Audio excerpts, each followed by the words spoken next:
he owned the halftime show. Does he? Yo, you didn't hear it from me, but I think the best person to be next to him would probably be the GOATs, Tom Brady and Lionel Messi. Oh, they should do the follow-up after the president makes the announcement. That's Yep. oh, Messi comes out and says he is an alien, and all guys' conspiracies would be out in the open. But wait, I shouldn't even mention Busted. that. Argentina's got a restraining order against Guy. No way. The Simpsons, Yeah, the he Simpsons talked already about told us about this, so they're right for sure. Oh, the Simpsons are always right. That's what I'm saying. That's what I'm saying. I remember the episode where they all politicians, celebrities, they just pull off their human mask and there were aliens under there. Yeah. Yo, is that what happened on The Simpsons? Yeah, it's a real episode. I think the world was ending and they're like all getting on planes to like go to another planet or something like that. That happens all the time. It's the aliens that are cyclops and they have tentacles and they have the big glass helmets on. They always are peeling off masks at the end of the Halloween episode, and it's like, oh, it was us all along. Yup, classic. I wonder why no one nominated Whoopi Goldberg in The View. Yeah, I thought that come was on, funny. All right. Matt. We need to keep That the was- Luciferians out of this. I was about to say. That was a crash and burn joke. That didn't go over well. I'm looking at the Wasn't emojis, she I'm like, already well, like that's with my- aliens and Alien versus Predator anyways? Be nice, Blast. Wasn't going there with that. But I think you're right. Arnold Schwarzenegger, Sylvester Stallone, someone like that. Like Chuck Norris. If it was 20 years ago, Clint Eastwood. Chuck Norris would come out. died. I know. Freaking my life. It's like I made my midlife crisis, but that pushed me over the edge. It was like I lost a fucking uncle or something. I was like, oh, God, no. The world lost a true hero that day. Who would He be the died worst today? person? Damn, where was I? He died today? No, he died a while ago. I was like, shit, where have I been? Even more so now. R.I.P. Chuck Norris. R.I.P. brother. Walker, Who would you Texas guys- Ranger. If you could pick someone, a celebrity, who would you pick? What, to announce disclosure? like, who, What do you mean? who would be the best or the worst? The best and worst. Taylor Swift. Best or worst? Worst. Taylor Swift. Oh, God, she'd write a love song about an alien? Hell yeah, that'd be terrible.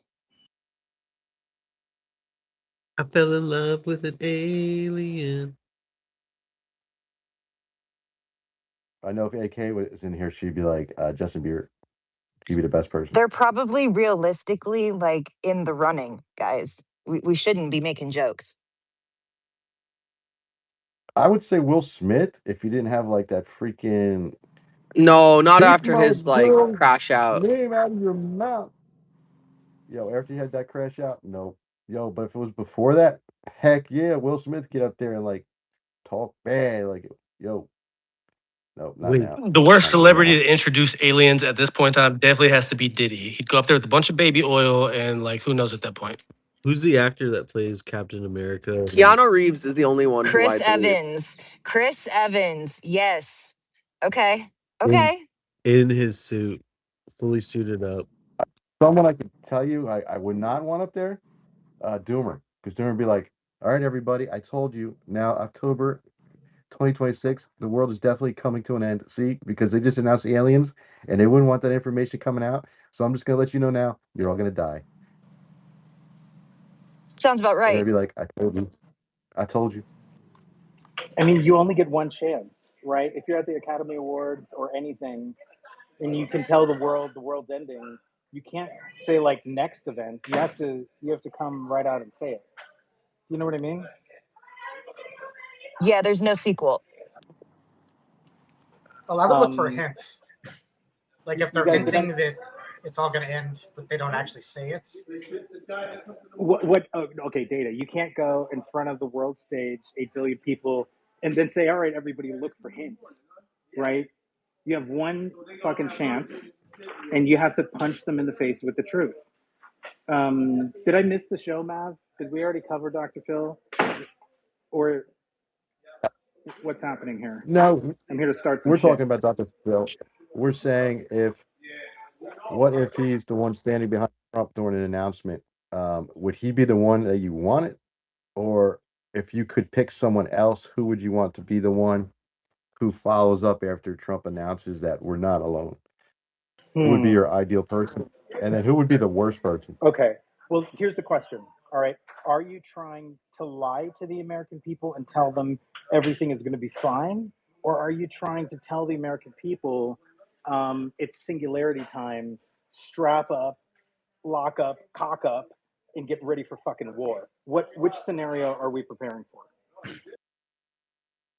Cock up I for don't know. sure. It's up- I know, but Trump said he promised us he was going to be a peacetime president. So I don't know. But you get what I'm saying, right? Like the two scenarios are very different. Do you need help lying to the people? Because then you just get out Colby Calais, Dr. Phil, ukulele, legalize some LSD, right? And then you just, everybody's fucking happy. But if you want to tell people like, be ready to die, we need to win the soul reincarnation program. We need to nuke the motherfucking moon so that your soul doesn't get recycled after you die. If that's the message, very different celebrities. If that's the message, give me Key and Peele. Give me two of them. Give me Key and Peele. Dude, Dr. Phil, he's had guests on the past. I was just thinking while you guys were talking, he's had guests on the past with like delusions. And I wonder, like he's had guests that somebody thought that they were from like a star system. I'm not saying that people are not from star systems. Do not get me wrong here. This specific individual. So he had to deal with his family. So Dr. Phil was in like multiple shows where people feel like either they've had encounters or they have seen things or they are things. And then he will talk like a bridge in between them and their families. So what I find interesting is that when an announcement comes out, there is going to be like, not only is it cognitive, like it's another thing to sit in the grocery store, with somebody else that is not of your same planet, right? Or whatever is going on, or it's whatever. So what I'm wondering is like, so many people are going to come out with an inability to define the perception they already have, right? And they're going to misconstrue things, maybe not misconstrue things, maybe have seen things that they didn't even realize they were. There'll be a lot of people kind of trying to figure out how to get their head around something. And if you remember, Dr. Phil, or it was Oprah. Dr. Phil, actually, this is like my kind of time when I was watching TV. I was younger and I was super into Oprah and I was super into Dr. Phil because at that time they were into expanding your mind. They were into becoming your full self, into becoming like who your potential was, that you were greater than what you thought. So they kind of, sure, they've got all these conspiracies after that, but that wasn't anything that anybody knew about nor did they understand at the time. So, Don Miguel Ruiz came out of that camp, who's the Four Agreements guy in Teotihuacan in Mexico City. So, like, what's interesting is that they have actually been right on the press with Deepak Chopra. I mean, I know he was on the Epstein list, but he was actually the one person that kind of edged meditation and another alter reality inside your mind to the general public, to the Western world. So he's actually been sort of prepped for this, if you really think about taking on tough matters where people can't discern for themselves. He sort of kind of cuts it out, and he's a no nonsense type of a person. Like, he doesn't fuck around. He will tell you things that hurt your feelings straight to your face. Now, I know everybody wants to say everything in the universe is scripted, and I choose not to trust anything in general. However, it doesn't mean I can't enjoy the play. That's a good point. And just so you know, Jenny, I did write down Jenny is an intergalactic racist, but at the start of your conversation there, because that's Fuck yeah, coming I next. am. Once they declare aliens are real, and anyone who goes against them, you're going to be an intergalactic racist. That'll be the next thing thrown out. So I wrote it down, so I got a head start on the I list. would Oh say, no, yeah, actually, On the wait, right intergalactic wait. track. supremacist. There was actually just a post that I put out. It was something about like it was whatever, it doesn't matter. It was controversial. But somebody, the UFO truth dude, put something out that said I am actually part of the breeder program. So I have been breeding hybrids. I will put that in the pill so we can make sure we understand what I'm actually doing with my uterus, and my fabulous, Jenny, this breasts. got way more racist. You're using your breeding specifically to advance your intergalactic That's not supremacy. even funny though, necessarily, is it? Because you've got people out there that have been dealing with traumatic events in relation to things like this, and we've got different things, government programs coupled with hybrid programs, and people. So it's not. I hate when I hear people joke around with stuff like that when people have actually experienced things. So please understand my candor when I was talking about that. No, that's fine. Yeah, you could take that either way, but you do have to remember there's people that do have trauma from this. Like that. And I hate when anybody's attacked for coming forward as an experiencer, which happens a lot in this application. Because you can tell the difference between someone who's just bullshitting, and then you could tell when someone actually believes what they're telling you. And even if you think it's like way out there, you don't need to attack those individuals because they believe it, right? And like I always say, I don't know what the hell's going on. Maybe the most outlandish story is actually the right one, right? Who the heck knows, really? I tell you what, Mav, sometimes, like you said, bro, sometimes in order for you to believe it, you gotta encounter something like that, bro, and you gotta personally see it. Me, I had several encounters, and I for sure believe they are 100% out there, and I seen them. I seen the aircrafts. I haven't seen one live in person, but their aircrafts are fast. Did he say aircraft? That man would be thrown down off stage in a UFO room. He said aircraft. I'm just messing with you, VIP. Yo, It's just I'm interesting. on the bike, brother. I've seen them, but not in real life. Like that got me. I've seen them. I've seen them, just not in real Nah, life. like I meant like I ain't seen like the actual being. I've only seen their spaceship. Like one was in my backyard, bro. We were at a grill out, and we were drinking, but we weren't drinking as much to confuse ourselves, bro. And it was just sitting, gliding in the back of the trees, bro. But in behind the trees, bro, it was a field. There's like acres behind the trees, bro. So once we looked at it, bro, and everybody started recording, that MF bro just took off, bro, like lightning, bro. It just disappeared. Bro, hold up. Aliens got the barbecue pass? Damn. Bro, we were in short on Coronas after that, bro. They took your Oh Corona? shit, that makes sense. It wasn't a barbecue; it was a carnita asada. Okay. Have you heard about the I'm story? He afraid to ask. hasn't. He wants to. Okay. Like Jenny and Sarah Beth and other people who have dipped their toes into a dirty Logan space know about the chicken farmer story. The chicken farmer story is legendary, and VIP sounds a little bit like the chicken farmer. Can, somebody on the stage tell me they've heard the chicken farmer story. Jenny, Sarah? I heard about the chicken lover from South Park. Jenny, stop. You're just fucking with me. You're being silent. You know exactly what the chicken farmer story is. The We one, have to hear it Bro. again. Yeah, we're gonna force you to tell this chicken farmer story. It's just the way it oh, is. I'm not telling the chicken farmer story, but you know what I'm talking about. The one, I'm going to give the context behind I've it, but we never should heard it. probably, I'm so sorry. I've heard the no, You can't bring retelling it of up, it Boomer. once. Sarah? I've heard the okay. retelling of it once. I was not there for it. Okay. So, Boomer, you can't come up and say you guys hear about the chicken farmer story and then not tell us the. okay, I will give you the context for it, and then I'm going to try to see if I can get a classified recording of it. Because if I actually tell the chicken farmer story itself, it's like a crime. Okay. So all UFO spaces are basically just 100% counter intel, right? Mav is my handler, Sarah is Mav's handler, Guy is Sarah's handler, Jenny is Guy's handler. All right. All of this is fake, by the way. And in one of the primary counter intel UFO spaces, Rick Doty, I think, was hosting it or was a co-host, and Eric with a K, who, by the way, definitely lied. Agent E. Agent E, yeah. He has a very famous voice. We don't know who He has a that. lot of cat hair, dude. I met that dude. We A don't lot of cat know hair. who that. Yeah, we don't know who that schmuck really is. He's really smart. What does that even mean?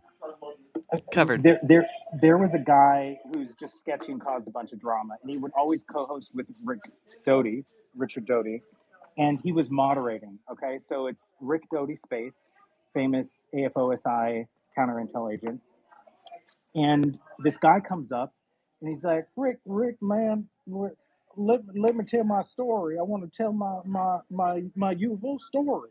Can I tell my story? And then Eric says, all right, man, go ahead and tell your story. And he goes on telling the wildest, craziest, clearly made up UFO story. But Rick is so entertained by it.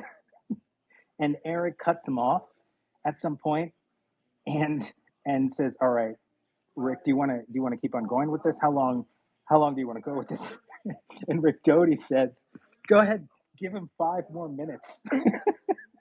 Give him, and then he keeps on going, and his voice sounds a little bit like VIP. He keeps on saying bro, but this guy's way more southern, and he does sound effects for his abduction story. He does sound effects for like what the aliens sound like, for what the weapons sound like when the aliens shoot him, like everything. And it just became like a cult classic that got played in Logan Space over and over. Like every 6 months, somebody would ask, like, please play the chicken farmer story. And then at one point, Eric interrupts him where he had like 30 seconds left. And he fights with Eric for like 2 minutes, like, give me back my 30 seconds, Rick, please. I just lost all my time arguing with you. I need another 2 minutes. And he goes on for 2 minutes fighting, for his time back. So it's hilarious. But somebody here must have heard the chicken farmer story. Nope. I heard it today. Oh, I heard it today, bro. First time ever. I'm going to try to get the recording and see if I can DM it to Mav. Because it'd be awesome to play it here. So what you telling me, Doomer? There's no other experience you know that when aliens came, they took the corona? Oh, like I purposely didn't tell you what the actual story was because it's so ridiculous. I can't give it away. But have you played a Dr. Phil clip yet? Yeah, I played one from Pierce Morgan. You have one? I can look for one, but do you have the clip where he talks about they're clearly not a threat? It's like a 1 to 2 minute clip. No. So he's going with that narrative, huh? Yeah. What? Like he knows that every single thing. Do you see what I'm saying? Like if there's something else out there, to say there's only one other thing out there with all of the same intentions is just ignorant, wouldn't you think? If there's one thing to assume there isn't others. Well, I don't know if we're talking about the same clip, or if I'm somehow like, conflating this with the discussion we had about it. But I think I remember seeing a clip like that where he was saying they don't appear to be I'm paraphrasing. They don't appear to be a threat. But then somebody else made the statement that, well, yes, they're not attacking us necessarily. They're not like coming down like pew pew pew. I'm paraphrasing part here, but that doesn't mean it's not a threat. They could be surveying, they could be collecting information, they could be planning. Just because they're not attacking doesn't necessarily mean it's not a threat. And you think he would know that being a psychologist, right? If you're an advanced being or advanced culture, you wouldn't go head on, right? You would do it, Diplomatically, covertly, right? You wouldn't just, yeah, you would come across as friendly and slowly intertwine yourself. Doing like we don't know how they think. Even they could be thinking completely fucking different than any human being or any Earth life. We don't know what the hell they're doing or why they're doing it. And just Jenny, I think we should build a space wall, though. I'm on that xenophobia there. I think that's why we have the Golden Dome. Yeah. Data. It could be a psyop, but there have been multiple people, like the two people that I have not been able to just rule off as a psyop is the Canadian ex-defense minister and the Israeli Space Command guy. Those two people have described multiple races that we have relationships with. Some are good and some are bad. It seems to be, sure, Dodi is like the man, and so is the government behind him to put out narratives that, where we come from, even things like to the Anunnaki, like they have been inseminating our culture with viewpoints, right? So it could be just another one of those, but it seems to, ring along that. What do you think about that, Doomer? If you don't mind me asking you, but that narrative of the multi-race sort of thing that it seems like many people stand behind. Why is that? And do you think that's just a psyop in general? If you don't mind me asking. Well, what do you mean? What part of it sounds like a psyop to you? The races themselves, the fact that there's more than one, the fact that If some I of had to them are stand on one founding. side of a fence, I would stand on an interdimensional fence. I don't even know if there is such thing as space as we see it. I think a large part of reality may be just in our mind. So I'm coming from a whole nother realm. Right, but look, people think that the UFO problem or the NHI problem is one of extraterrestrialness or one of alienness, and it's not. So you have a human problem first. So you're from an Occam's razor standpoint, your first obligation is to explain the existence of humans on Earth. So Jenny, unless your argument is that the nature of humans themselves is just interdimensional and not material, then the first extraterrestrial you need to explain is the Homo sapiens sapiens on this planet, Right, and right? that's as a holographic, like a projection from, say, a barrier that, like in the information theory, when there is sort of like we're in a fish tank, we're the 3D projection of all the information that exists in the walls of the fish tank. The fish tank is large, saying that's so in a way that we are in all different states of matter. Right, but you're a nurse, right? Yes, sir.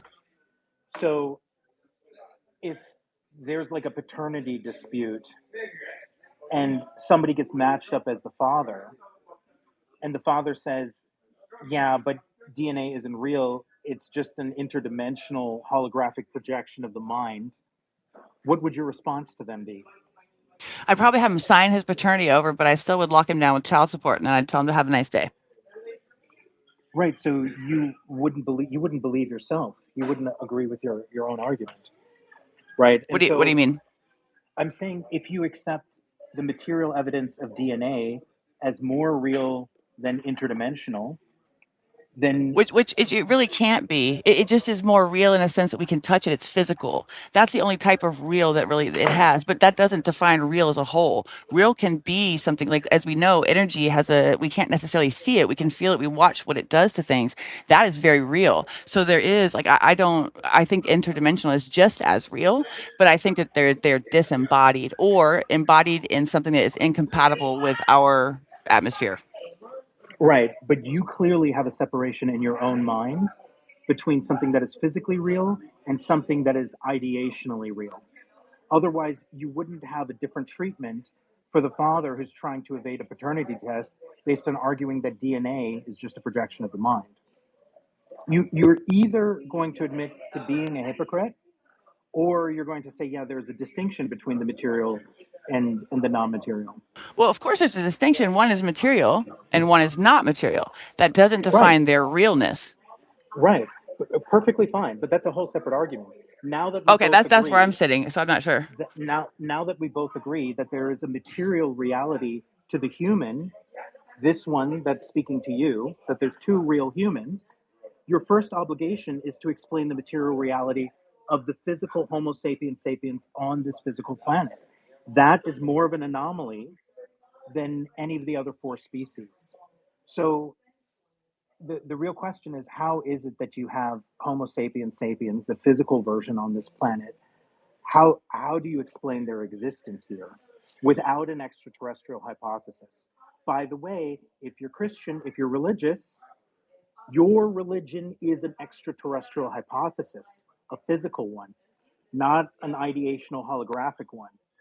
So, from an Occam's razor standpoint, the real question is not how is it that we have one or more. And by the way, an interdimensional hypothesis is also an extraterrestrial hypothesis, right? As long as you're saying it's coming from a dimension outside of the earthly one that we experience, then it is extra earthly, it is extraterrestrial.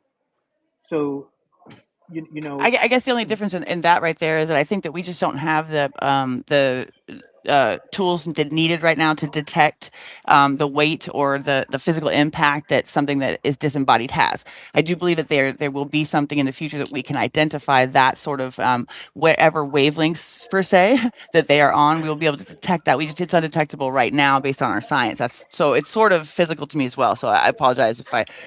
no, like I don't want you to apologize. I just don't want to be disingenuous with you, right? Like this question between what does it mean for something to be real or what does it mean for something to be physical is at the heart of the conversation. And if we tiptoe around it, then we just invent a bunch of word salad words and we don't actually have the real conversation, right? At some level, there are things of the human experience that are entirely psychological and they're carried over a physical medium and then they're experienced by some sort of consciousness. We don't know how physical or how psychological that consciousness is. We do know that there's something physical that's transmitting signals, and we do know there's something else physical that's translating those signals into something that is not physically those things that were transmitted.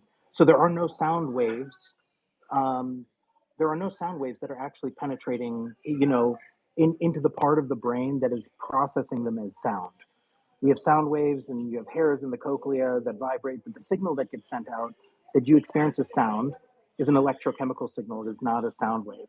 The same thing goes for our olfactory system, our visual system. So there's a lot of credibility to the psychological aspect of the physical world that we experience. But we can't pretend like they're the same. Because when we pretend like we're the same, do you know what that's called? It's called psychosis. Pretend like what is the same? When you Non-physical and pretend physical? like, yes, the difference Well, I know between the non who would do that exactly? psychotic people. Right, Psychotic right, people, right, right. the definition of psychosis is what? You have a physical sensation of the outside world that is actually just an internal sensation of neurons that you Right. experience That's as why I physical think Dr. reality. Phil is here, dude. That's one of the reasons I think Dr. Phil is here, because I think that is going to be a major reality, like what you're saying right now. That distinctive line in between imagination and reality and delusional, this is going to be that one of the largest, if they come out and say these things, it's going to be one of the largest topics ever. Because how are you going to decipher someone's recollection of their perception when proving these things, or how are we going to do that? That's going to be a huge topic. I think that's a good guess, Jenny, but like, I think you would choose somebody way more intelligent. God, now I can't get Dr. Phil on the doom space. Matt, do me a favor, please just delete this space as soon as it's done. Just delete it. We're just going full counter intel here. I think you would have a different person. The one thing you said, for sure though, is like, because you talked about Christianity and you drug religion into being a extraterrestrial theory It in a is. sense. That sounds like Those are buzzwords. that sounds like a modern day opinion, because like No. religion itself was developed in history and far before like we even spoke on UFO sightings, aliens, extraterrestrials. Yeah, but God came from the sky and shit, bro. Like, and angels Yeah, I had mean, wings from the sky. So that's like aliens, the same thing. It's just you different can. words. It's That's just not all different words. gods though, so that's where I kind of start Yeah, to But do you see what I'm saying differentiate. though? About when it comes from the sky, that's where it just seems to be words, because we could have called him an alien instead of, somebody yeah. I else. mean, this is where Jenny's absolutely right. I didn't write the Bible. I didn't write the Sumerian tablets, and I can't take any responsibility for the fact that they have an extraterrestrial hypothesis. That's not on me, man. Right? The people who are reading their Bible really hard and not realizing that before the Earth is created, you're by definition in extraterrestrial territory. Those are people who just need to read the Bible harder. I'm sorry, but those are the words that Christians are believing. Even genetic Um, modification, right? Because you've got the rib. Like, you took a rib out, you had to do, you did some splicing. There's genetic modification right there. yeah, I mean that's a little bit more interpretive, but if we're made in something's image, then there would be at least implied genetic similarity there. But the real purpose of Dr. Phil, I think, is what Dr. Phil does. Dr. Phil is the non-threatening person.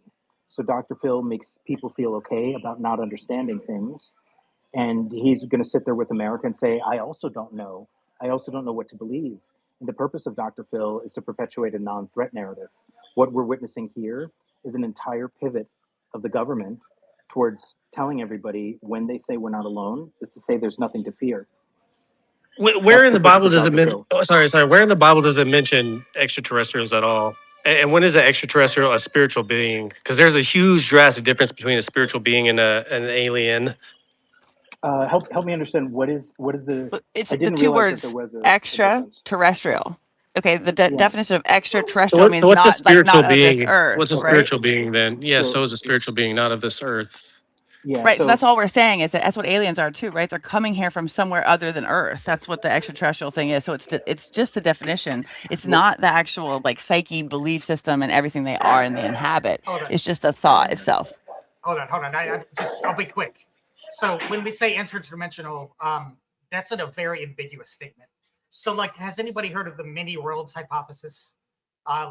Versus the Copenhagen quantum Interdimensional is channeled beings, the history of channeled beings. Hold on. So like there's a lot of different interpretations here. So many worlds like sliders, right? You open a portal and you go to a parallel Earth that had a slightly different path, right? And then there's like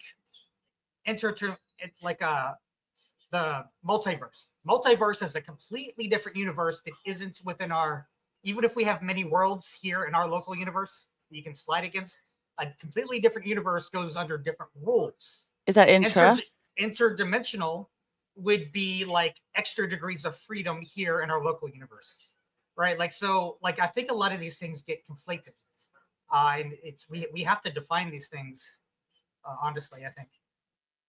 There's also extratemporal, like time travel, like there's all these other things. Like, and I think they all get lumped under interdimensional. I'd like Mav's take on this, just because I know where Mav comes from different perspectives, but I'd really like his take on Me too. a spiritual being versus an extraterrestrial, because I think you are like approaching a fine line there, and there's a drastic difference between the two. Hold on, just to be very clear, you are the person who's interjecting the word spiritual and extraterrestrial. I never said they weren't spiritual. I never said they were. I clearly said that the Bible has an extraterrestrial hypothesis. Right? But it doesn't mention extraterrestrials. It does. So, I think your perspective is drawing that hypothesis. No. The Bible doesn't admit to that at any phase. The entire biblical hypothesis is definitionally spiritual. It's spiritual, brother. Doomer, what does extraterrestrial mean? Hold on. If you think that extraterrestrial means it's not spiritual, then you have a custom definition for spiritual. I never said it was. I never said it wasn't spiritual.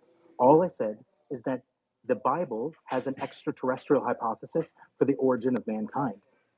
And you need to take that up with God. I don't need to take it up with anybody. You're welcome to your opinion. No, but those are the words. It's not my opinion. No. That is your perspective. No, that literally is your perspective. That goes against everything that religion represents. That is your perspective. You're saying biblical perspective. And God is earthlings? The angels and God. Biblical perspective. They're not extraterrestrials. They're spiritual beings. They don't have a physical body. Hang on a second. You're trying to. You can't differentiate between extraterrestrial and spiritual. They're one and the same thing, as it was stated before. Extraterrestrial simply means not of this earth. So if you're looking at angels and demons and things of that nature that are spiritual, right, and we're also calling them aliens, they are all not of this earth. So therefore they do fit the definition. That doesn't mean that they're not physical. Look, spiritual beings have substance. They are not substance as we know in the physical world in which we live, but they have substance. The Bible records they came here and appeared as men. They interacted, they ate, so they have actual substance. But that doesn't mean they're not spiritual. And it's the same with aliens. So they're saying they're extraterrestrial, as Doomer is putting it, does actually fit.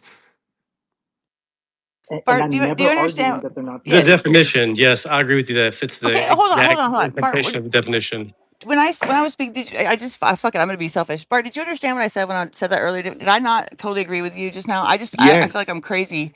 Okay, thank you. I was just like, it's like, okay. Yeah, thank you so you much. and I was like, saying. Didn't I just say the same? Yeah, fucking we thing? were saying like, the same thing.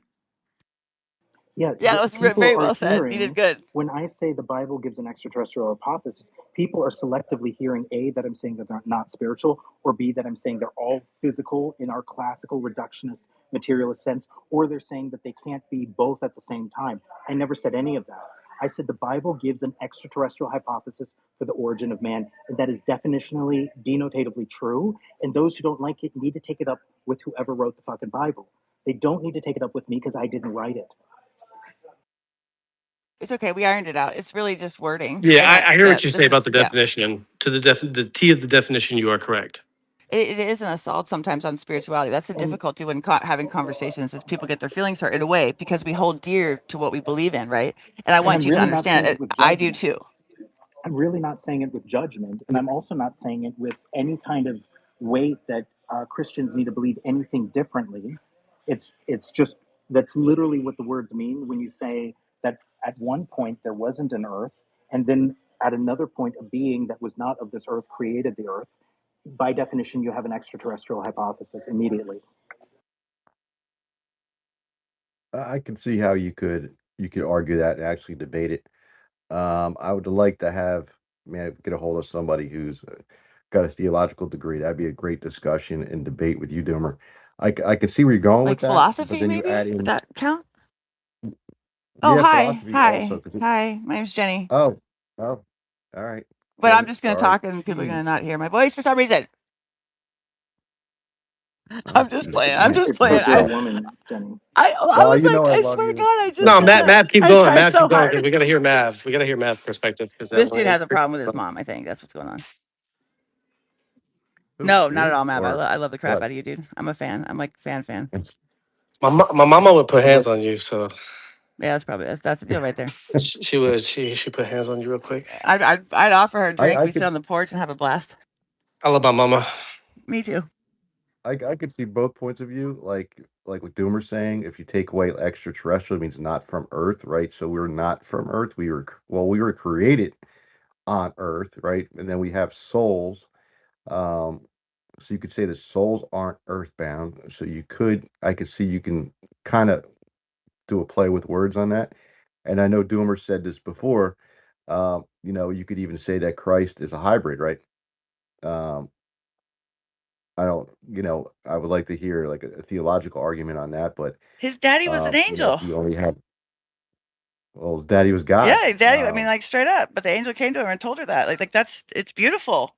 And I'm a ride or die God. Just so we know, don't get defensive with Christianity because I want the best to come out of all of it. But that's exactly it's the lens at which we look at things, and we have been manipulated time and time again through our entire history from the beginning of mankind to mumble these simple things based on like babble, how we say these words when we know in our core it trips us up from having these conversations. So what we just did by being able to circumvent that conversation and get to the meat of it, Mav, like you did just now, is a big freaking deal. And I just want to give you guys a shout out. I'm gonna bow out for a bit and listen to you guys, but good job, man. Yeah, it's I think words have constrained us. It's like compartmentalization through words. It's like a word that you're used to using has like constrained you in this like thought and belief of whatever was applied to that word. And like I think we might need some new words for some of this stuff. Like I think we need to figure that out as we move forward, honestly. Yeah, I mean, words lead to assumptions. I think there's too many assumptions being made. I think you're the first person I've ever heard that offered that opinion, that perspective. So I wanted to challenge it and see where you're coming from. All the other shit is moot. And it's not only words, it's definition, right? How often do they change definitions of words? I mean, look, and that's a perfect segue. Tomorrow night, we're going to go into Anthony Fauci's diary. You're not going to want to miss that episode. That's going to be very interesting on all the things he admits and he knew that he publicly lied about, starting with the fact that it didn't come from the wet market, and he knew it on January 20th of 2020. And then goes through everything that he lied about to the American people. Fuck yeah, But Mav. a perfect Fuck example is yeah, him, right? dude. Changing gain of function. He changed what the definition of gain of function was. While they're asking him, did you do gain of function? No, there's no gain of function. And then they came back to Congress again, and then NIH changed the definition of what gain of function was. So when he testified, they're like, no, see, this is the new definition of gain of function. So they do that all the time, right? They changed the verbiage. And we've been through this even with ufology. 1940s, no such thing as UFO or aliens. They were Martians. And then flying saucer. Flying saucer was made up by a news. I think it was NBC News. Pilot said he's seen a craft that was maneuvering in ways he's never seen. It wasn't possible at the time, and it looked like it was going through the sky like if you skimmed a saucer across a lake. And then boom, NBC News ran flying saucer seen by pilot, and boom, and everybody started calling them flying saucers. And then it became UFO in the 1950, and then it changed from Martians to aliens. Then from aliens to extraterrestrials, and then from extraterrestrials now to NHI. They're constantly changing the terms and the definitions of these things, right? I like NHI personally. And go back 2,000 years. Maybe that's what angels and demons were. I don't know. They're not very, they're specific, but they're not. Kind of like the Nephilim. What was that? That was a hybrid program, right? They were hybrids. From the Watchers. So it's just terminology. Now, if you went back 2,000 years ago and someone mentioned the Nephilim, they'd be like, oh, yeah, that's from like the Book of Enoch. We know all about that. Kind of like 2,000 years from now, when guys like, I got an Android, and I'm like, yo, bro, you got to get an Apple. And they're like, man, they were really advanced. They used to talk on fruit, bro. That's crazy. How'd they do that? Not realizing it was a freaking phone, right? But we don't write down exactly what an iPhone is when we're talking about it in films or in literature. 2,000 years from now, they'll be, what the hell is an Apple phone? Right. So it's just, I think it's done on purpose too. A lot of stuff is lost, right? What was meant, the stories. I mean, but then some of them still stick around. Matt, They're talking about giants in the Bible. We all heard Jack and the Beanstalk. Why the hell would you tell kids stories like that? And then like Guy tells me all the stuff they tell in like down in Mexico to the kids, the chupacabra, the lady by the lake. These all have to be based on something other than scaring your kids half to death, right?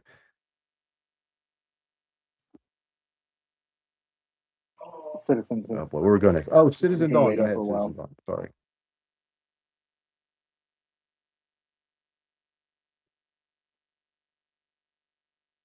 Citizens, you there? Who's abducted? They got him. They got Yeah, him. he's still thinking apologize. who would be I the best apologize. celebrity. Oh, go Oh, ahead. here he is. No, I'm here. I've been thinking about how terrible, this interface is on this application. That was just the more recent thoughts. But I was glad to see Doomer Daddy here because I will bring up again my issue with Doomer Daddy, which is really punctuated by the glorious golden thread in the comment field below, where you find a number of examples where it isn't aliens. No, it is not aliens who are, probing anally people, where people have these missing time experiences, and all these things. It is, in fact, Diddy. humans, other humans. No, this is other humans doing this to humans. And it is part of an extensive MK Ultra operation. And I think it's almost like crazy. It's amazing to me that when people talk about the UFO subject, they don't. They just kind of like gloss over, Anton LaVey, right? His connection. He was a Zionist, Satanist type guy, obviously, but he also was connected to Scientology. People like John Travolta. And all these other things, Jack Parsons, these people kind of engage in these rituals. It's kind of like a LARPing thing. And in the Glorious Golden Thread, you'll notice I actually reference another post that I made in response to the one Ulrich Niger. Niger. Noyar. I don't know how to. Just think of somebody Noyar. annoying. Noyar. Yeah, Noyar. And it has to do with the way that they have literally designed it to be this kind of conflated, like the phenomena that Mav just detailed with Apple. It's like purposeful. The guy who ran the CIA literally said, when everybody is so confused, they have no idea what is true, then our mission will be complete. Because as it details in the glorious golden thread down below, there's literally like that mission statement. I'm having trouble finding the exact post going directly from the Comet Pill. It seems to be a little bit of a spam operation going on, but I'll read it aloud here. Here it is. Operation Mindfuck is a form of anarchic satirical pranksterism designed to destabilize, confuse, and alter the public's perception of reality, often by spreading absurd conspiracy theories or engaging in chaotic performance art. Originally conceived in the 1960s by writers Carrie Thornley and Robert Anton Wilson as a core tenet of the Discordian religion. Whoa. It Robert Anton aims to Wilson? make people... Yeah. That's that book, the trilogy, right? Robert Anton George. Hold on. I need to interview you, dude. You got to tell me the story again, all of it. Sorry, go ahead. Keep going. Yeah, it's the Discordian religion. It aimed to make people question the consensus reality and realize that the world is inherently weird and irrational. Now, I put this in sequence with the other point from Chaos Magic. It was posted by the Lady Andra. I'll make it real easy and I'll put it directly in this particular thread in the comment below over this space. But I'll read this. It's about chaos magic from R.J. Moreau, a great account. He's under Toxic Tiramisu is the @ handle. But chaos magic is psychological warfare against consensus reality, using ritual to force synchronicities that bend events to the practitioner's will. It claims tradition while overturning it through iconoclasm. Its intention is pure chaos, destabilization, and radical individualism. And what we've seen in the 20th century, especially, you have Alta Vendita, like literally an open plan to rug pull the Catholic Church.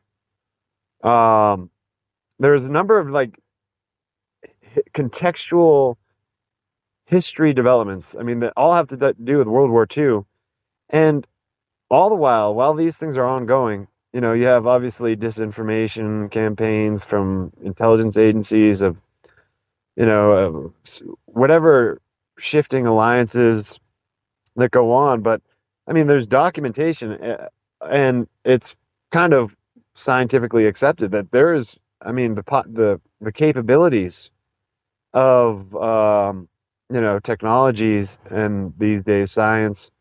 You look at the Epstein operation with what was going on there. Like Donald Barr literally wrote this book all about like this alien human trafficking operation, essentially, and almost satirically. You know, so now, I mean, if you can juxtapose all these talking points, right? I mean, you have to be asking yourself, like, well, like, to what extent is it a psyop? They are doing transhumanism experiments. They've been doing experiments on humans for a while, but it's always been other humans doing this. Is it an X-Men situation where there's like an offshoot from like some experiment, right? And like people break out and they decide, yeah, we have rights too, you know, that kind of thing. Who knows? But I mean, I just think that it's almost like not doing us a favor to just sit here and ignore all the human activity that has been involved in the scientific advancement, whilst also you have people talking about a dark enlightenment, an engineered dark age, a forthcoming engineered dark age.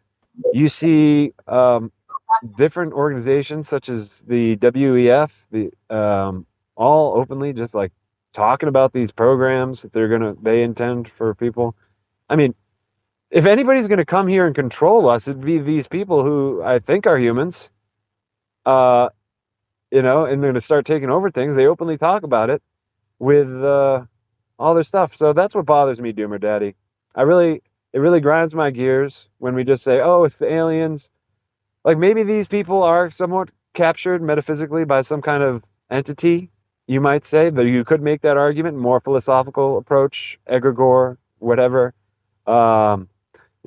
What environments kind of produce a kind of spirit that begins to operate in this capacity. But still, these are humans doing this. Thank you. Well, what's really No, ironic. Go ahead, man. I kind of agree with you, Citizen. When Doomer says alien hijacking or aliens, I think it could be a combination of two things. I think it's definitely spiritual warfare. I definitely think it affects humanity as a whole because just look at everything that's going on in the world. Everything that's good is now bad. Anything that was bad is now acceptable. And that was in the Bible. It said that would happen. Um, Towards the end of days, right? Everything would be inverted. And that's happened. It's taken them a long time. A lot of the elite, quote unquote, don't care what you believe. They believe it. And they're on the wrong side, right? Doomer brings it in from a non-religious point of view.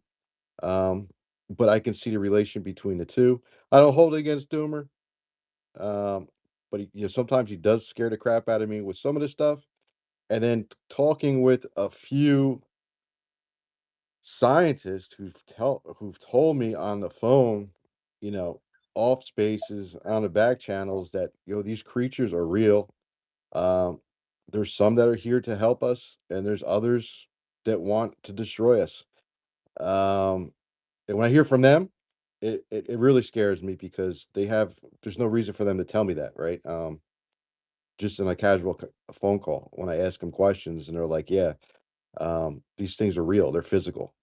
And they're telling me they're extraterrestrial from other planets or other solar system. What that I have a hard time accepting, but I think it's my religious bias. Maybe I'm wrong, but I leave enough room that could be possible. But I hear what you're saying, citizen. I'll let Doomer respond. Yeah, I think people are forgetting where I started. So Jenny asked, what do you think of these people who are talking about the four different races? Is it counter intel? And I asked, what's the part that's hard for you to believe? Is it the physicality of these beings? Is it the fact that some of them are good, some of them are bad? The craziest thing about those four beings is that can you really classify it into just 4 or 5 categories? That's the hardest part for me to believe. It seems like we have much more than that. If you just add plasma, you're at 5, right? So if you have the Nordics, the tall whites, you put all the insectoids in one, I'm sure they're offended by that overclassification, overly broad classification. You're at 3. Then you have reptilians. Now you're at 4. And if you add the plasma, you're at 5. Um, the most suspicious thing to me is when they say that all of one type are good. It does not seem anymore like the majority of Nordics are good.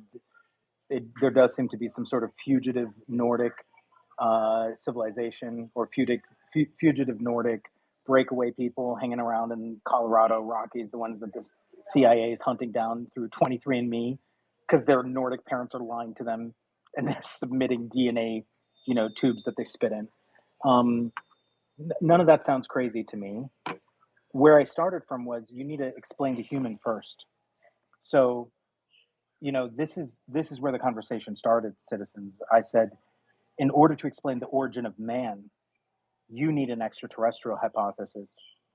And whoever was arguing back and forth with me before, I think we were both good faith, but there was some miscommunication in the beginning. If I were arguing with biologists and I said panspermia is definitionally an extraterrestrial hypothesis, there would not have been an argument, right? Panspermia, by definition, it's coming from outside of the Earth. And then you can argue whether there's directed panspermia or non-directed panspermia. Is it just, microbes on a meteor that slam into here? Or is there a genetic engineer involved? Is there some intention involved there? But the first thing you need to explain is humans on this planet. And I start there because there's a bunch of people who think that they're highly logically reasoned, that they're reasoning along the lines of first principles and Occam's razor, and they believe in a neo-Darwinian hypothesis for the human genome. And that one is way more retarded than forming man out of clay or dust or earth. So the neo-Darwinian hypothesis that random evolutionary processes produce the human genome is the least scientific idea that we have. It doesn't work statistically, it doesn't work mathematically, it doesn't work experimentally. And so, for the quote unquote, for the Abrahamically religious to be critical of an extraterrestrial hypothesis kind of doesn't make sense, because they have an extraterrestrial hypothesis that I don't think is scientifically the most sound, but it is way more sound than the model held by most evolutionary theorists, which is neo-Darwinian evolution. So the irony that the most religious people are carrying an extraterrestrial hypothesis ought to be a mirror that is presented to religious people, right? And here we're still talking about humans. So my answer to you is eat your words, practice what you preach, and start trying to explain the origin story of man and try to get there without extraterrestrials. How dare you, Doomer? Objection. Objection. You don't know. I mean, you haven't listened to what I preach, okay? Don't be so quick to judge. I'm practicing what I preach. I am sitting here talking about the things that people do in secret. It's almost unspeakable to speak of the things. It's like that's what Jesus said, right? What they do in secret, and that's what all I'm saying here. I mean, even in my theology, right, in my origins as a Christian, the documentation actually points to the fact that in previous points in human history, there has been times where like people would engage in this kind of scientific inquiry and experimentation on other humans, such as creating hybrid programs, homunculus types of things that were historically taboo. There's a Christian theologian who is entirely in agreement with me about the fact that just the antediluvian days, just before the flood, it was the case that they were engaging in that very activity. And so what I'm suggesting is, in fact, directly in keeping with what Christianity teaches. Thank you. Right, but that's what I'm saying too. Christianity has an extraterrestrial hypothesis. So you need to deal with that, citizens, not me. What is it do you think Right? that You is have so the book. difficult with separating the words that we have learned about things and the description? Do you see it's almost as if there's a misunderstanding that it is not necessary, because the part of the belief that you hold about these words is what you're feeling is being attacked when it's not. When the further I learned into ancient like history, because I wanted to find out origins of religions. I mean, I went to school for this. I was obsessed with knowing why we were here. And the closer I got to the truth, shedding away the beliefs that kind of I had been told to believe on specific chapters, my relationship with God was closer. This is actually the opposite. That's why I think so many things in this world we know are inverted.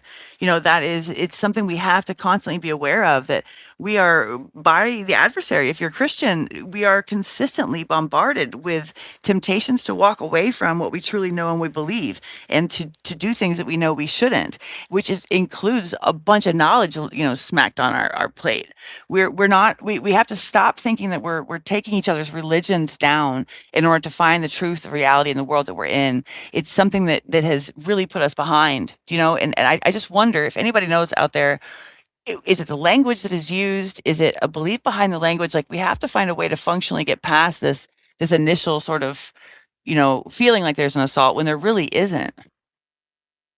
Well, there is salt, because Doomer Daddy just said, practice what you preach. I am practicing Well, maybe he was what I talking preach. to everybody. Maybe he was being a general. No, I was talking to citizens. What does citizens If do you're that he's not saying preaching? Citizens' core argument is saying you don't need to involve any kind of extraterrestrial hypothesis when you can explain everything through human actions. Well, explain to me why Luna wants us to read the Book of Enoch, because it's angels fucking humans, not humans fucking humans, that are coming from the skies, right? So you're the one who has to deal with the fact that the Book of Enoch doesn't invoke my labs. It doesn't talk about Lockheed Martin. It doesn't talk about Right, Jack right. But just Parsons. okay, You need Doomer. to But deal with the fact that the Book of you Enoch need to deal with the fact that has an extraterrestrial that hypothesis.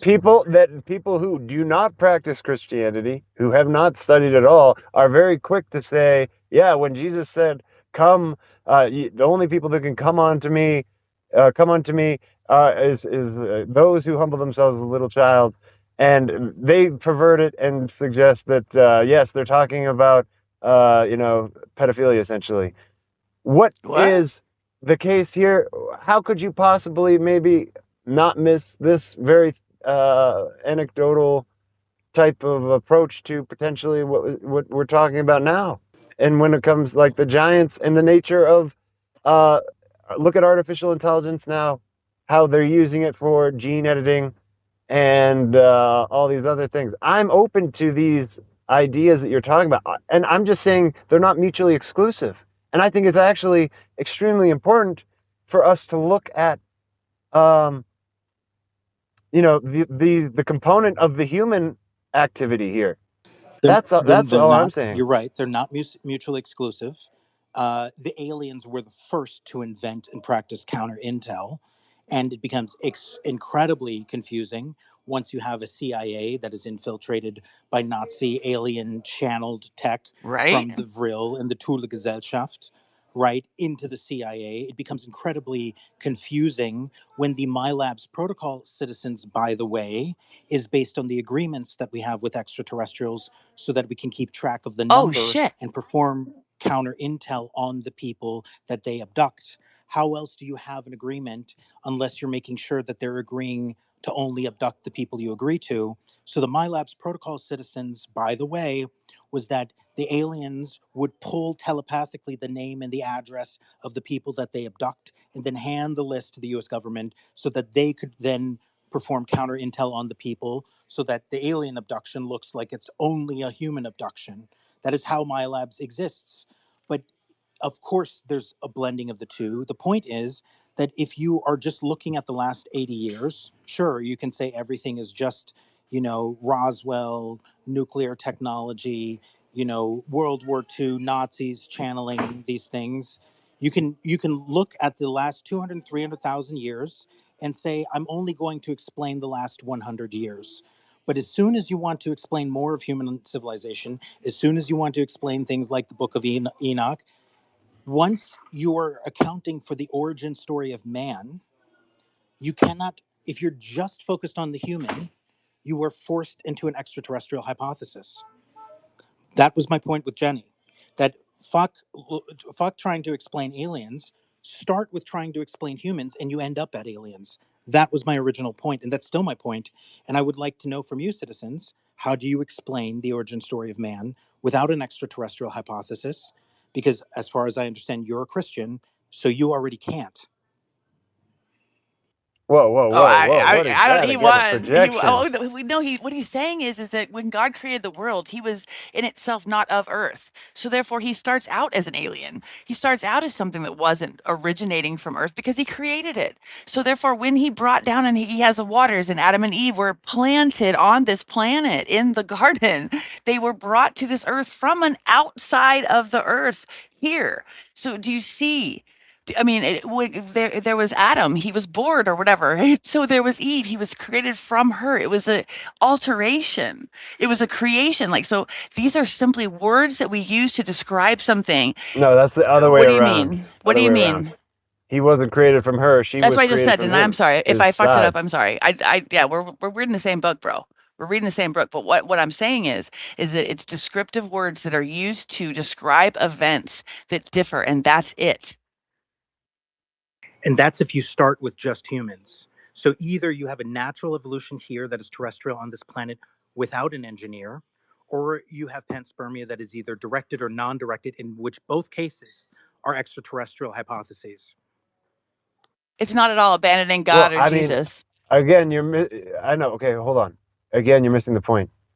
Is I'm willing to concede that, like Mav, that there is a spiritual component to this whole thing, and to what extent that looks like, I think it manifests a lot through humans. And I don't know, you might make the argument that there's potentially like some kind of MK stuff going on with that, but I'm not dismissing here. Again, these are mutually exclusive things for me as a Christian, and many historically, yes, Christians, they don't dispute these things. I mean, Human and alien influence, whether they are NHI on Earth or NHI extraterrestrial, are not mutually exclusive influences. However, the origin story of man is exclusive. Either there was an engineer or there wasn't. Either the origin of the engineer itself was extraterrestrial or it wasn't. right. Well, I mean, Well, we sorry. believe there's a creator. There was a creator, which is God, right? So there was a creator. And then a lot of people get mixed up with Enoch. The Book of Enoch, there's several different versions of the Book of Enoch. One of them is talking about, it goes a deep dive into King Solomon and his ring. King Solomon's ring had the ability to control demons, and he would put them to work and had them work for him until they tricked him to remove it. And then he was in deep shit. So if you look at it from that point of view, like even with our technology and things, demonic beings have the ability to put images in your mind, give you thoughts, work you through different things, build different things, genetic engineering, technology, all the disgusting things they do. If you follow certain exorcists, Father Chad Ripperger is one of them, he'll tell you that some of the demons think what they have us humans do is totally disgusting and gross, but they know it damns the soul and they gain it. But when it even disgusts them what these people do in order to worship them, it disgusts them. They don't even understand how we're even capable of doing it, um, even though they're promoting it and pushing it. So they have the ability to give us knowledge, and that's in the Book of Enoch also. They gave us knowledge, right? And then we turned on them, um, because that's just, after the fall, if you believe in, the Bible, after the fall, we have the ability to be extremely sick and evil. And it's a constant battle to not be that way. And we've even turned on the demons after they taught us things. Um, it's part of human nature now, right? So I think all this could be intertwined. I think you and Citizen are just, you're agreeing, but Oh no, on certain Citizens parts of it, you're not. knows he's just being a troll. There's no miscommunication here. Like it's I didn't think he was trolling you, no, I mean it's personally. fine. I think I'm not trolling. I'm telling you, that there's multiple components here. There is human participation, you might say, with demonic spirits, and then maybe potentially, yes, so too, there is also, bodies. And I'm also just sitting here thinking, well, wouldn't it merit a little bit of speculation here to see to what extent the human activity is related to the production of said bodies, and not just saying, oh yes, look at these like non-humans that are potentially just another like offshoot of an MK Ultra program. Bro, didn't you say, That's all I'm saying. didn't you say like the CIA programs or somebody else did where they were working with people from, I mean, that was all set. I think we're arguing, what's annoying at this moment in time is that we could be so much further than this initial conversation about the argument. What's sad is that nobody's assaulting anyone's belief system, and you guys are saying the exact same thing, just using different words. So it's starting to drive me bonkers that someone can't see that. I want you guys to kind of like move past this point, because what does this mean from here on out? Once disclosure does come about, it's not just disclosure, it's once we decide to look at, you cannot believe in God and then say everything is based on human. You can't be a Christian and say, so you have to really begin to look at, you have to know thyself. So, I mean, and you also have to be willing to know that human beings have used different definitions for every single word that we have. And not only that, it's used to manipulate the crap out of us.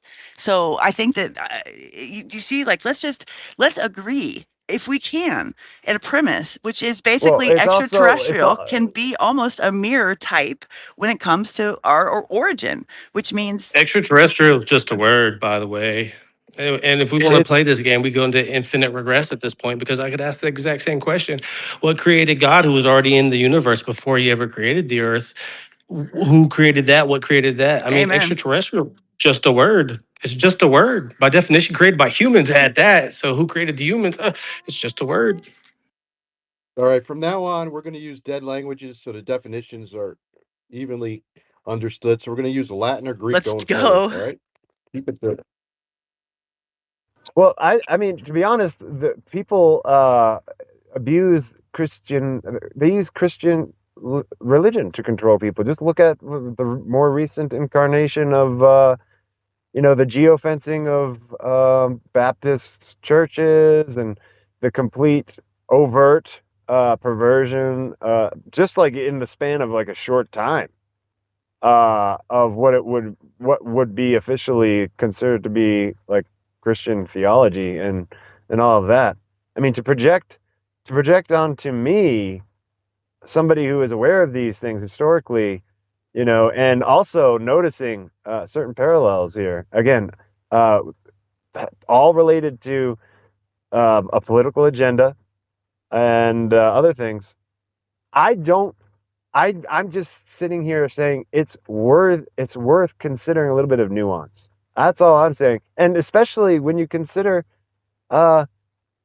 been genetic experimentation, antediluvian world. This is Stephen Quayle. He is like a pretty renowned Christian theologian. I'm just saying we don't necessarily have to equate, oh, there is potentially the offspring of a program, right? Not necessarily like some extraterrestrial.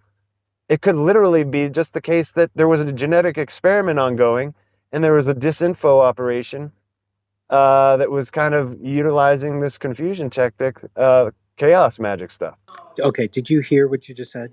You said there's archaeological evidence supporting that humans in the past engaged on genetic experimentation on other humans. What archaeological evidence do you have that attributes the current genomic human to being the genetic engineer of genetic experimentation in the past? So it's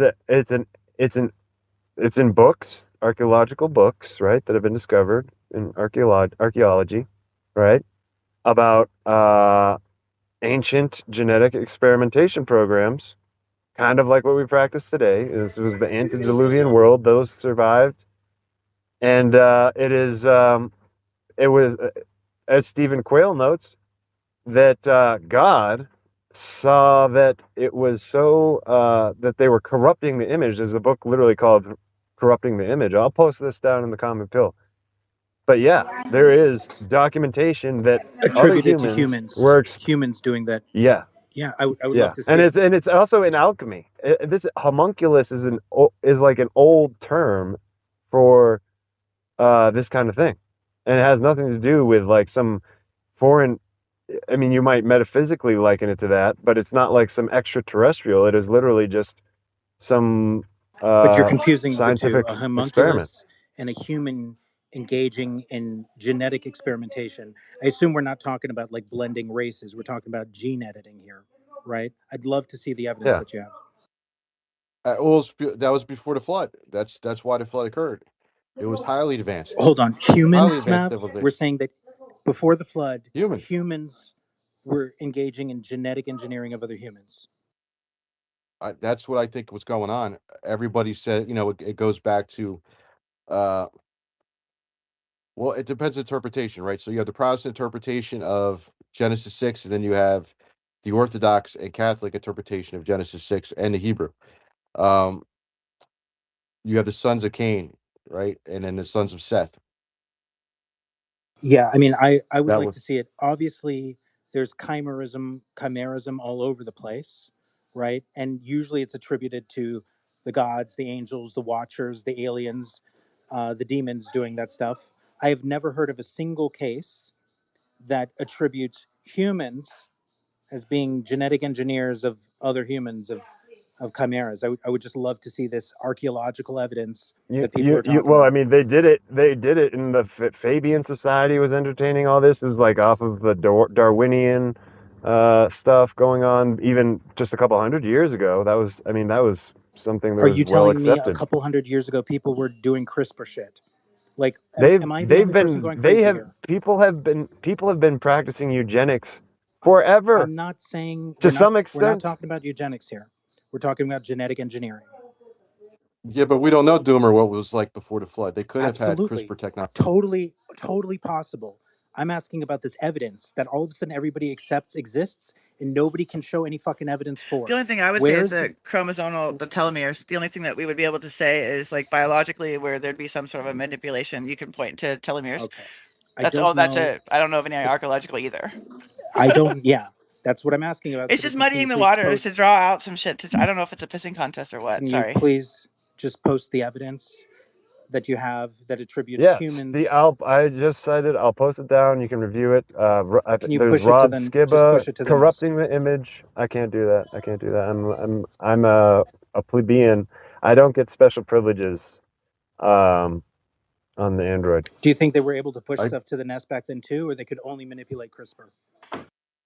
You know, they didn't have the push stuff to the CRISPR. nest, and spaces worked back then. There was no glitching. It was a much better time.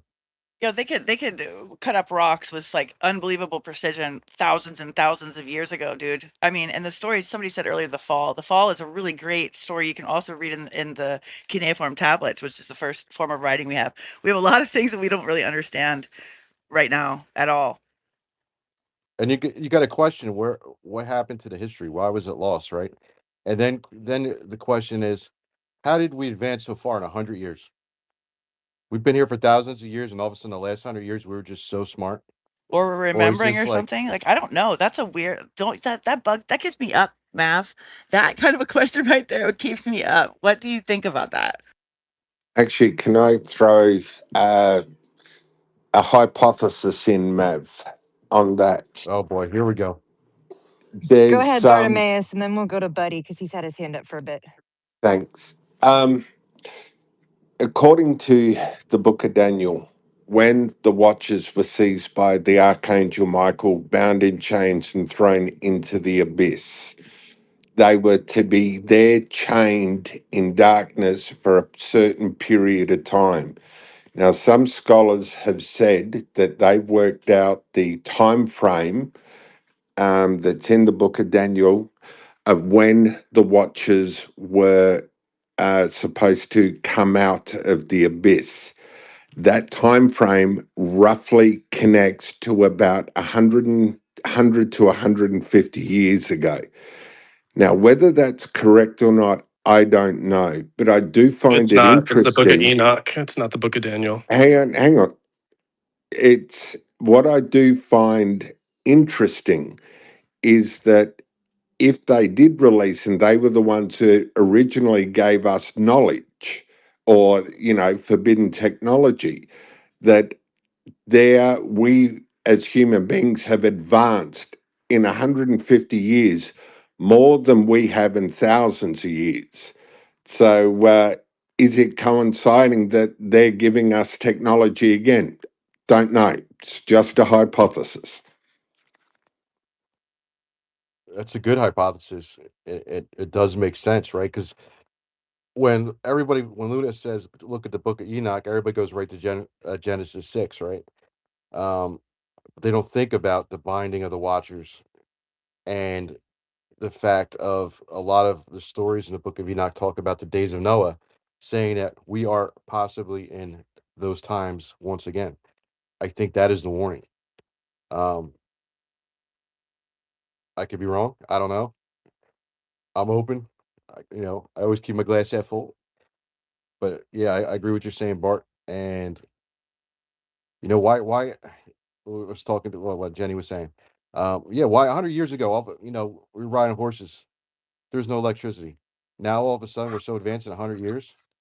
How did that happen in such a short period of time? We didn't get smarter. Where did we get this information? Where do your thoughts come from? How did these physicists go, I was sleeping last night and I had like Jack Serafati says all the time, I downloaded it. Where's the download coming from? Angels, demons, aliens, whatever you want to call them. Where are these thoughts coming from? These leaps in technology. You know, you just get a random thought for a transistor while you're sleeping and how to build it. We got alien protocol. I know he's got an answer. Go ahead, buddy. Hey, brother. Great to see you always. Guy, Sarah Beth, my lovely and pessimistic friend Doomy, Nuts, everyone love you guys. Citizens. About where the ideas come from. This is such a great question, and we're so not informed about our own bodies and brains. You know, we have the conscious mind and we have the subconscious mind. And the conscious mind is kind of like the puppet, and the subconscious is the grand puppeteer. You know, the conscious is tasked with doing very orderly, linear things, while the subconscious has so many more, you know, occupations, from, you know, biological functions to, you know, obeying the commands of the conscious mind to execute physical deeds, but it also stores and processes memories. I like to call it the stranger within. It speaks a different language completely. It speaks in synesthesia and symbols and solutions and problem solving and trauma. And unlike the conscious mind, which, you know, really likes to be linear, it's nonlinear. So that's why in your dreams, you know, you can be one place and another, and you're holding an apple and it represents this or that. It's like a super you. And so when you go to bed at night, and animals, you've seen your dog kick their legs or bark in their sleep. They're having this kind of, you know, I have Asperger's, so I can call it like an autistic kind of moment where you're processing a bunch of different things. You're, you know, sometimes twitching your leg, but it gives you an opportunity to solve problems. And I think evolutionarily, it had a real benefit. If you're able to recharge those, replenish the neurochemicals, but also, um, you know, problem solve in your brain, I think that would be a cool advantage. Um, and a lot of musicians and scientists and other stuff say it comes from a download, and it could be the subconscious doing its, you know, its mojo, and the conscious mind doesn't quite fully speak the same language. Couple little thoughts about the gods coming down and giving people knowledge. There's one that's oftentimes overlooked, and it's Onus. It's Oannes, and he came out of the sea with a fish head over his head, and his face would stick out of the fish mouth. And that, to me, is almost like an astronaut kind of, you know, symbol with that circle around the face and the face inside. And he would just come during the day and teach math, science, agriculture, very sophisticated math and other things. I thought that was super fascinating case. Then finally, with Dr. Phil and what's going on now, I think it's obvious. I've been in this rabbit hole, you know, over 40 years, and times have changed dramatically. We're in the process of disclosure. It's not going to happen in a day. We're not going to find out all the steamy stuff and, you know, the deepest level stuff. But something's going on. They're not pushing disclosure for a popularity contest. You know, there's a reason for it. So many of these witnesses are military guys, intelligence guys, and they wouldn't be pushing this. And it also, in some ways, it kind of jeopardizes black projects. If people believe in more and more UFOs, they're going to go out with more and more cameras and may catch a black project, a secret craft of some kind. And so, and I think they're all patriotic, all these guys are. So if they're patriotic and this intersects with, you know, exotic technologies, why is this process happening? It certainly looks like there's a need for it, perhaps. No, great points there, buddy. Definitely interesting. Uh, yeah, the creature coming out of war. It does sound like an astronaut, right? It's that could be possible, right? These beings. Um, g- I was told, think of Star Trek, right? And like there's different classes of civilizations, and the galactic, I guess, agreement is not to interfere with certain classes of civilizations. And then there's some beings who disregard. but they're also not allowed to engage when this occurs. And that was something I was told also by a physicist, that there's a intergalactic law. They're not supposed to. If you watch Star Trek, like I think there's like class 2 civilizations, or like we can't intervene even though there's going to be a cataclysm, because they're going to think we're gods and it's going to alter their path in the future. And supposedly Star Trek was taking from the knowledge that they gained from these extraterrestrials. But I still have a hard time believing in the extraterrestrial thing. Like I said, I'm a little bit biased based on my faith. But that's just me. But I do find it interesting. I did look up Dr. Phil. I said, what was his? Did he get anything in the past in any of his shows that would be counter to what he's talking about now? I found 3 episodes where he had people on who supposedly were experienced. Or the one was January 7th, 2019, season 17, episode 75. I believe I'm being electronically harassed and tricked into seeing aliens. The guest claimed about 3 years earlier, after attempting to summon UFOs inspired by online videos for CE5. She claimed they've seen objects in the sky, and then they started to have experiences around their home, described as little kid aliens with backpack-like jet devices, aliens having bonfires or parties on their porch, scratches on furniture and cracking walls that she attributed to the beings, and dozens of alien creatures at times in her house. And then she later reframed her experience as electronic harassment, gang stalking. Her husband said she was paranoid and seeing things. It was damaging their marriage. And then the final framing from Dr. Phil centered on the strain on the marriage, reality testing, possible mental health issues, and influence of online content. Explained her UFO interest in her alien experiences. So that was one. So he didn't really say anything negative about aliens or abductions. That was just his thing. He thought it was stress on from the marriage, health issues, mental health issues, and influence, I guess, watching Stephen Greer's CE5 videos. And there's a lot. The next was February 2019. A woman questioned whether she was being abducted and impregnated by aliens. Woman attended a spiritual retreat in Sedona after taking mushrooms.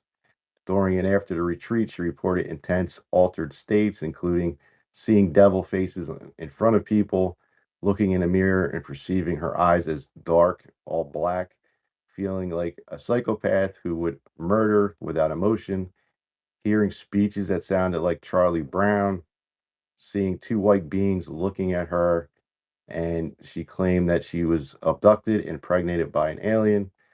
And then Dr. Phil emphasized on the role of psychotic mushrooms, spiritual retreat setting, possibly psychological fallout or trauma, and impact on a relationship and family. And then another one was a video in 2025 described a 42-year-old married father of 2 named Mark, who claimed a regular communication with extraterrestrial intelligence, and it called the Weavers. He described and received transmissions via mathematical sequences and tone frequencies detected with a modified ham radio. Dr. Phil's approach, per the account, was to avoid debating the existence of extraterrestrial life, and said, frankly, it's above my pay grade, and instead focused on the underlying personal issues. So he never said anything against it. Good for him, dude. These might be bad examples. Like Terrible examples, mushrooms, Mav. You're the GOAT, baby. Love you. New space. Gotta go. You the GOAT, boy. All right, brother. That's But what I was talking. some That's what I was talking about earlier with Dr. Phil. Like he has this setup right from before, and I think that's maybe one of the reasons, because we're going. I mean, he's going to be approached. Think of the nation is going to be approached once people understand the real sort of a new paradox, a new reality in a way. right? That is acceptable. They will begin to bring their stories in their mind to life and start talking about them. We are going to have to decipher which ones are delusional and which ones aren't. This is a dangerous place to be in too. So you have to really, that's why it's concerning to have these spaces to talk about who are the people that are going to be defining these things. Like for the third guy, right? Sarah and I both put up our like, whoa, because we had a familiarity while he was saying, well, they were the weavers hit me, web that has no weaver. I mean, that's an excellent book, goes back into Chinese, medicine, etc.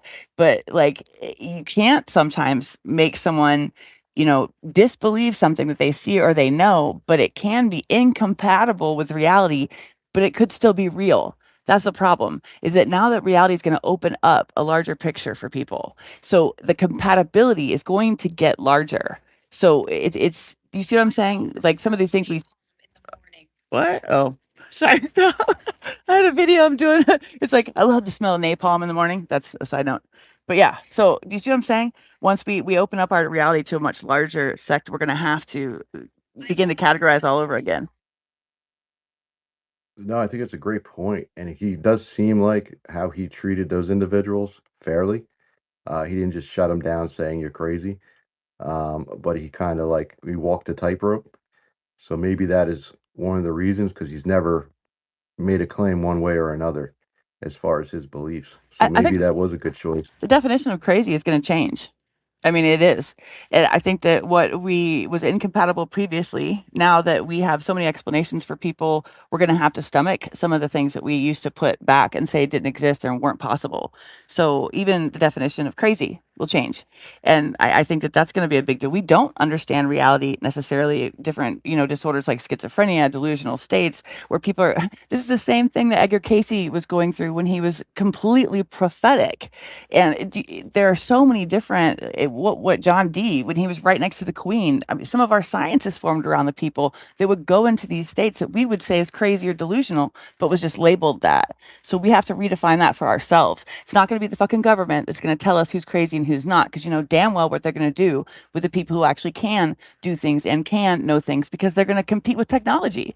So they're going to be quarantined. We have to now be careful again that another word isn't going to come out like conspiracy theorist to try to dampen the voices of all the people, when in fact there is a much larger picture we have to see.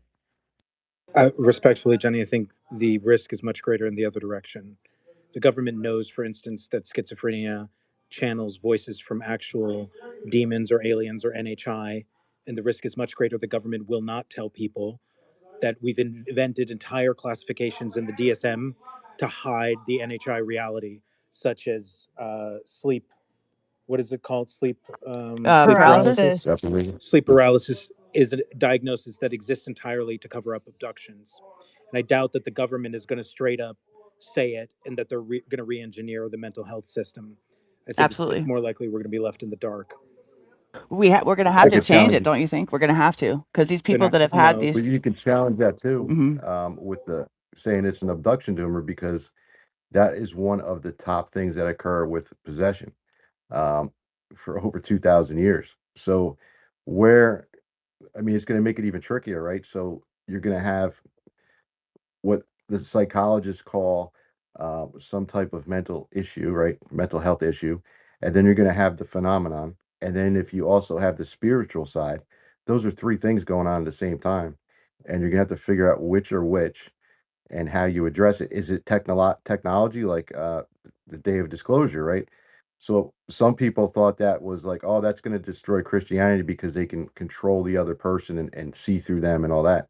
No, that was tech. So how much of these people who supposedly have mental health issues are being attacked by some type of technology? And then you also have the spiritual component, right? yeah, I mean, you're not going to get any pushback from me when it comes to demonic possession, the spiritual component, the paranormal thing. I'm going to throw all of that into the NHI thing. Um, and you're not even going to get a lot of pushback from me if the NHI are using tech, if the demons are using tech, if the Greys are using tech. Like I'm all to me. I'm not saying it's all the same thing, but you're going to get zero pushback from me that's one phenomenon there. Obviously, there's human tech, like voice to skull, the voice of God technology that makes the whole issue way more confusing. But none of the occult, none of what the Vatican investigates, like you mentioned, right? There was that priest who explained how some demons will manifest as like alien grays, and there's abductees who've seen the gray hat men, you know, have a projection be removed and underneath it was gray. So like none of that is controversial to me, but I do not think the government at all will come clean on the fact that you have an entire mental health field that has been lied to and has been mistreating patients as a result thereof. I We would did love to. deinstitutionalization. We deinstitutionalization. So we did admit that, and we brought, you know, a large percentage of those people out of the institutions. What we had a reinstitutionalization thing recently, though. Well, even with like the psi abilities, right? Or you look into the GATE program and they're looking for special individuals with abilities. That's biblical, right? That would be called in Christianity or Judaism or Islam as a gift from God, right? Why are they looking for it? Because I think the government knows all this shit is real, and it would change the reality of the world and how we treat each other if they came forward and said, "Yo, God is real, aliens are real, demons are real, angels are real." How would we treat each other differently? And their whole power structure collapses. And I think that was one point that came out of like the day of disclosure also. It wasn't that they were fearing how people would react. It was about loss of power and money. I think that's what we're dealing with. I got a little pushback or just alternative, theory. I've done a lot of research into consciousness, for 40 years, psi abilities since a child, and I do attribute all these things to, the gifts and grace of God the Almighty, and about the conscious and subconscious and schizophrenics.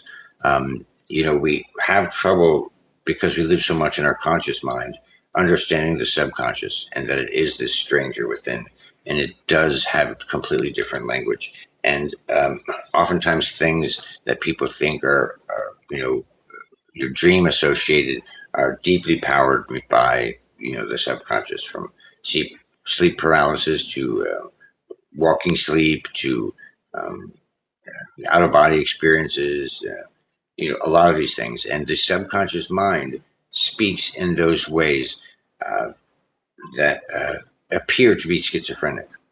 So if you have someone whose connection between the conscious mind and the subconscious mind is blurred, instead of the conscious mind leading during the day and the subconscious at night, you would expect to see the exact same effects as you see in schizophrenia. Seeing things, hearing things, temporality distortions, all these different things. And it doesn't have to be an NHI programming and manipulating your brain or manipulating them to be schizophrenic.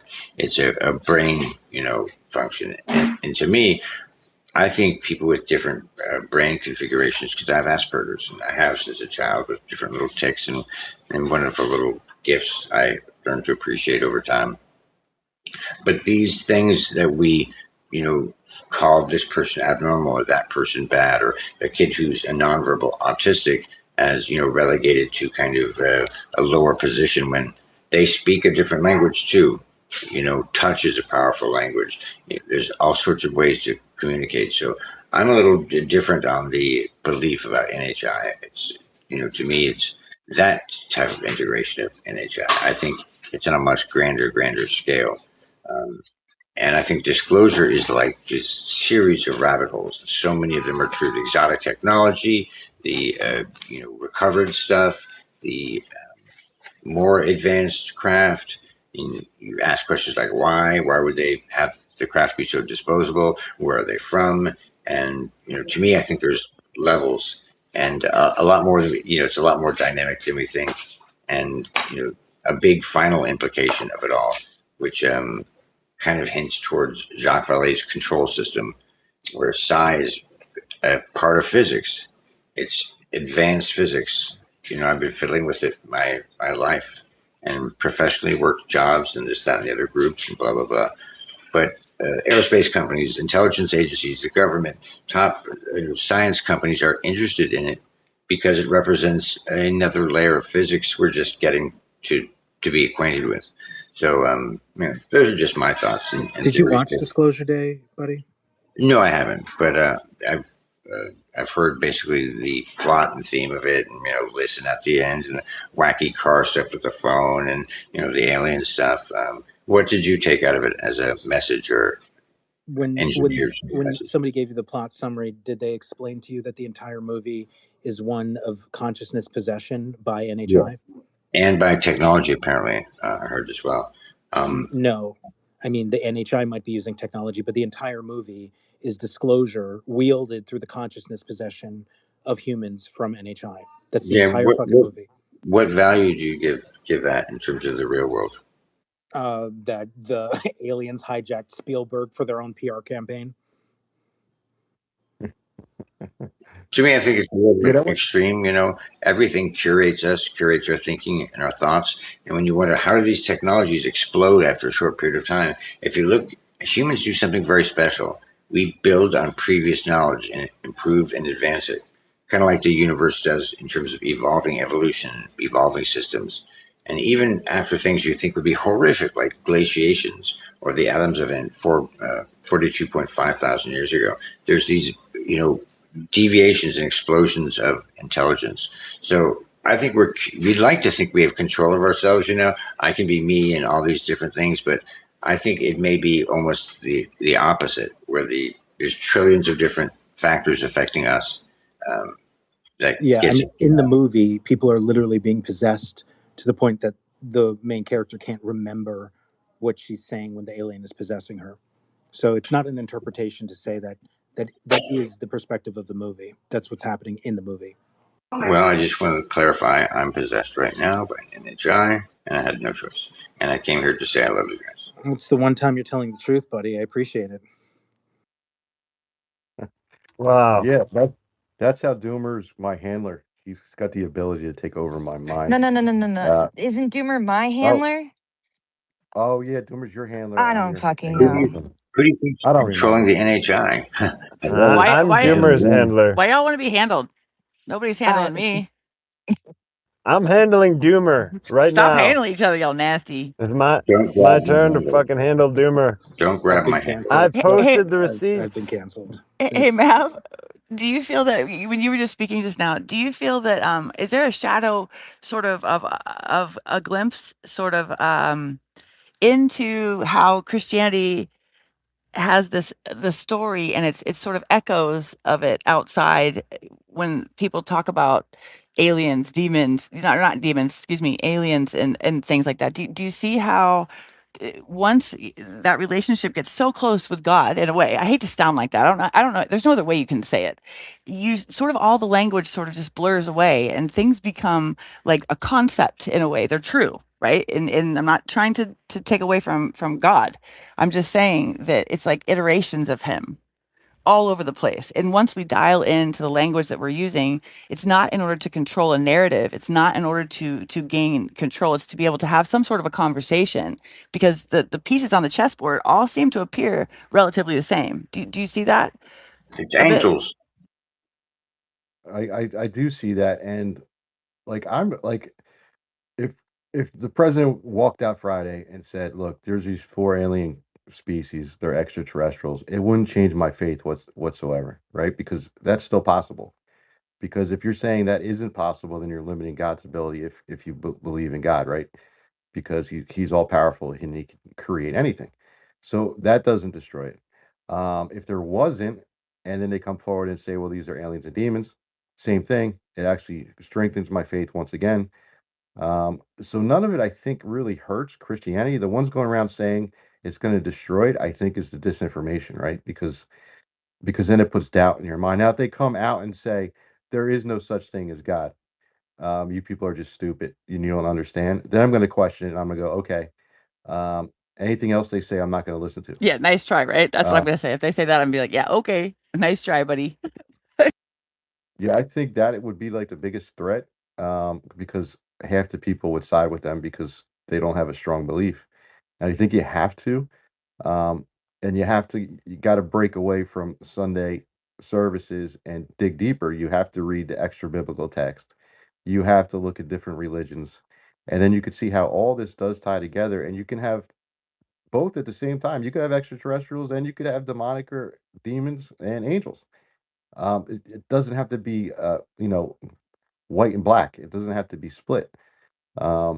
That's where I'm at with this, and I was leaning towards the extraterrestrial thing until I got more involved in this community, and I was listening to all the experiencers, and I'm going, okay, a lot of these things are lining up with demonic possession, and it kind of blew my mind. And I'm like, and I started to do some more research on that. I seen the parallels. I'm like, wow, this is like uncanny because it's almost exactly the same. Now, the physical beings and being moved, I know I've gone back and forth with Fringe on this because on the spiritual side, they can put images in your mind.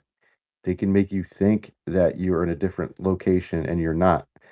Similar, like Buddy was saying, with like being schizophrenic, right? You can think it's an altered reality, right? Like, how can they go into your room at night when you're laying there with your partner and take you and leave everyone else in the house?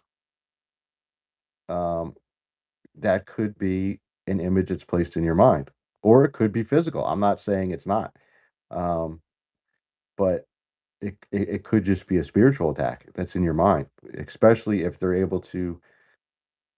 They have some type of telepathic ability, because I know, like, I mean, you guys, this discussion, you guys got to go watch Father Chad Ripperger's videos on YouTube. The first one I would suggest is he's got one on angels. It explains all the hierarchy of angels, the 9 choirs, what happened when they fell, uh, how they are. It's just an inversion of heaven and hell, same structure, what their abilities are, how they communicate to each other, how they communicate with us, um, what their abilities to do, um, what they cannot do, what God allows them to do, and then go with all your experience that you do have in the UFO phenomenon with experiencers, and look at how similar they are, and then it'll make you sit there and go, this is very interesting. I know there's some people that said I've tried to say Jesus help me and I couldn't speak. I've heard people say I've said Jesus help me, it didn't work. Well, that wouldn't work if they were physical beings. So maybe there is some type of physical beings going back to Genesis, right? The Nephilim. Maybe these creatures are the Nephilim that survived the flood. I have no freaking idea, but that would be one example. Because, like, let's say Doomer was possessed, and we all know Doomer's possessed every other day if you listen to the people on here. I don't think so, but I'm just using that as an example. If he was coming at me with a knife and he was possessed, and I said, Jesus, help me, uh, it ain't going to prevent him from sticking a knife in my chest, right? Because he's physical and he's being possessed. If these beings are there and they're physical, and you calling out the name of Jesus, it's not going to help you. It's not. They're physical beings. That's not. It might help you, maybe. I don't know. Maybe God will intercede or something, but you're gonna have to fight. Um, yeah, I don't know.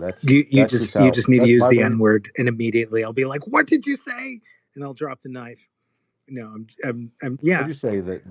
The German word? I said the N word. I said That's if you how just you'll use the. know. No, that's how That's you'll how you'll know know. if they're people moonlighting as aliens and staging abductions like my labs and shit. Yeah, totally. Yeah, I I think Matthew just brought use the. a really cool point about um, this environment wherein could be engineered and interacted with in super dynamic ways. Not just our planet, but maybe all the different ones. It's so dynamic, and you don't, people say, "Oh, it's interdimensional." How the frick do you know interdimensional? What is interdimensional to you, and how are you determining that when something goes invisible, it's that as opposed to moving faster than the eye can detect, advanced camouflage, all these different things. And when you see the range of different types of creatures, when you see the range of different types of craft, and you see the range of different types of phenomena, it almost seems like it's designed to look like a custom reflection of the viewer, but also to appear as many different things. And uh, to me, that brings to mind, well, there may just be one origin force behind it. Like you go to Disneyland and out from behind or inside a tree comes, Mickey Mouse, and Goofy comes out of another one, and you have to walk, a mile to go around this giant arc, but a Disneyland employee can enter a tree and take a 2-minute walk and be out of a wall on the other side. And underneath you, there's all this infrastructure of Disneyland players. So, sometimes I feel like, our world is like that. And then it's like, I would love to find if there's someone who never seen a gray alien before, and they had some type of experience, what they would say that the being looked like, right? Just kind of like even like with folklore, you get the chupacabra, right? So it has to do with an animal similar in like Puerto Rico and Mexico and South America. And you go to Europe, and it was the werewolf, right? It was a werewolf. Um, and you had wolves. So is it just, you know, is that the same phenomenon? But now everybody who hasn't seen a movie with a gray alien, so if it's spiritual, they can pull that from your memory and make you see that image. So it'd be interesting to see if there's people who haven't seen what a gray alien is, and if they were abducted, what the being look like? Is that why we have Nordics? Is that why we have these reptilians? Is that why we have these different species supposedly that people encounter? Because they've never seen the other ones, so that's the image that, you know, they project in your mind. I don't know. Um, I wonder if anyone ever did a study or research on that with those who are experiencers, because that would be interesting to know. Go ahead, introspective. Yes. Yeah. Can you hear me okay now? Oh, you sound good now. Okay, I'm sorry. App is a challenge as an Android user. Just echoing on Mr. Alien Protocol's statement about his doubt or his confliction with the terminology of interdimensional. An aspect of consideration, Mr. Buddy, would be that time relative to its speed and in interfacing with the animate person would also be considered interdimensional dominance, perhaps, being that it's a temporal dimensional aspect that's being demonstrated or manipulated, and that would still being that dimension is a spatial reference to measurement, and that inter being the term rooted for between. So I think temporally, if something is moving faster than we can recognize it, it's still a space between temporal measurements spatially. So I think it would still classify as interdimensional, but I know I catch your drift, essentially. Thank you. Yeah. Well, nobody's catching my drift except for Mav here, apparently. Doomer Daddy is still awash in the doom. And I'm making it real clear here. I posted the receipts per his request. This is what the people want. He tells me I'm his handler. I must provide this. Doomer Daddy, please, if you wouldn't mind, please put it up in the nest. I also want to highlight, I see the lovely Ms. Moneypenny down in the listener section. You know, she hosted a space that got deleted so fast. So fast. And it was with like testimony from people from the Air Force, or a gentleman from the Air Force specifically, about the kinds of technology, like we're talking about voice to skull. Doomer mentioned that. But he was testifying to like remote control, neurally operated craft that he was playing with in the 90s in the Air Force.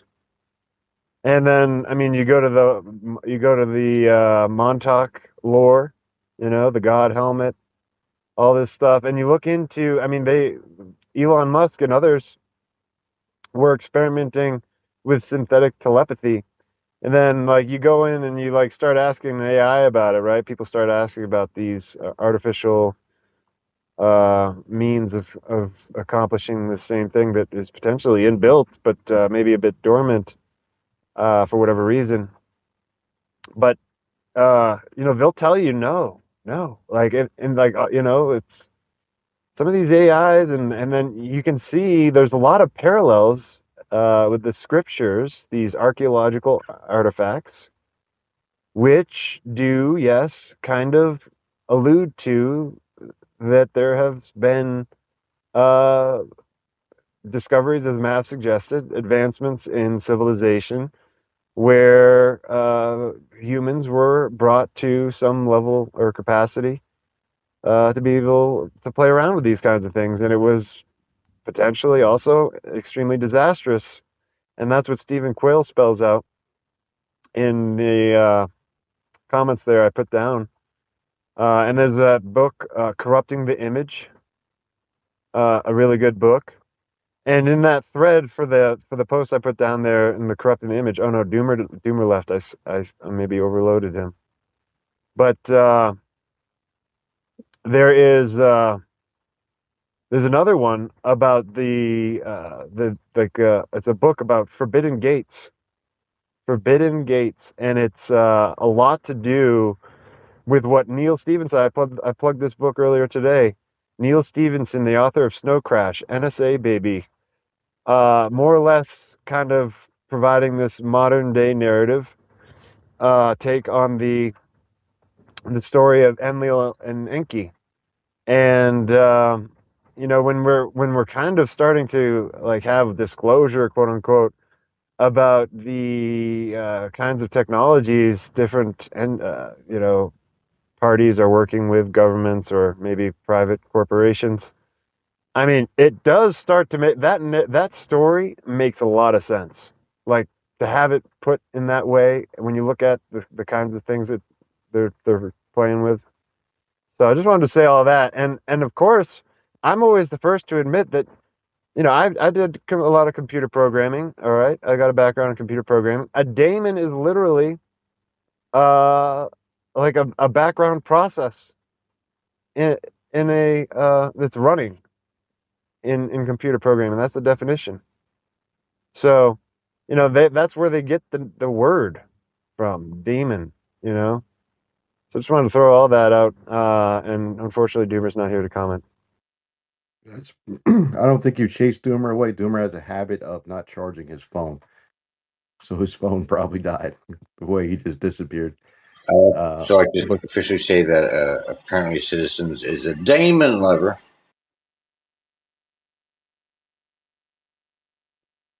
Oh boy.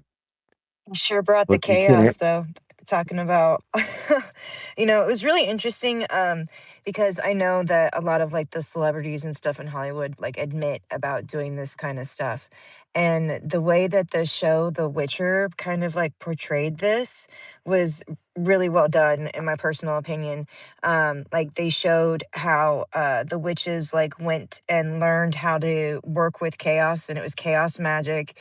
And then they were all assigned to a king and a kingdom. Like, so every ruler had a high priest or like this, a high sorceress, that would advise them in war and politics and everything. But I really like that show. It's a good one. Sarah Beth, can you do me a favor? Can you pin Moneypenny's post up top, the one about experiencers Yeah. and truth? That was very interesting. Thank you, Moneypenny. She's awesome. Pure awesome. My favorite Brit. That's for sure. Yeah, Don't she let she Daz hear you say that. Oh boy. Don't clip that. Now I'm definitely have You're to in delete the trouble face. now, Oh, Mav. I don't want to put Miss Moneypenny on the spot, though I kind of do. But I mean, I would love to know why that wonderful interview was pulled so fast with that explanation. It was it was delightful to hear people talking about that in official capacity. I could tell you why. Because she was over the target. I came up because I wanted to add on what Mav said a while ago about like using the like just quickly before money, whatever. Or I can wait because money. I am Go so ahead, go clipping ahead, that. I'm Rose. so clipping that for Daz. I am going to clip that. I'm going to make a Suno song with it. I'm going to rap with it. I'm going to make an infographic with it. It's going to go viral, Mav. I am your favorite Brit. Wow. God, Daz is going to love this. Oh, come on. Busted. I mean, Moneypenny, you were always my favorite. Then Jack Serafati wants to meet up with you at a tavern. I mean, that just swept me off my feet. I'm not gonna lie, I was a little jealous, but yeah. He keeps emailing me. I'm going into hiding. I think I'm going into a bunker, an underground secret bunker, probably. Anyway, yeah, I did a chart with the different types of experiences because I've been listening for a while. And I thought it needs a chart because all the different options of why an experiencer could be telling the truth or could be lying or could be telling the truth but not realizing they're lying or could be telling the truth and the event actually happened but it was a deceptive event. For example, Roswell could have been totally created by intel agencies who, reconstructed it, put it all together. So I just looked at the different options and I've put a little infographic chart together. So thank you for putting it in the nest. No, thank you. Thank you for putting it down below the purple pill. I'm just afraid to go back and forth on my phone because that's the only way I can pin it because of the way the app's been. Just so anyone knows, if you run a space, if you go into messages or anything like that, or even notifications, you lose audio. Yeah, you And have then to the go back listeners to can't your hear. profile, click on your own face, and then say enter the space again. Every time you leave the space to go and look at something or put something in the purple pill, you have to effectively enter the space 100 times again to keep doing it. It's a nightmare. It's ridiculous. Yeah, that's why it was better before the flood because spaces worked a lot better. And I think Doomer mentioned that. And we got Doomer back. Yeah, I wasn't trying to boycott your space. I was looking for a good Dr. Phil clip because there was one where he talks about these things clearly not being aggressive and nobody needs to be afraid. And it took me forever to find it. I found a better one where he's actually talking to Bryce Zabel and Christopher Mellon on his show. And if you'd be willing What? to play it, yeah. Mellon was If on you'd be, Dr. Phil? this is I just pushed it to the nest. Holy shit. And Is that the one? it's a Joe Mergia post, and you know how Joe Mergia writes out the whole transcript. So this is a 7-minute clip, and Mav, like, feel free to cut it off whenever you like. But I think this is actually, of all Dr. Phil clips, this might be the best one to understand why the White House is involving Dr. Phil. And not to toot my own horn here, but I have been the one in the community who's trying to tell people you're underestimating the catastrophic soft disclosure here. Dr. Phil, the teddy bear, here to make everybody not panic. That's what this is about. To make sure, catastrophic soft disclosure becomes the least amount catastrophic, even if it involves lying to people and saying there's no threat whatsoever. I think that's what Dr. Phil is about. I think that's his core purpose here. Okay, I got the clip, but Kim was going to speak. I'll let her speak, and then I'll play the clip for everyone. Thanks so much, Matt. What, can we also have a rebuttal from Doomer from this content that I provided, the receipts? I would love a rebuttal, please. I don't think he was here to observe it. Do I need to look in the purple pill? Did you thread everything? He asked you a bunch of questions while you were gone, Doomer, getting the clip. Anyway, I'm willing to move on to the clip. This is very interesting. I mean, I'm not going to forget what I had to say. Okay, we could do that. Yeah, Doomer, as soon as you left, Citizens, like, my handler's not here. I'm just going to go. Buck wild. I'm just going to go wild. Yeah. Yep. Yeah, yeah, I'm used to it. Normally, people will have a bunch of arguments with me, and they'll be offended that I didn't hear what they had to say. So I usually get that treatment from women. No, I am the handler here, okay? I have handled this argument to its completion. Please play the clip and review the receipts. My handler has spoken. Here's the clip, guys. So we know in the last 80 years, there have been no overt hostile acts that we know about. That doesn't mean there could be things happening that are attributable to these forces that we don't know about, but we certainly don't have any attacks that we can attribute to these UAPs or whatever. And if the best predictor of future behavior is past behavior, I think people can take some comfort in knowing that if they were going to melt us with a ray gun or something of that nature, they've had ample opportunity to do that. They may have been here 1,000 years before we were here. Who knows what the situation is? But we do know that as long as we've been monitoring this and tracking it, there have been no overt hostile acts. And I think people can take some comfort in that and should. They should. The only thing I would say is if we're dealing with a non-human intelligence, or an NHI, as we like to say now, we'd have to assume that they think differently than us. So even in our own world, in the United States, we tend to think in 4-year terms because of presidential terms, right? So you can't get something off the ground if it can't get done right away. The Chinese may think in 100-year terms when they think about Taiwan or whatever. It's possible there are alien or non-human intelligences that think in a different time frame. If their time frame was 1,000 years, then they could just be getting started. And on the topic of the nuclear issue, which I share concern of, I mean, I think the nuclear issue means it is at least a national security issue of some kind. Now, I've heard people talk about this, Dr. Phil, two different ways. Some people say, well, they're looking at our nuclear capabilities because they want to protect us from ourselves. Okay, that's great. I hope that's true. But the other would be, what do you do before you actually go to war with anybody is you do reconnaissance. You try to find out what the other guy has. What are their assets? What are their capabilities? So I think the problem that we need to overcome in this country is getting to a place where we understand this phenomenon that we're encountering enough that we can at least start to figure out intent.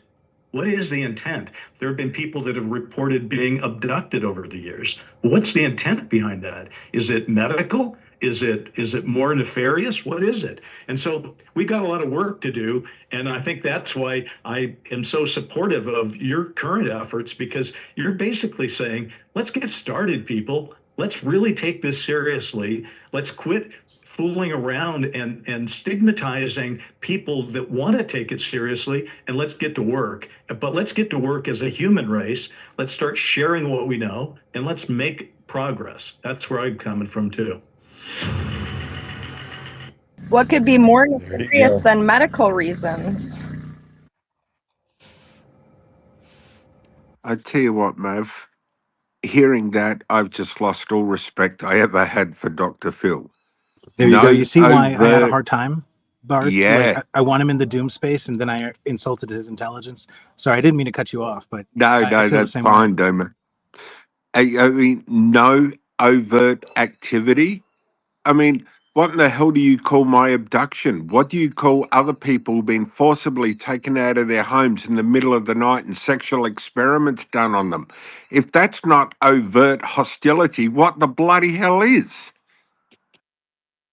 Yeah, No, and you're right. and Mav, it might be worth it, in a couple minutes to play like the other half, because Mellon, I think, is speaking on this too. It's kind of crazy that Dr. Phil Teddy Bear comes out of nowhere and he has Bryce Zabel and Christopher Mellon on his show, right? And the first time we got a clip from Dr. Phil, both your impression and mine was like, wow, they sort of gave him a 101 on ufology. But this is where either his ignorance is showing or his his purpose, like why he got hired, is showing, right? Like this issue around no threat whatsoever, they're just supervising our nukes. This is where it really shows like why Dr. Phil is really why he was hired for the job. At least that's my take here. It's kind of funny because a lot of people in the military, I think, well, maybe not, maybe half, I'm sure they're probably split, are saying, we should nuke the hell out of these sons of bitches, right? And then you have him saying, well, they're kind of peaceful. But exactly what Bart said, like, what about all the people that have been abducted and had things done to them against their will? How could you turn around and say, well, they haven't okay, they haven't melted down a complete city, but a lot of people in prison haven't done that. This right? is a So narrative thought change, that what was we're seeing from the important. government. I thought that was an important thing that he said about the ray gun being able to like liquefy everyone or whatever, like kind of put that in there because of Lou Elizondo and others pushing that the blue orb narrative is there, and at Skinwalker Ranch there were blue orbs that liquefied potentially animals there and stuff like that, like a ray gun would. So I don't know, I thought that was also just like an interesting way for him to describe that. And also when he talks, he uses words like the force. So like I don't know, like I don't take any of that seriously. So This is the biggest sign that the government is preparing for some sort of soft disclosure, because they're making a narrative shift, and they're going to say, it doesn't look like a threat, right? Meaning the government isn't making a narrative shift, but we're seeing a narrative shift as opposed to what the whistleblowers are suggesting, that there is some sort of a threat. So if the government is moving forward with confirmation, the strategy they're taking is, we're not alone, and it doesn't look like this is a threat. This is the most interesting thing, I think, about the Dr. Phil angle. it's kind of funny too, right? So like when the Russians were building up troops on the border of Ukraine, no one said, well, historically they haven't done anything, so they're probably peaceful, right? Right before they invaded. I mean, it's kind of weird, like just to use that. Well, they haven't done anything yet. It's kind of weird. I'll play the rest of the clip and then I'll get back to questions. I saw a study that said 71% of Americans believe that there are aliens that have been or are in our earthly space. And it's interesting. I read that in one context that said, look, this is not going to be such a big deal if this gets verified. There's one thing to say that in the abstract, like, yeah, I think probably there are. It's a whole other different situation if you turn around and see somebody standing there. The gravity of it goes up a whole lot if it goes from the theoretical to the verified. And I hope that we are going to put enough context around this, particularly knowing that there are segments of our population that are very vulnerable. There are some elderly folks that aren't up on technology and might be overwhelmed by the reality of this. We have certain populations that might be easily disoriented or destabilized in the mental emotional fringes of the population. And I worry about those that are easily exploitable. You need to get out of the urban areas, buy our buried school bus in the mountains, and you'll be safe forever. The con artists and the scammers are going to find every opportunity to prey upon those that are concerned and worried about this. And I think we need to be prepared to take care of those that might be destabilized by this information that's coming out right now. We can't pretend they aren't there. We've made those mistakes in the past, like during COVID, for example. There are those that are more impacted than others, and we need to be prepared to handle that.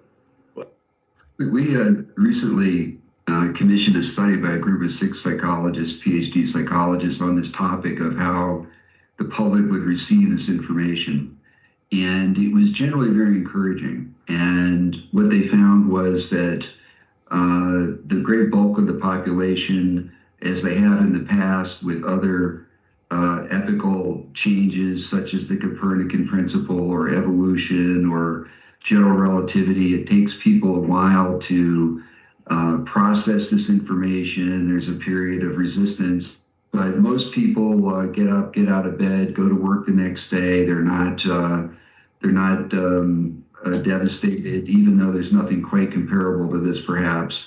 What the study did find is that there's likely, however, to be a subset of people, maybe 15% of the population, that are going to need some help, and that we are not necessarily prepared in our present state to provide that kind of assistance, and we need to be doing more to get ready for that, and also to work on the messaging. The messaging is so important. Clear and consistent messaging from the government, trying to develop trust with the American people so that the information is accepted and acted on. A lot of the difference will be people who can't get their head around it, even though they really understand it. But because of their own belief structure, the architecture of their own belief structure, for some reason in their particular individual case, it's particularly threatening or disruptive. So there will be people who fall into that category, according to this study, who likely are going to need some assistance to help deal with this, because it is so far-reaching and for some people potentially very frightening. All right, that was it. That was Mellon talking. And while that was going on, you couldn't see it on, because obviously you can't see. It was on the screen. They said in order to keep people calm, the message will probably be, we don't know yet, after they disclose that these things are around, versus we aren't telling you because that'll cause distrust. So I think we've discussed that before in spaces, that they're going to tell us, we don't believe that there's any danger, but we are still working to find out more about what these things are, versus we're not going to tell you we know everything and we're screwed, right? So expect, we don't know yet. We're going to get back to you. We're going to have another briefing in about 2 weeks. That's something I would expect them to have. And then they did throw that up on the screen as, what would probably be the most positive thing for a disclosure type event. And I think the Doomers talked about that before. I know others have as well. And you get why I wanted you to play that clip, right? You have references to a group of 6 psychologists outside of Dr. Phil. So they didn't go to Dr. Phil for the psychoanalysis. They went to Dr. Phil for the soft, cushy delivery of the conclusion of the psychologists.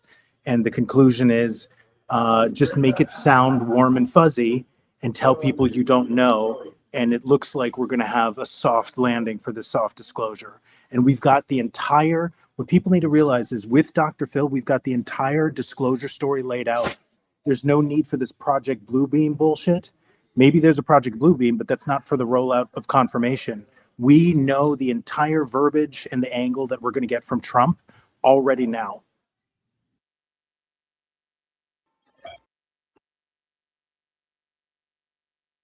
So true. Go ahead, Introspective. Hey, yeah, I think it has a lot of relevance that when we're thinking of a religious connotation to this, that maybe consider religious ideological behavior in its current state as we understand it, and that many conflicts exist and persist based on them, and there's extreme behaviors in throughout the world indicating that. And I think the metric of 15% of cognitive, dissonance, debilitating cognitive dissonance, almost to the point of danger, would be enough of a percentage of people that we're thinking domestically inside of the United States, but I'm considering worldwide, and that some cultures may be aggressive in their current belief systems, and the blowback may be cultural, ideological resistance, and that there's a diversification of people already here inside this culture, and that there may be more conflicts that could persist from that angle, but inter-religious conflict. As a neutral person, rational people, which a majority of that percentage would possibly represent, there are ideological extremists and people who may not be well that can act out acts of resistance or violence. Yes, sir. Thank you for considering that impact. I don't think they need a prompt, with this. I mean, maybe they'll just cite it as an excuse or something. Like, alien, racist alien invasion. kill the racists, something like that. But I tell you what, this interview has made me all the more suspicious of elections reform or perish. I tell you what, very similar voice, very similar. I know as this space continues on, I'm less likely to get Dr. Phil. But we're gonna go to Kim, and then we're gonna go to Buddy. I just wanted to say that the 15% or whatever they're talking about, and essentially all of that, reminds me of the original World of Wars broadcast and then later movie, where it specifically shows that like only a few people heard the original broadcast and thought that it was real, that a threat was imminent, and then they were essentially caught off guard by police, and like during this panic, I guess, because like see a threat because they heard the radio station, right? Like the Weaver thing. But no one else heard it. So everyone else is like in La La Land, but they heard the thing, they think it's real, they think the threat's real, then they're targeted, essentially. And then like their life goes to shit pretty much. So I don't know if you've seen what that's about or whatever, but I think essentially it will be like that with this 15% or whatever that like they're alluding to, because it's like as they're pushing the narrative that everything's fine and nothing's nefarious, then people are going to actually be awakened to the actual threats, and then those people will be targeted like simultaneously.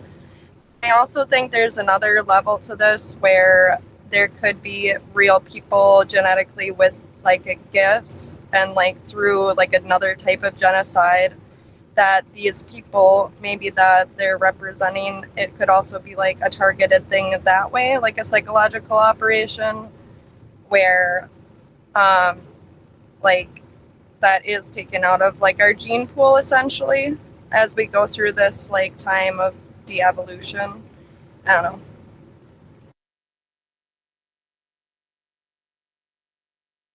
I think something to keep in mind also, we'll go to Buddy, then we'll go to Doomer, is they don't always get things right. I know like prior to 9/11, they thought if we had an event like that in a major city that people would shelter in place, and people didn't react that way. Everybody wanted to get home.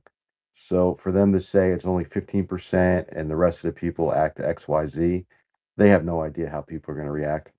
And I'm just getting to be a little curious now if they're in our group chat, Doomer, because how do you know about the buses and us burying them in the ground, when disclosure happens? I don't know how that information leaked out, but that's just a joke. But that'll be clipped. But go ahead, Buddy. Well, I'm certainly going to be suspect for what I'm about to say, having worked in Hollywood, and I've done a lot of research in this stuff over 40 years, and what I'm going to say is kind of nuanced, and I hope it's not misconstrued. But there is a lot of evidence to point to the other side, or less extreme at the other side than a totally hostile NHI,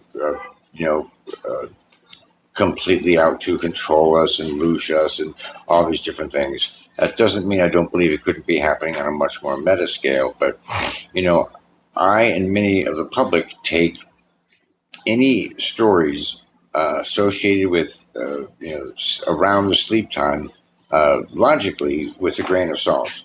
And personally, I believe a lot of them are extrapolations, vivid dreams, and all these other things. A much smaller percentage is the ones that actually apply to the abduction scenario. There's a great book which is a compendium of researchers and top professors interviewing people, deep interviews, not like a casual 3-minute interview with abductees. And don't quote me on the exact percentage, but it was something like 85% considered the interaction positive. Now, I'm not saying that these other people's stories didn't happen.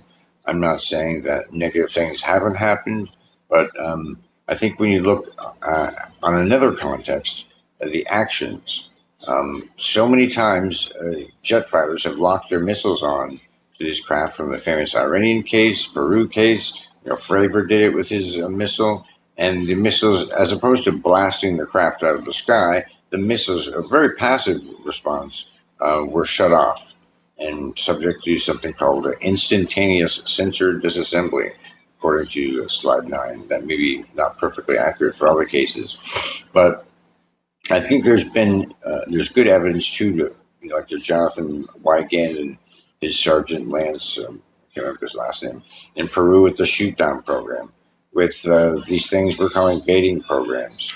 Russia and the U.S. has admitted to. Lou Elizondo said he couldn't speak anymore on the topic. I think, the demonizing them, especially, coming into a closed military airspace, is not you could call it a threat. They didn't launch any nuclear missiles. There seems to be a warning, but at the same time, the message with all these sites is not like something big and clear, like, hey, you shouldn't do nuclear weapons to a larger crowd. So their actions in those capacities, I don't want to conflate things that could be, our technology or other countries' technology either, but it's a very nuanced topic.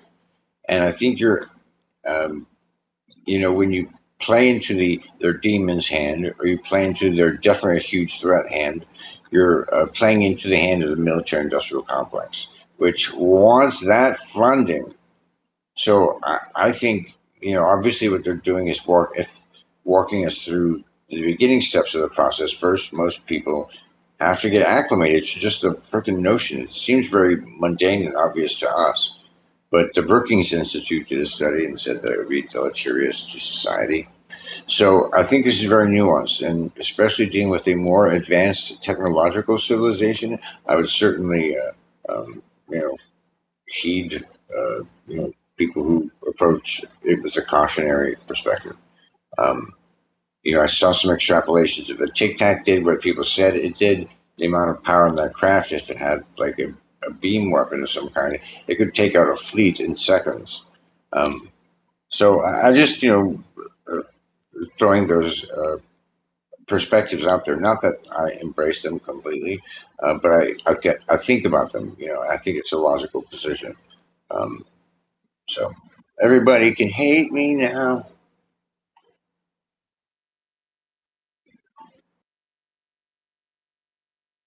Oh, I was gonna let picks go first. Elections. You can go ahead, man. I appreciate that, Dimmer. Hey, Mav. Hey, Sarah. Hey, Money, everybody. You really said everything I wanted to say. I was listening to that clip, and I focused in on that exact same passage that you did.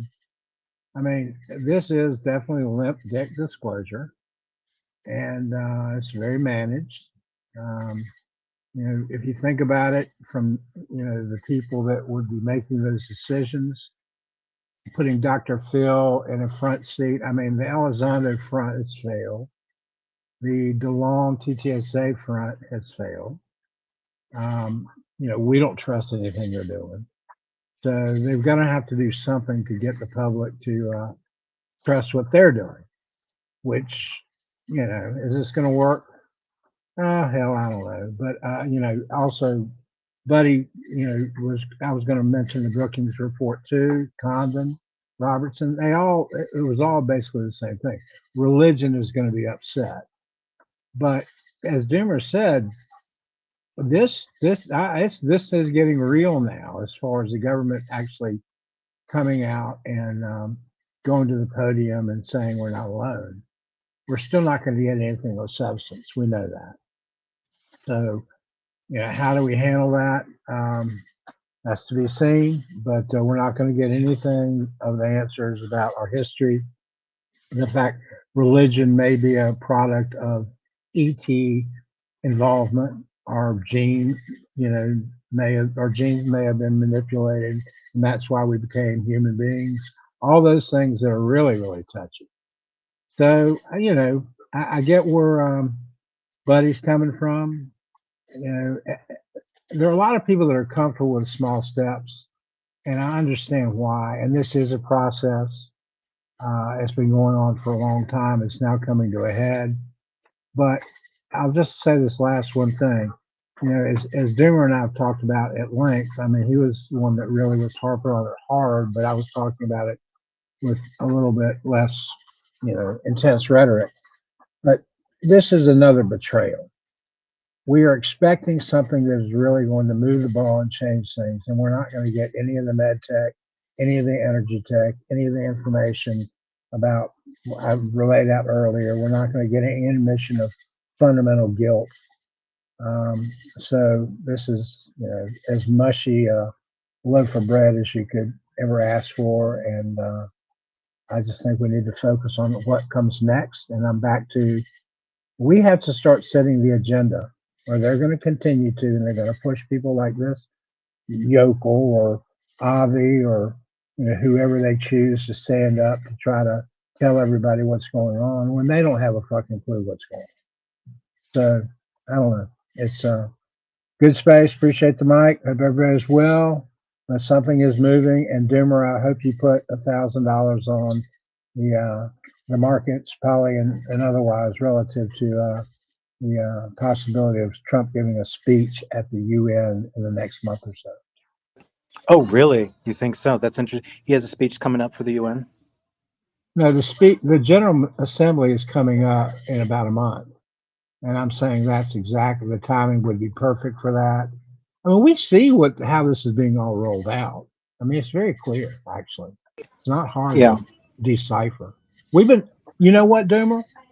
Think back on what we've been talking about for more than, you know, pushing a year solid, probably a little bit longer than that. But I mean, what's happening is exactly what we've been talking about. I mean, to a T. Yeah, in terms of the messaging, I would agree with you. Yeah, and look, we can all rightfully disagree here on stage about what the genuine or ultimate reality is with regard to NHI's involvement in religion or the materiality or extraterrestriality of the phenomenon. But when we're looking at this Dr. Phil, you know, confirmation PR angle, we're not actually debating what the true nature is of the phenomenon. And but buddy, you have access to experiences and even classified organizations and information that we don't have. So none of what I'm saying is about the true nature of the phenomenon. And when these psychologists are referring to the 15% of the population, they're not referring to the 15% of surveyed abductees who have a bitter taste in their mouth. They're referring to the 15% of the American population that is officially diagnosed with the cluster B disorder. That's what they're not telling you. That he's pulling this 15% not from the surveyed abductees list, but what they're not telling you is that 15% have ego boundary disorders, and they are going to be hijacked by the phenomenon and hijacked into doing things that are far past the edge of just ruining a space or calling somebody a pedo. We're talking about people literally being possessed, stabbing people that they love, killing other people. We're talking not about a blurry line between sanity and insanity, but we're talking about criminality, psychopathy, cannibalism. This is what is implied by those 15%, not whether experiencers or abductees behold the phenomenon in a positive light. And of course, that's my contention here, but it is a defensible one because it's coming from Chris Mellon's psychotherapeutic angle here after talking to 6 psychologists. He's not clear. He doesn't clearly communicate where he pulls that 15% from, but it's not coming from the abductees survey. What I'm saying is when we're looking at the Dr. Phil angle, regardless of whether you're dark and doomerish like I am, or if you're more love and light and lotus petally like Alien Protocols, all of us have so much experience in reading between the lines and the lines themselves of government disinformation, MJ12 documents, legitimate docs, illegitimate docs, seeing the whole disclosure dance. We are in the best position to actually predict what the PR rollout is going to be of confirmation of catastrophic soft disclosure, right? Or limp-dick disclosure. Limp-dick disclosure is the scientific term. It's the proper ivory tower educated term that ivory tower educated people should be using. More than any other community, limp-dick disclosure is something that we are in a better place to predict of how the rollout is going to be than other communities. And what we should be doing is we should be spreading far and wide. We should be going into maze spaces, diligent spaces if he'll tolerate you, right? We should be going into sign spaces and explaining to them that now we have a baton being handed off, not just a confusing one where we have Elizondo and Grush and all these people, but now we have a more mainstream one handed off. And what's extraordinary is, by the way, this everybody should give UFO Joe Murgia his props here, because normally I just make fun of him for just translating stuff and calling it a post. Transcribing stuff. But this one really was awesome. He transcribed the whole 7 minutes. This one was posted July 15th or July 16th. The first videos you have of Dr. Phil are July 10th. And if you look for some of those 2-minute clips, Dr. Phil is concerned about them hovering around our nuclear bases. He says, I think we should be concerned about this. And 5 or 6 days later, he's saying, it seems like we have nothing to worry about here. They, past behavior is a predictor of future behavior.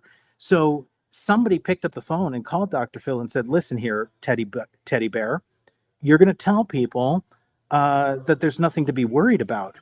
Only the ufology community here on X can track that kind of narrative change in 6 days and really infer the significance of Dr. Phil, right? So we are able to do something that mainstream media won't do and that other paranoid fringe communities can't do because they don't have the experience. And we should be doing it, even if it's just a limp dick. If you can perfectly predict a limp dick, that has market value and that has societal value. Doomer, that was Got to give Red Panda a big shout out too, because that White House cartoon video release, he pinpointed specific cases that were tied into that video. And I did a hypothetical while you guys were talking. The dumps that they're doing on every couple Fridays. Zitosh? This is what it's what you would see on a soft confirmation, right? They would start that off, and then they would start posting things on Truth Social and WhiteHouse.com, kind of normalize a little bit, see how people react, and then go to someone like Dr. Phil. And then their main concern, I guess Arrow ran a scenario in 2020, and the first concern they have is the economy and the markets. So it would either be on a Friday, or they would do something where they would freeze the market, shut the markets down, because they're afraid that something would happen with the markets. This is where really I should be getting the credit, right? Because I've been the one saying that the softest disclosure is still going to be so disruptive to markets that they now have to roll out a Dr. Phil. And the 15% doesn't seem like a lot, but that's a lot of people in the United States. 1 in 6. And that could cause a lot of disruption. It's Russian roulette. I still argue that there's really essentially no such thing as disclosure and that it was a neurolinguistic, trap. But I think that there's discovery that's more potent because more eyes are able to track information and analyze it for its implications than just accepting disclosure at face value is waiting for an analysis that was conducted by the people who are trying to ask you for amnesty at the same time. They're covering crimes and telling you that this is what they will submit to you to know about. But through the process of discovery, there's no bounds in what you're going to learn and apply and be able to interpret cohesively.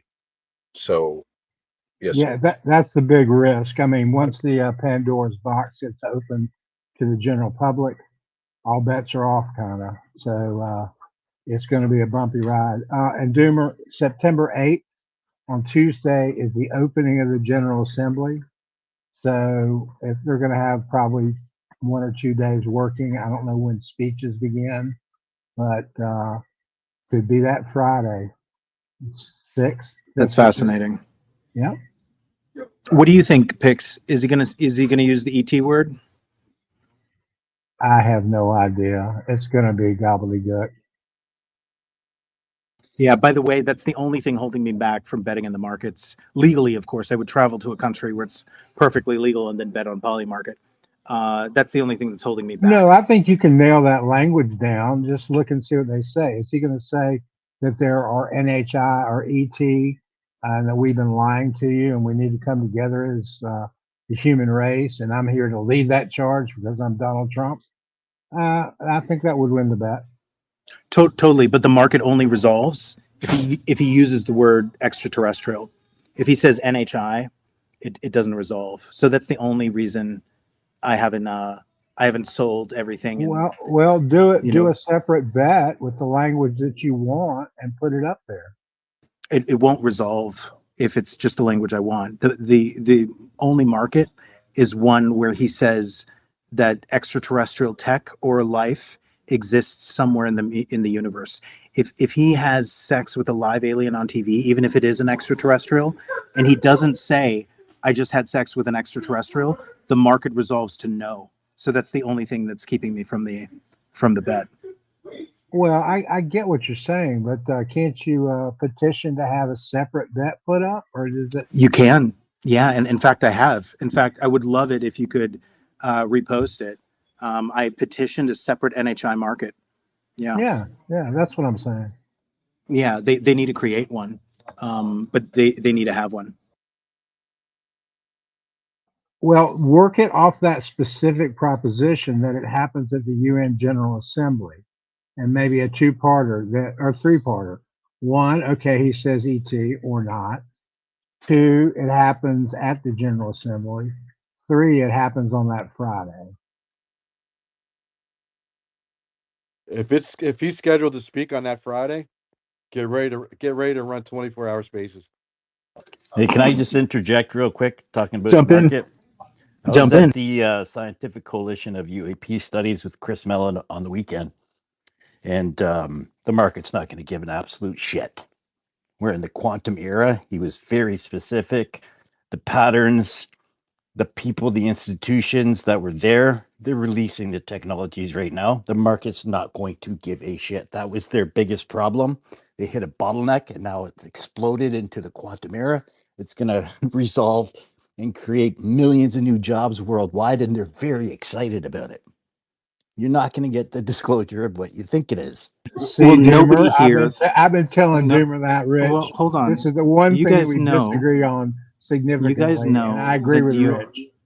Everybody here who's aligned with PIX, I want you to book your psychotherapy appointments in advance, because the only thing that is more crushing than catastrophic full disclosure is being proved wrong by Doomer. And there is no medication that will help you, but you should book your therapy appointments in advance. All right. There is not a single stock that you can recommend me right now that is based on classified UFO tech or UAP tech. Not a single one. And if you think the markets all don't large care, companies have already baked this into their analysis. It's already been digested. Yeah, it's already been priced in. It has been. You can look at their PE ratios. You can figure out which ones have backed by certain. Give me one ticker. Give me one ticker. In fact, if I look up UFOX right now, it's something that has nothing to do with UFOs. Doomer, right? well, let's just wait and see what happens. There's no reason to go over this. I mean, it's coming. So we'll see if you're right or if you're wrong. Come on, And I'm just trying to manifest a UFO. You should book the therapy appointments now, because I'm not going to be merciful. No, I will rub I it will in be people's their faces. Physician, heal thyself. I will rub Teledyne it in people's faces. I'll give you one right now. Teledyne Technologies. It's a $650 stock. That's one. Hold on. Hold on. Teledyne? You got Teledyne? Yep. TDY. TDY. I will look it up. But it's interesting. Look, let's agree here. It's interesting that we even disagree about this. There are people who think that, markets aren't going to be disrupted by just saying we're not alone. And there are people who are like, markets are definitely going to be disrupted, right? And Chris Mellon, by the way, Rich, you missed the clip even if you spoke with Chris Mellon disagrees with you here. That's what the clip just played.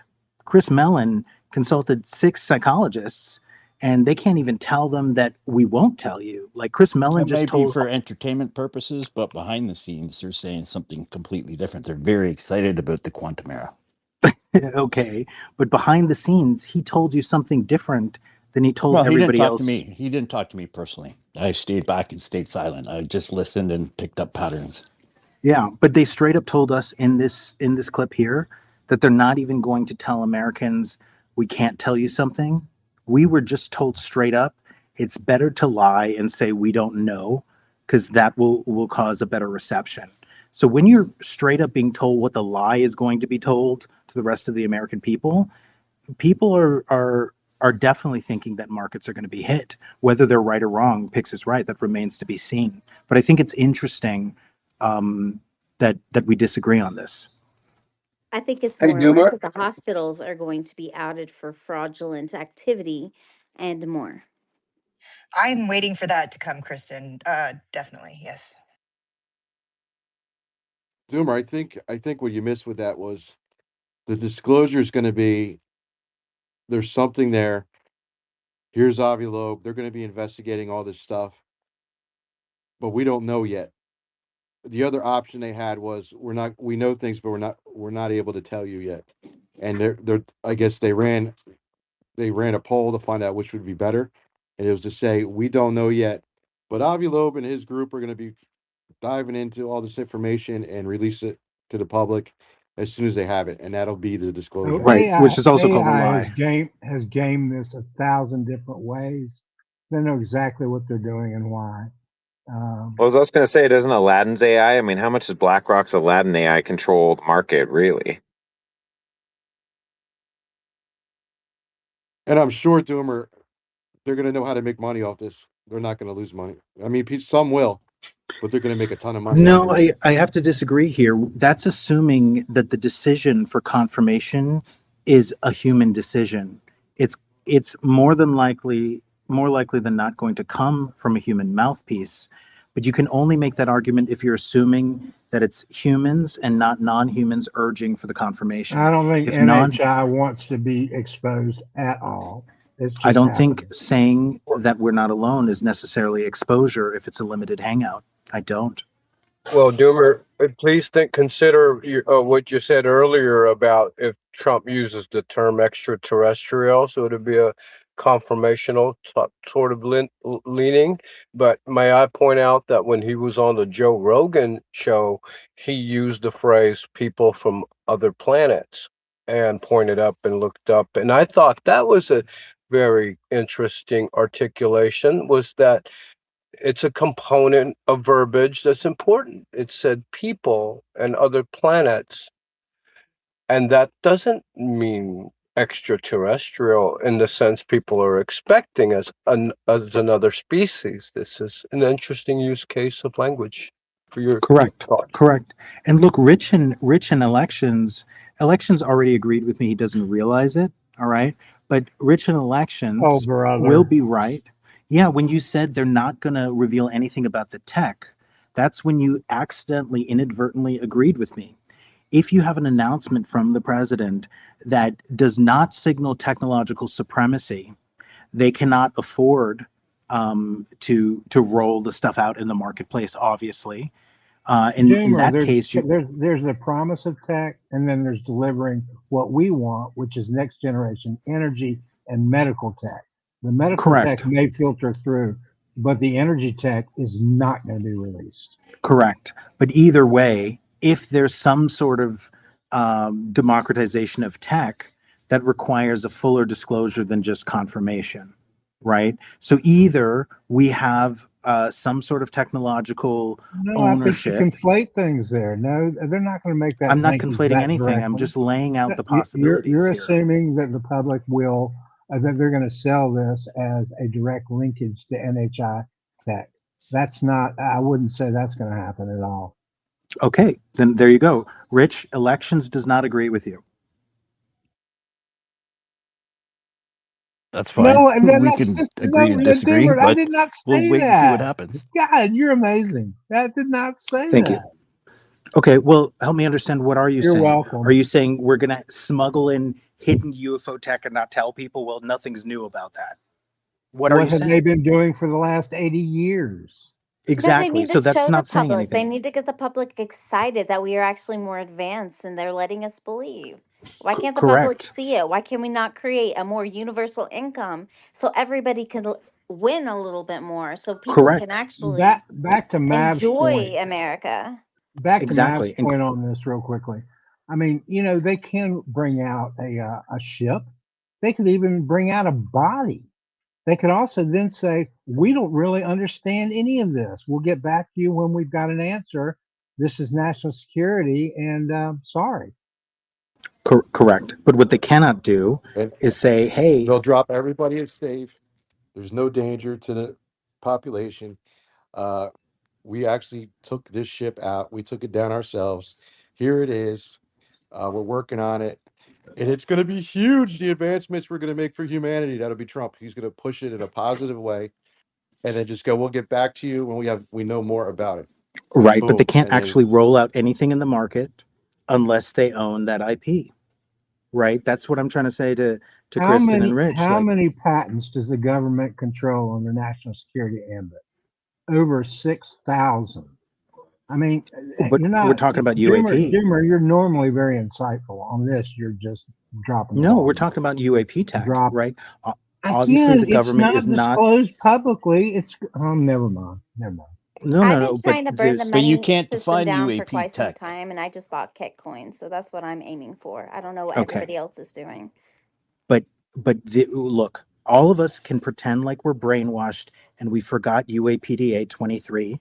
But UAPDA 23 is not about public displays of affection from 2023. It's about the fight of eminent domain over IP that the government does not own.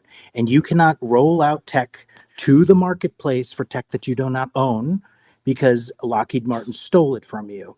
And you guys can get all huffy and puffy as you like, but it's true. The government can't roll out tech unless they're going to take it back by eminent domain or not.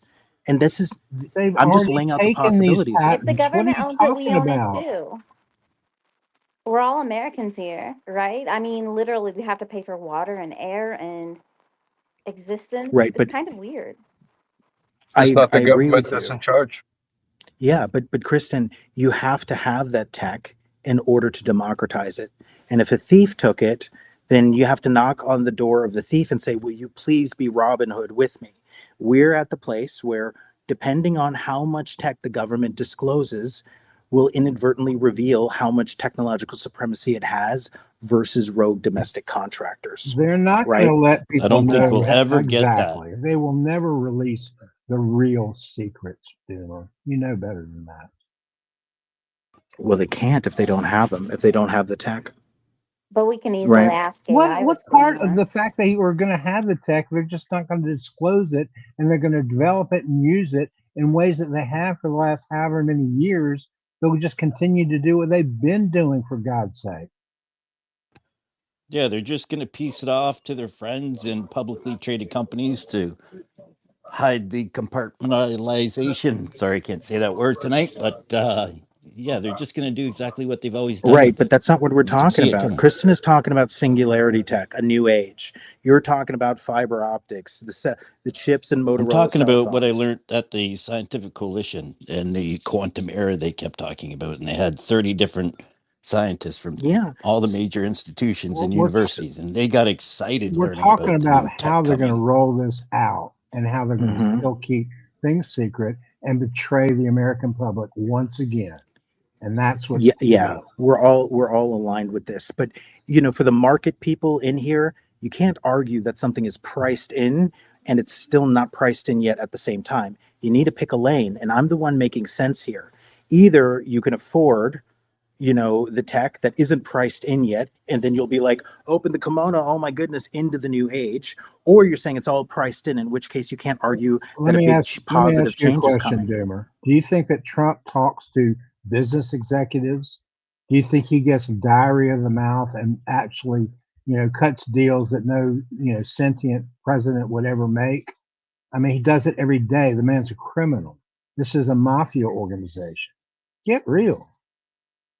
Yeah, but launching a UFO and launching a meme coin that rugs is technologically two different things. Aren't the same individuals that are talking about this stuff now already have companies though that there aren't necessarily publicly traded? I mean, Rich, I think you talked about that before. Isn't that true that some of these people actually have holdings that they're almost waiting for announcements for tech to come out? There is, but it's a part of my investigation work into the Mellon banking history, their family, and releasing funds through NGOs into really, really wild new quantum era technology. So doesn't that fall into what you're saying, they're Doomer? being set up right Let's now. not forget, too, that the new director of intelligence is going to be the former head of Sullivan and Cromwell, which has been the front for the fascist deep state, probably MJ and all that off book, market manipulation, et cetera, et cetera, et cetera. I mean, guys, we're not in control of this. There's nothing that's above board. I mean, I cannot even believe we're having this conversation. I know. You guys still aren't Elections. listening. What do you think? What do you think about Elon Musk being a gatekeeper? I think that he knows a lot more than he says. He is a certain pawn in some aspects, but yeah, he's in the club, and he's lying out his ass just like everybody else. You're not going to do SpaceX and all the things that he's done without being exposed to this stuff. People talk behind the scenes. Has he not pushed like information though so much farther when it comes to like transparency? And I mean, I'm just saying, I know people love to hate the guy, but he's we have a free speech platform for goodness sakes, which we didn't have anywhere else in the world. So Well, wait a minute. Hold on. Hold on what? Because I got my ass booted just for saying the Biden laptop existed off of Facebook. This space is the most modulated, thumb on the scale, supposedly free speech platform. This is not as advertised, and he is absolutely lying through his teeth about the whole ET UFO matter. He knows. So when you have an NDA, are you lying through your teeth? Well, okay, are you lying through your teeth when you have an NDA? Hold Jimmy, on. I get that, but the fact is, this does not. Let me make also this last point. The point is, you just made the claim that this is the most free speech platform, and we should be thankful for it. But the most important issue on the planet, it actually involves the same guy that owns this platform, and he's lied to us about that. So why do we? And this thing is wormy. So why do you trust the guy? I don't. He seems to be following the WEF agenda with digital ID, digital money, or digital currency, where it's evolving to, and digital communication, all wrapped up under one. And he wants the UBI. UBI won't be what we hope it will be. He's also a technocrat, right? He's also a technocrat. Bro, and he's the PayPal mafia exactly scares me the PayPal mafia, and he's at least a soft racist to boot. I mean, don't trust this guy as far as you can throw him. I mean, I'm sorry. Can we get to Aaron before Citizens derails the space? Are you fucking kidding me right now? He's just flirting with you. I mean, if anybody's derailing the space, it's elections. He pulled the R card. He's like, yeah, it's a soft racist. What? I mean, is there what on the earth is this? If there's any kind of censorship happening, it is from the dynamics just demonstrated here. Listen, there's nobody that is stopping disclosure. Doomer goes on about this consensus shit all the time. The problem is, you get people that just don't, they want to disrupt the flow of information because they say, hey, that guy, look what he's got. He's that racist. Stopping I want disclosure? that. What? It is if these people are succumbing to these kinds of like Lou Elizondo's 3 programming lies triggers. Yeah, like this is the problem. There's a social dynamic that interrupts valid information called Citizens Dawn. And no, I have provided the fucking receipts. extensive, glorious golden thread material for you to review at your leisure. But this is the problem also. There is just, some people don't give a shit. And this is the nature of reality, the nature and function of segregation and discrimination. People have the right to choose. What are we? Are these we things. seriously on a social soapbox right now about race? What the what? I'm explaining to you the Holy! laws I of just fucking I don't. reality. I was worried my maybe. reality This is got fucking disclosure. my Hey, reality just got citizens, warped. citizens, Or And why maybe do they I feel like do there's give a a shit, and squirrel all of running us are around in my head? integrating and healing and connecting and creating this new Earth type thing. Possibly, I don't know. All right, so on but that our Earth is millions of years old, though. You know. on that Yeah, Assert note, yourself, Aaron. the past and months. I on got you. I got you. I got right. like, you guys are awesome. So the Dr. Phil involved in UFO disclosure dynamic. So everything that's been covered, the mainstream narrative is always going to be some drip fed shit because on one level of culture is going to psychologically adopt it and be able to actually adapt or attenuate to the information. How much can you actually give them? Are you just one night over? And who's you? Mainstream channels, the whole people controlling whatever the main narratives are. They just drop everything. I mean, my labs and 20 and 20 back and like the worst of the worst to the most, whatever positive side of the spectrum. Like it's never going to happen. If anything, things will get found in the file drops that they happen to either leak. I mean, there's going to be intentional shit left in there and whatever, but people piecing stuff together over the years and finding places like this. If you're even in this space listening to this, you are such a small percentage of this population that who even gives a fuck at the deeper layers of whatever's shown on TV, man, and whatever becomes fucking Dr. Phil, drip fed stuff to make people feel okay about the concept. So their whole psychological framework doesn't implode when they hear stories like fringes and getting abducted and the awful things that happen there and the DNA hybridization shit. And like, what are you actually going to fucking share, man? They're not going to share much shit at all, ever. It's just going to be the way it is. But then you find these little rabbit holes and these other people and spaces and talking about the shit and researching shit and all over the internet. I mean, it was like in forums all over the internet up until, Twitter-ish came around, let alone having spaces, however long this has been around. But that's always going to be a dynamic there. I think with like the other side of it, I mean, the market dynamic, and I may ask that question earlier, but like Aladdin's just a point example with all the LLMs and AIs that have come out just even the last few years and the different finance companies that adopted that. Like how much of the market is already, no matter what comes out in social culture, there's so many ETFs and other, trillions of dollars being managed that's going to be fine. It's going to make sure it succeeds or fails the way it wants it to overall with little niche exceptions along the way. And then the other technologies and things Rich is talking about, I know that's real. That's been around forever. I mean, anybody who's done enough research, I mean, this has been around forever, but they get bought up by these companies, put on a shelf, or the people die all over the place for shit. So it's there. It's how do you roll those technologies out in a way the world profits from it, not just fucking more BlackRock owned shit and fucking whatever, all these other dynamics owning all this bullshit. How do you actually do it that it helps humanity and without getting murdered along the way? So I think as far as like the mainstream dynamic of that and these other corporations and that have the reverse engineered tech and the other technologies and energy generating dynamics, I think Hal Puthoff was in a video early 2000s-ish, it looked like to me, just the filming of it, 90s maybe.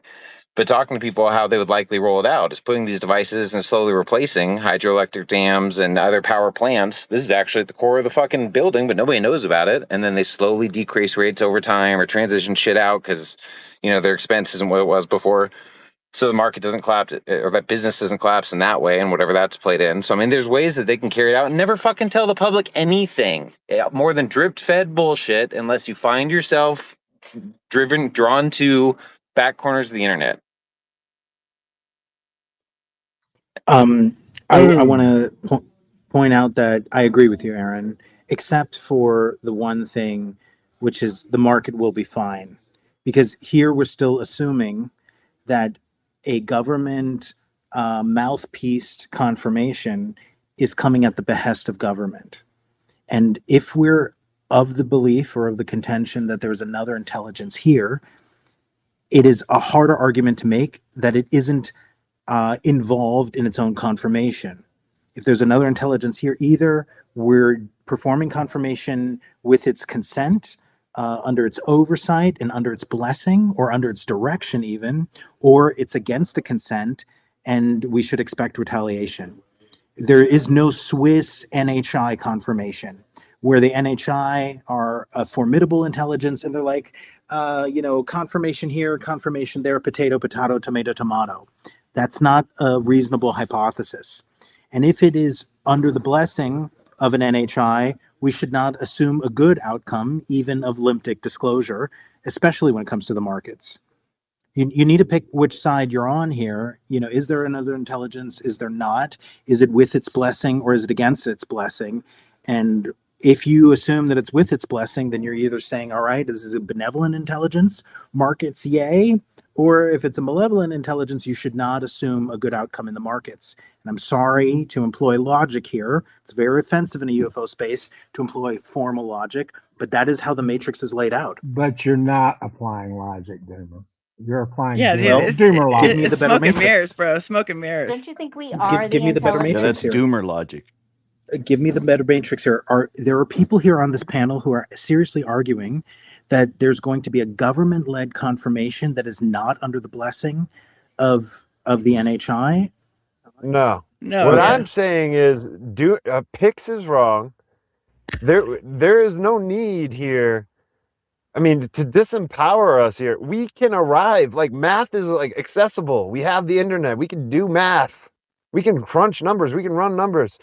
The only thing that is interrupting here, the ability for people to do their own little project of reverse engineering craft, if you want to call it that, is the fact that there is a coherence threshold that needs to be met.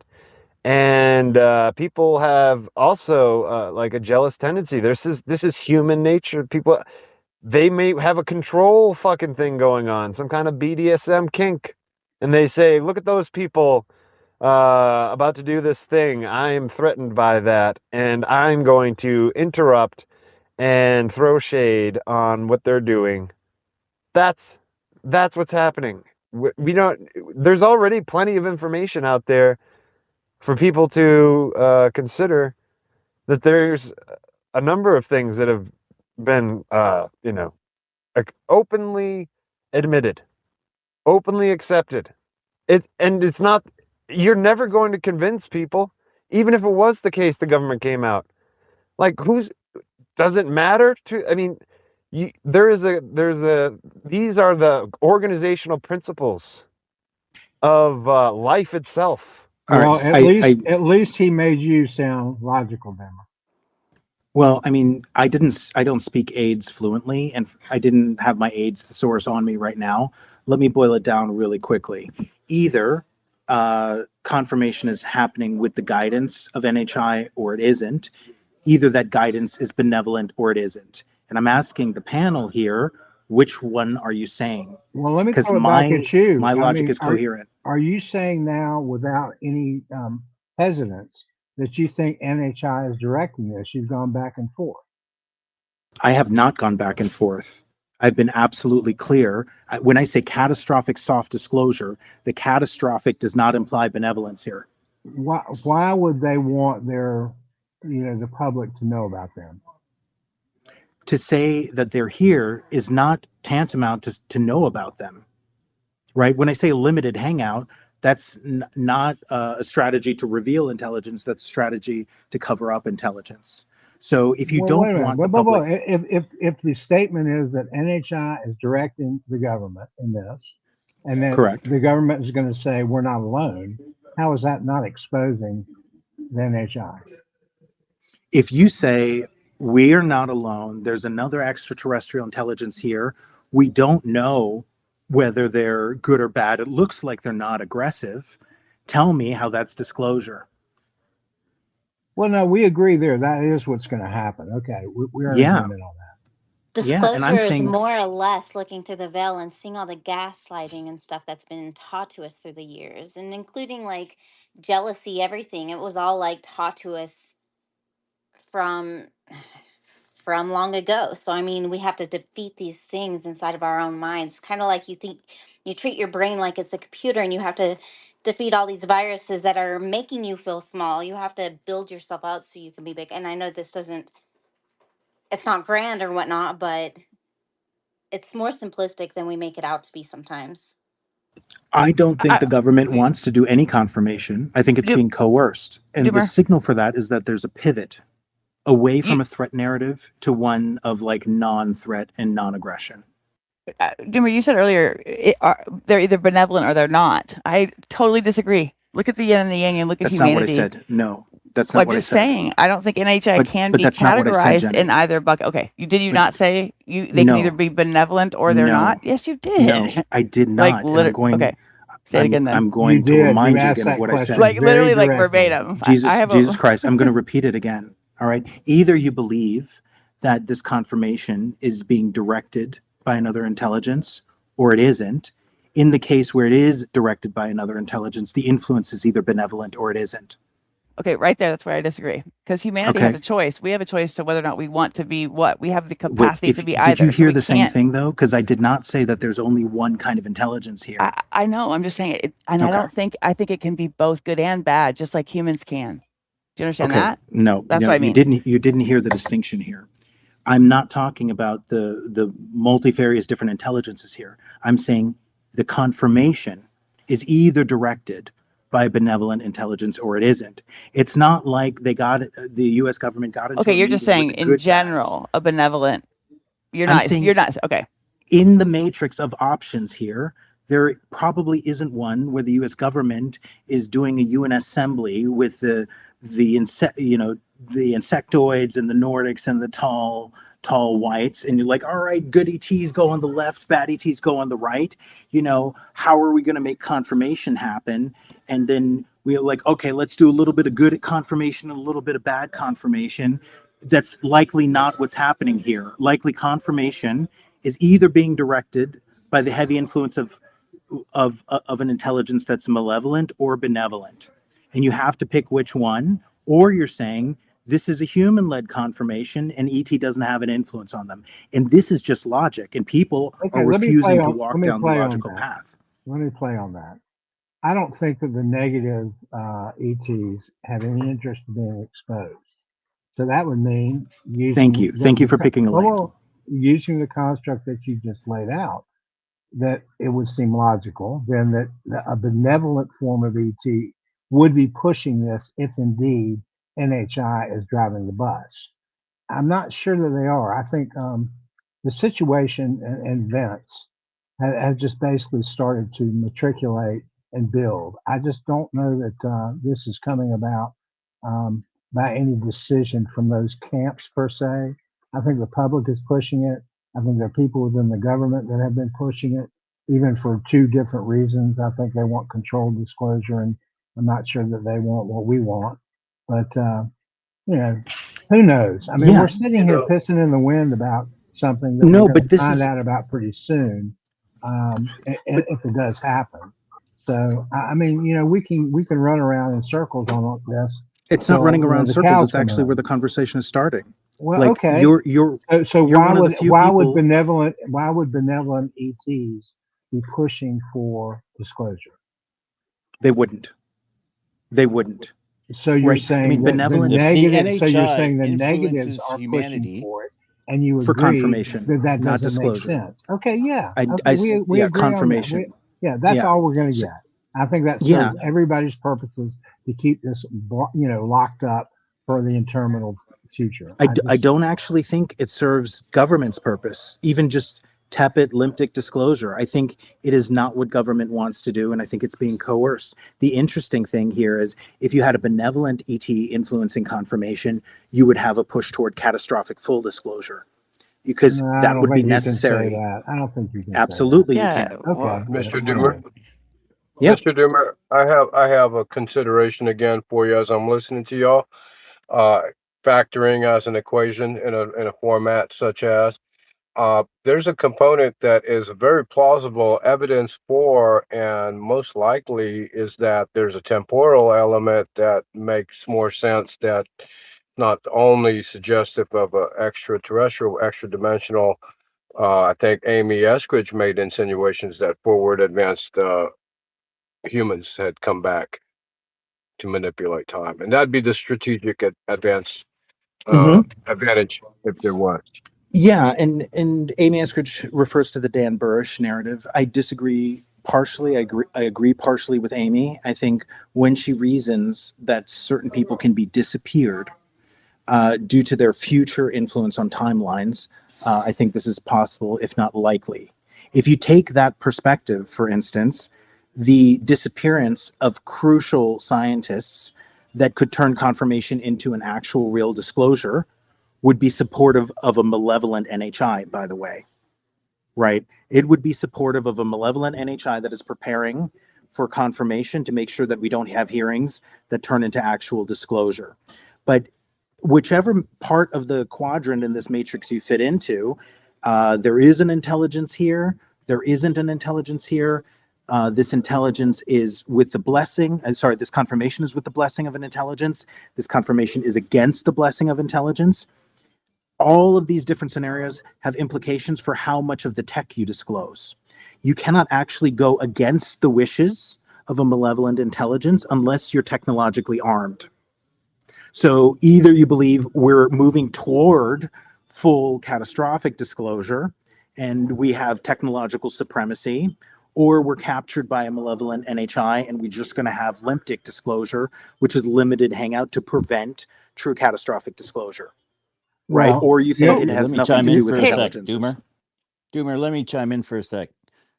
I do believe it's led by human disclosure, but I do think NHI influence us, and I do believe it's temporal, like Introspect was saying, but so is demonic possession, and so is angelic information about whatever you want to call it, right? I Okay, think it could be So more than so that's a one. valid. So all of these are valid, but then you need to take it further. We like to just turn our minds off and not take it further. So if you take the argument, hey, this is a human directed confirmation, then you have to ask yourself, is it with the overall general influence of NHI, the good ones here and the bad ones here, is it with the blessing or is it against the blessing? Is the overall intent of NHI here for confirmation or against it? And I mean that. I Doomer, think it Doomer, you're depends on the making my person brain that they're hurt. influencing. Yeah, but Hey, that's because Mav, it's logic and a bunch of people have been I mind wiped. understand logic. Stop it.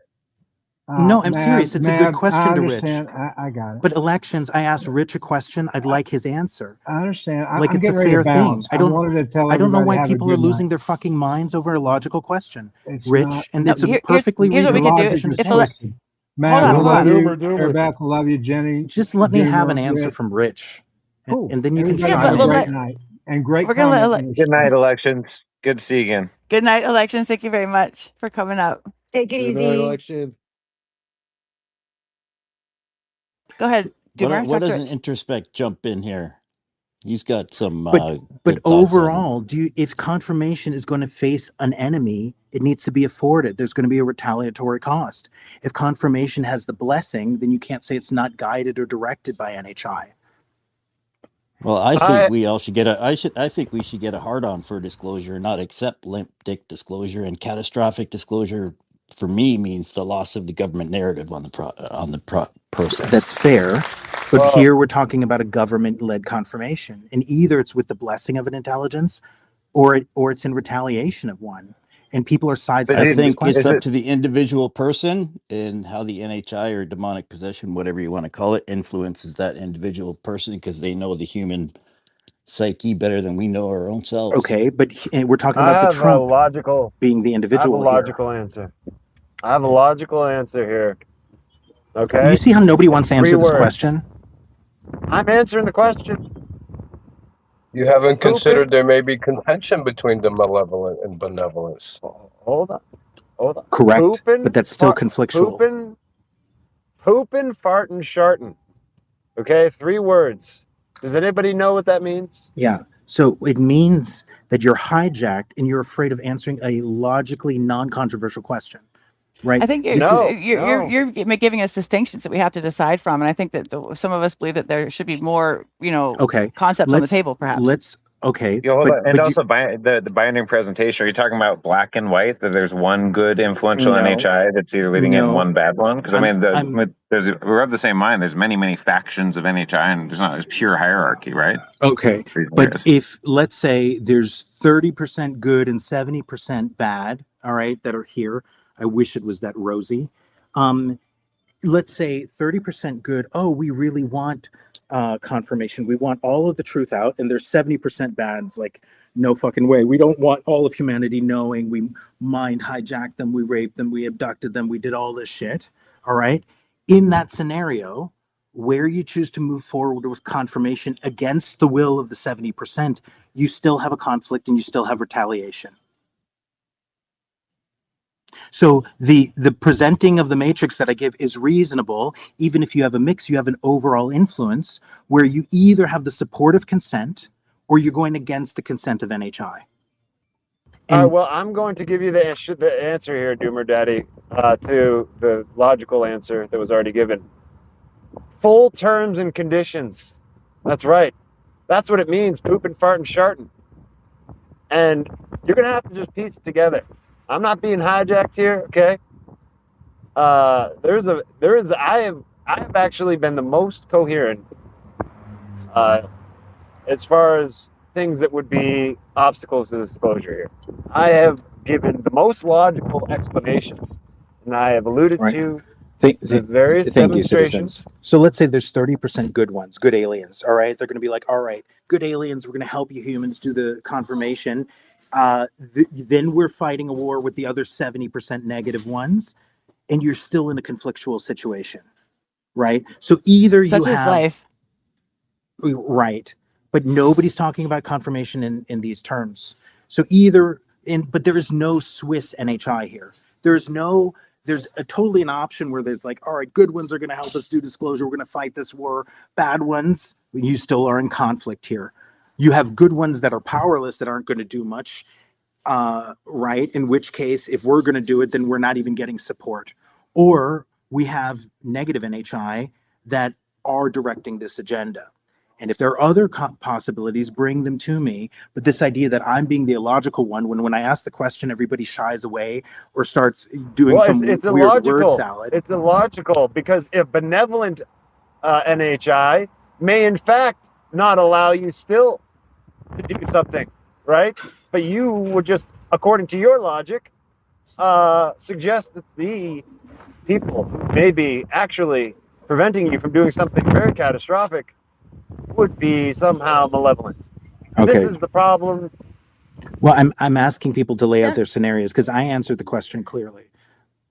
don't you think Right. that the 70% that you're saying would eventually align with the 30% if they listened and learned certain aspects? And you keep mentioning limp-dick or whatnot, but I know that pornography has something to do with that, especially if you are a young man a young man. If they start jacking off to that all the time, then they will have a harder time in their 40s at getting hard.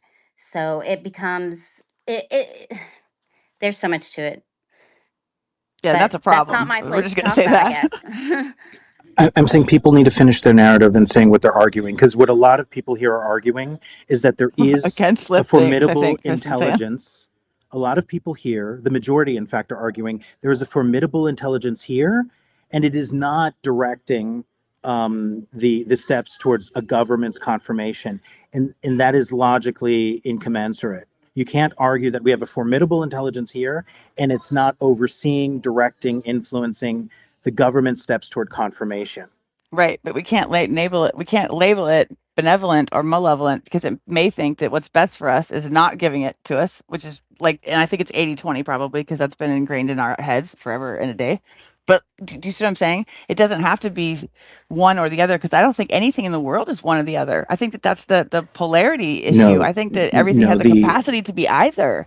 It's You based on cannot say. You can you're definitely if you're say saying that that there's an you're overseeing thing, then you're saying it also knows the future, so it has a no, that's not plan. what I'm saying. No, you're not actually listening denotatively to the words that I'm speaking. You're projecting on where you think I'm coming from.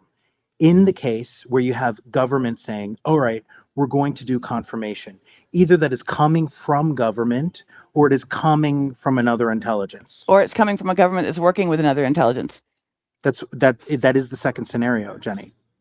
Right? If we have government delivering confirmation, It is either coming from government or it is originating from another intelligence that is working with the government. And that other intelligence is saying, we don't want to do the confirmation, you're going to do it. That would constitute government working with another intelligence. Yep. When I say that influence is either malevolent or benevolent, that does not mean that there's only malevolent or benevolent. What it does mean is you're not having good side on the left and bad side on the right, both shaking hands saying, let's do some ambivalent confirmation with the government. That is the most unreasonable scenario here. The fact that we actually have some black and whiteness to the possibilities does not mean that it's black and white in terms of what intelligences are out there. There could be good intelligences that are, wanting confirmation, in which case they wouldn't be advocating for a soft confirmation, because if you're good, it's really important to let the world know that they're being deceived by a bunch of bad people. So the good side, where it has the power to afford influencing a disclosure, would not choose a soft confirmation. Just like if you're a parent, you can't afford to teach your kids the difference between good and evil and not teach them that evil can deceive people, right? That would be like saying, oh, sometimes it's good to not tell, your kids to not trust strangers, but you want them to have a good heart. That doesn't You're really getting work. into philosophical arguments about life that we can't nail down Nope. I into a made a black and white. When practical somebody, example that was not bring it to the where somebody comes to the philosophical. door with a knife behind their back and they ask if your daughter's home. Are you going to lie or you're not? Do you see what I'm saying? You're hedging on going into that type of an argument, No. which we know will go forever. Yes, someone can No. have ill intentions, or they can have partially ill intentions because there's a selfish notion, but they can also comply with something that will help another. Do you see there? It's a multi-layered. Maybe you want to. No, That's okay. there's some things that are asymmetric, Jenny. If you're living Okay, in a world hold on, that's Doomer. filled with Hold deception. on, Doomer. All right, since we're on this tonight, apparently, and it's being allowed to progress, I'm trying to make sense of all the two and to understand you correctly.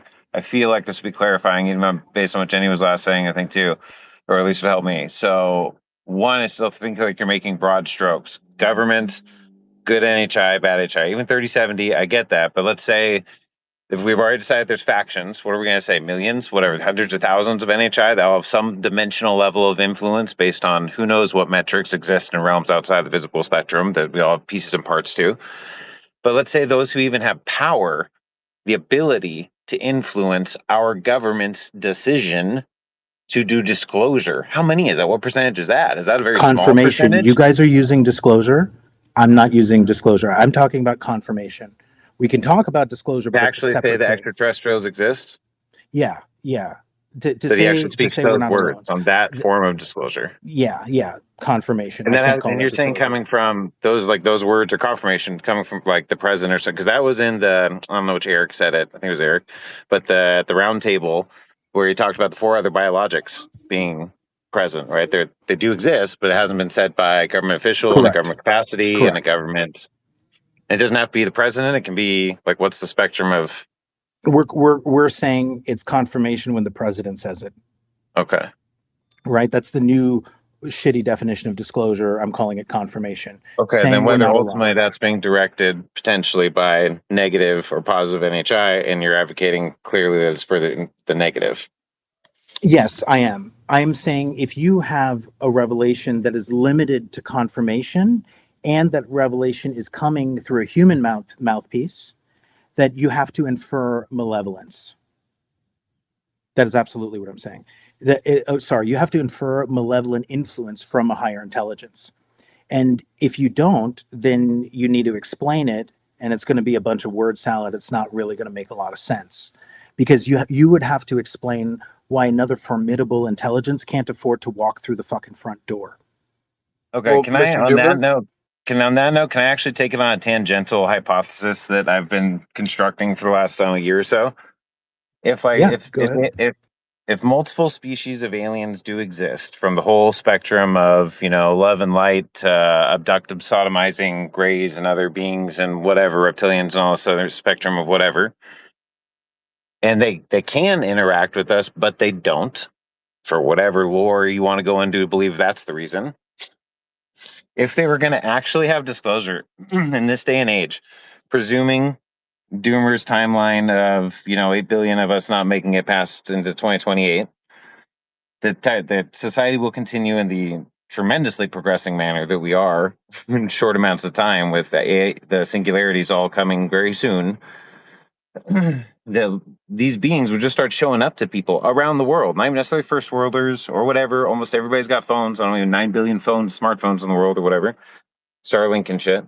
People are starting doing TikToks, and people are doing whatever of like starts from just not orbs and whatever, actual craft landing after actual beings. We're past the AI era. It'll always be dismissed, if you want to dismiss it as AI, until there's tens of thousands of people uploading like this from all over the world, because it's actually genuine. No government involved, totally bypassed.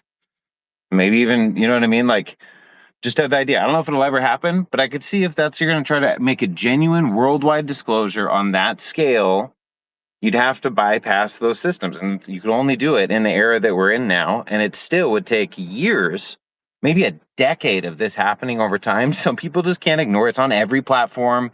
The memes ran their course. Shit, this seems to be fucking real. And then starts happening in Not the really, neighborhood Aaron. and whatever. Not really. You could just hover ships for several hours over every major if you want to country. do immediate ontological shock, world change overnight, for sure. I'm just saying, depends again, the agenda of the beings revealing themselves, especially if only one shows up and says we're the only beings, or because the next thing is the narrative, right? Whatever being is said to be here, we're not alone. This is the gray, the extraterrestrial, the whatever. Well, what's their fucking story? Because that's the whole next narrative to scrutinize. Exactly. And you and Jenny are putting a bunch of other stuff into the story, right? You're using terms like disclosure, beings revealing themselves. I'm not talking about any of that. You can call it confirmation or disclosure if you'd like to. Yeah, but I'm saying there's a difference between disclosure and confirmation. Confirmation just means we're not alone. Disclosure means the truth about what these beings actually do to us, who the beings are. Those and are how two much different truth did they stories. give, and how much truth they actually give on that subject. Exactly. And for people who can imagine that confirmation covers up who these beings really are, the distinction between disclosure and confirmation matters, right? I'm saying we're getting confirmation. If there's a transhumanism agenda, they're not going to mention any of that kind of stuff. And I do think it's odd that many of these NHI look like Earth creatures, and some of them look like demons described in the Bible. I think it's very odd. And why is Earth so special in this enormous universe that we have no understanding of? Resources. I think it's very odd. So I heard something to do with the soul. But this question, Jenny, if you have beings on this planet, good and bad, and many of them, if most of them, or let's say a lot of them, fall outside of our perceptual senses, right? Sometimes we see the plasma. People see Nordics. A lot of times the ships, we don't see them. And let's just say 50% are deceptive, 50% are good. If you're good, you cannot afford a disclosure that does not reveal the deception of malintentioned beings. This is a logical deduction. This is a game theoretical reasoning. If you're a good being, you cannot afford being confused by a malevolent being that is shape-shifting into your good being. So because of the nature of the territory here, a benevolent disclosure is a full disclosure. A malevolent disclosure is going to be soft. It's going to be obfuscated. It's going to be ambivalent. And that's just because we have a bunch of deceptive beings here. Okay. Right. That's what I'm arguing. That's a really good thing. Sorry, Mav. Good. Well, go ahead, Mav, because I do too. I would disagree with that because from what I was told by someone I consider reliable, that the good NHI are against intervention. There's some type of galactic, I don't know if you want to call it a law, whatever the hell you want to call it, not to intervene with lower class civilizations, right? At all. Totally against it. So they wouldn't want to be known about, right? They would try to keep it quiet. Then you have the ones that want our resources and really don't care if we live or die. And they intervene. And then there's a battle going on between the good and bad NHI about interfering. Well, can y'all consider for a moment the difference between malevolence and benevolence, and also the impartiality aspect as well? Consider that a farmer has a herd of sheep or cow, and you know, he has a certain way to interact with them or raise them from birth and until he has to harvest. And I mean, is that a but malevolent aspect to the cow? If you know, there's a respect relativity to it. That's what I want to introduce as well to the So conversation. even if we don't get into that morality introspect, you would agree that from the perspective of the cow, it is an anti-cow agenda, right? And in this case, we're equating malevolence with anti-human agenda. All I'm saying is that even from Mav's perspective, there is no positive NHI. From my perspective, you can have a positive or benevolent NHI mediated disclosure if it's more in the direction of full and catastrophic, meaning everything gets revealed, because you need to be able to distinguish between all of the deceptions and all of the malevolence here. If you take Mav's perspective, then Mav is still agreeing that NHI shouldn't have any influence on this, right? In which case, the only influencing NHI would be the malevolent one. But people need to step through this very simple decision tree matrix. Either you're of the belief that there's a formidable intelligence here, or you aren't. If you aren't, then you think this is all just human tech, whatever, doesn't matter. Those arguments get way more difficult, by the way. If you think there is a formidable intelligence here, either you have Mav's view and they're not influencing confirmation, then you're either saying there's only benevolent influence here and they're all hands off and we're going to have a confirmation and it's all human mediated, or there's some malevolent ones, in which case you are in agreement that it is influencing confirmation. In either I think it's the case, malevolent ones. say that again. The malevolent ones are the ones that are pushing Okay. So if there's a malevolent influence of NHI on confirmation, we should not be arguing in terms of what is in the interest or even benefits government. If we're saying this government is human, right? So if we're always looking at this like, oh, what is the government going to get out of this? Oh, definitely the the marketplace is going to benefit from this. That's not what I'm seeing. Like the government is not behaving like it wants to do this. Right now, our markets, our government, the dollar, everything is in need of great, amazing asymmetric tech. Do you really know Trump to hold back on a Trump card? I don't. Like the government is looking like it's doing damage control here with Dr. Phil. And you have to be really honest here. It's pivoted on the narrative. You had, insiders, whistleblowers, whatever you want to call them, perpetuating a threat narrative. And the next thing you know, you have Dr. Phil. I would even bet he's about to be added to the UAP Council saying like, oh, I'm really worried they're, hovering around our nuclear bases. And 5 days later, he's like, it looks like they're not a threat. We should be comforted by the fact that it looks like this is not a threat. This does not look to me like this government is looking forward to a huge cash influx.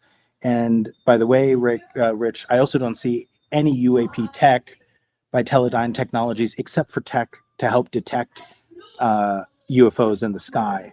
There's nothing here that suggests they have proprietary exotic tech in the marketplace.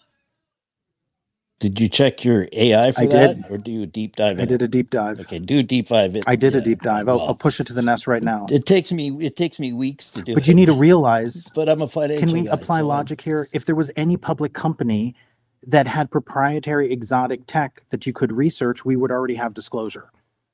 Right? That's my point. That you have a problem in the marketplace, that in order for the marketplace to be prepared, even for catastrophic soft disclosure, you would need pre-disclosure already.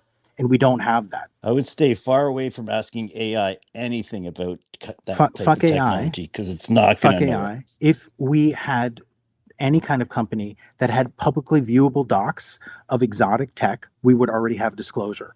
Isn't the TR3B? I think Lockheed Martin has it. Isn't the 2003-6 or the TR3B is patented that was out there, and it's like, but that's old tech because I understand that as far as secret tech goes. But like, there's shit out there. It's just even if it is exotic really tech, gets full saturation into the human brain market. I think is the until ultimate they thing. crash, right? Until somebody crashes one and we catch it, then they have to disclose it.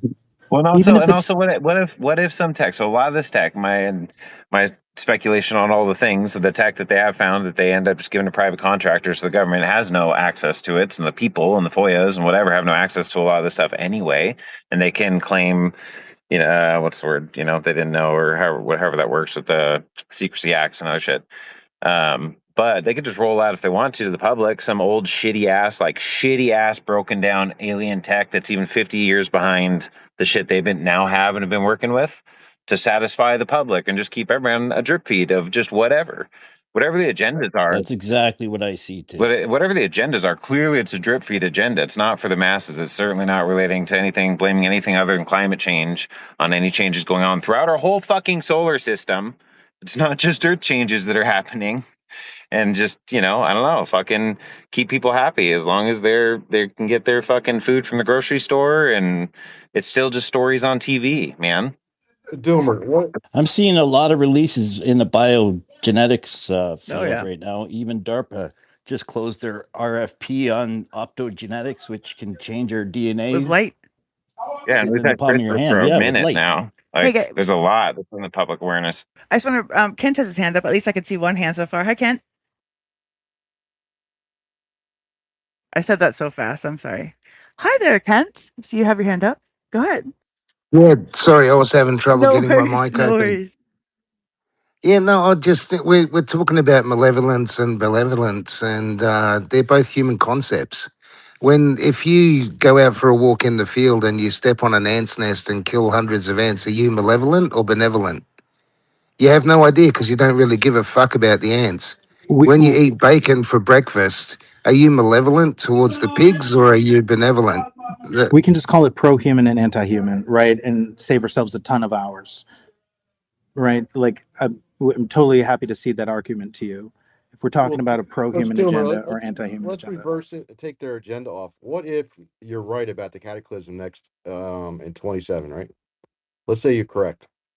What if they want to come forward and give us a year of peace on earth and everybody's living a wonderful life before all life is destroyed? What if that is the agenda? And that's why That's everybody's really coming out? interesting. That's a really interesting proposition.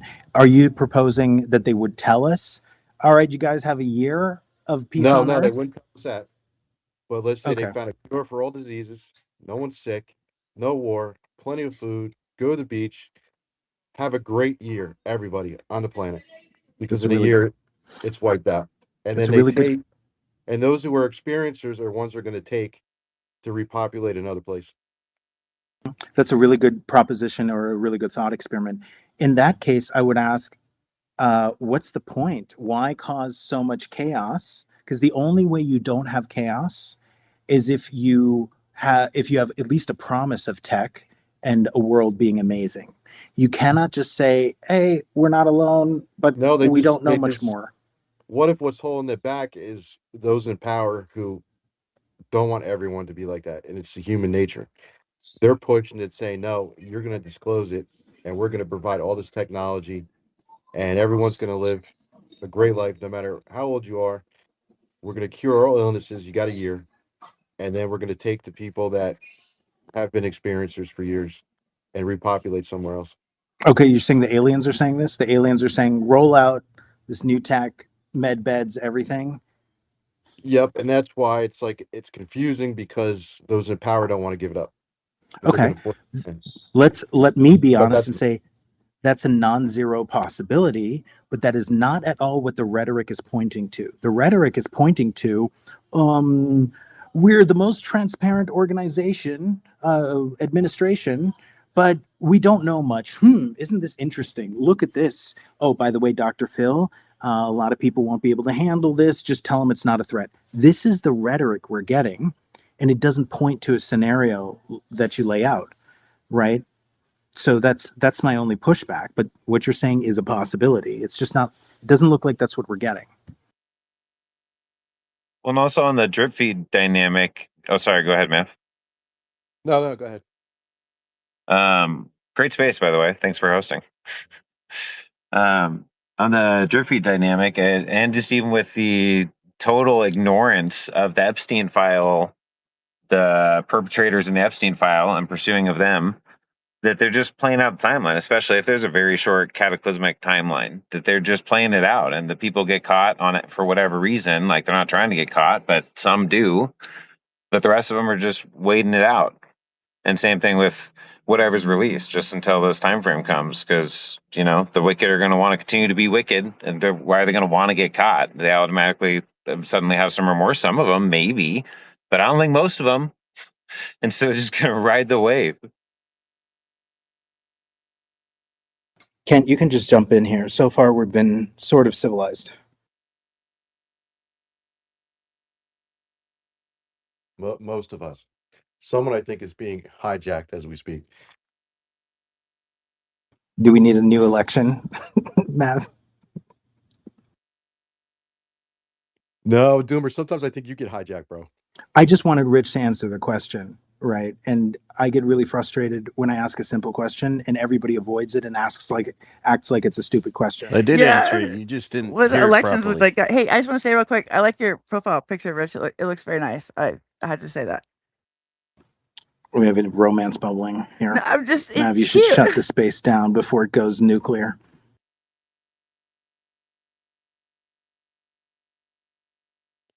I didn't do that. I think that was Jenny just getting nervous. She hit the It was aliens. Yeah, you said I'm getting hijacked.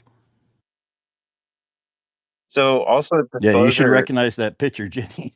I mean, I know we're talking about governmental disclosure primarily, but too, one of the things that is a bummer to think about, even with stuff going on in Iran, of what also went on in Iraq, like destroying some of the most ancient artifacts and writings. And I mean, we know they've been doing this throughout history in different ways. It just sucks to see it happen right in front of our faces. And you find out it's not just speculation, especially the Iraq war. They actually did that. I guess there was a fake one, but they actually did that as a cover for really going in and taking artifacts, destroying others, destroying history, and curating history. Because there's just no doubt we're a species with amnesia, whether your belief system goes back, 6,000 years or so, or just this lifetime. We don't have memories. We all seem to do this over and over again, and then a lot of us seem to feel like we have a whole lot more lifetimes going on than just this one lifetime, like in a very real sense. 'Cause I think it's very true. So I think there's a lot of bleed over that happens, but clearly we don't seem to have the clarity that some of the people do that move the giant chess pieces on the giant fucking world board. Dude. And if we do, well, shit, we weren't born into the family that had trusts and millions and saw money just as fucking energy exchange, not like fucking checking their bank account every time they had to go get groceries. You said that so well. You totally did. Thanks. Earlier, somebody else said something about the Vril, and like we've got like all these different channeling things with the NHI and what direction. In Peru, they found bird bone tubes that they were used as DMT smoking devices that where NHI from beyond the veil would tell them how to rule their societies. And this was something that was like traditionally done in their temples. So, did we bring over some sort of NHI knowledge after World War II into our own, NASA and to our CIA, our Central Intelligence? Are we maneuvering? So is this entire organization, it seems pretty malevolent, to be honest with you, when it comes down to humans, because we're fighting each other constantly and killing our children for reasons we seem to not be able to agree upon. They don't make sense to us as humans. Well, also, like, Doomer did a really good interview with Mr. Douglas, I believe, a podcast on his YouTube channel. He's on X too. He's pretty active here now too, I think. But talking about like the narcissism of the gods and like how that bled over potentially into our modern day society, that much of our behaviors and human nature has been capitalized on and like enhanced or perverted because it's based on the way they think. Not, even in the Bible talks about in the days before the flood and then afterwards, right? They were Nephilim, and part of that through physical creations, but also the channeling of entities and beings and giving birth with like that frequency and that energy. Like they know and DID now, extreme cases, not just your eye color can change but your blood type can change. So if that can happen just in the psychology, let alone a dissociated, hijacked nervous system and psychology through entities that operate like dog leashes, especially principalities and things that can move more fully into a vessel, the more fully they have access and then move out. Actually, we all have like our consciousness and our primary presenter sovereignty equation that we're all figuring out. Anyway, that was a tangent. Lost train of thought.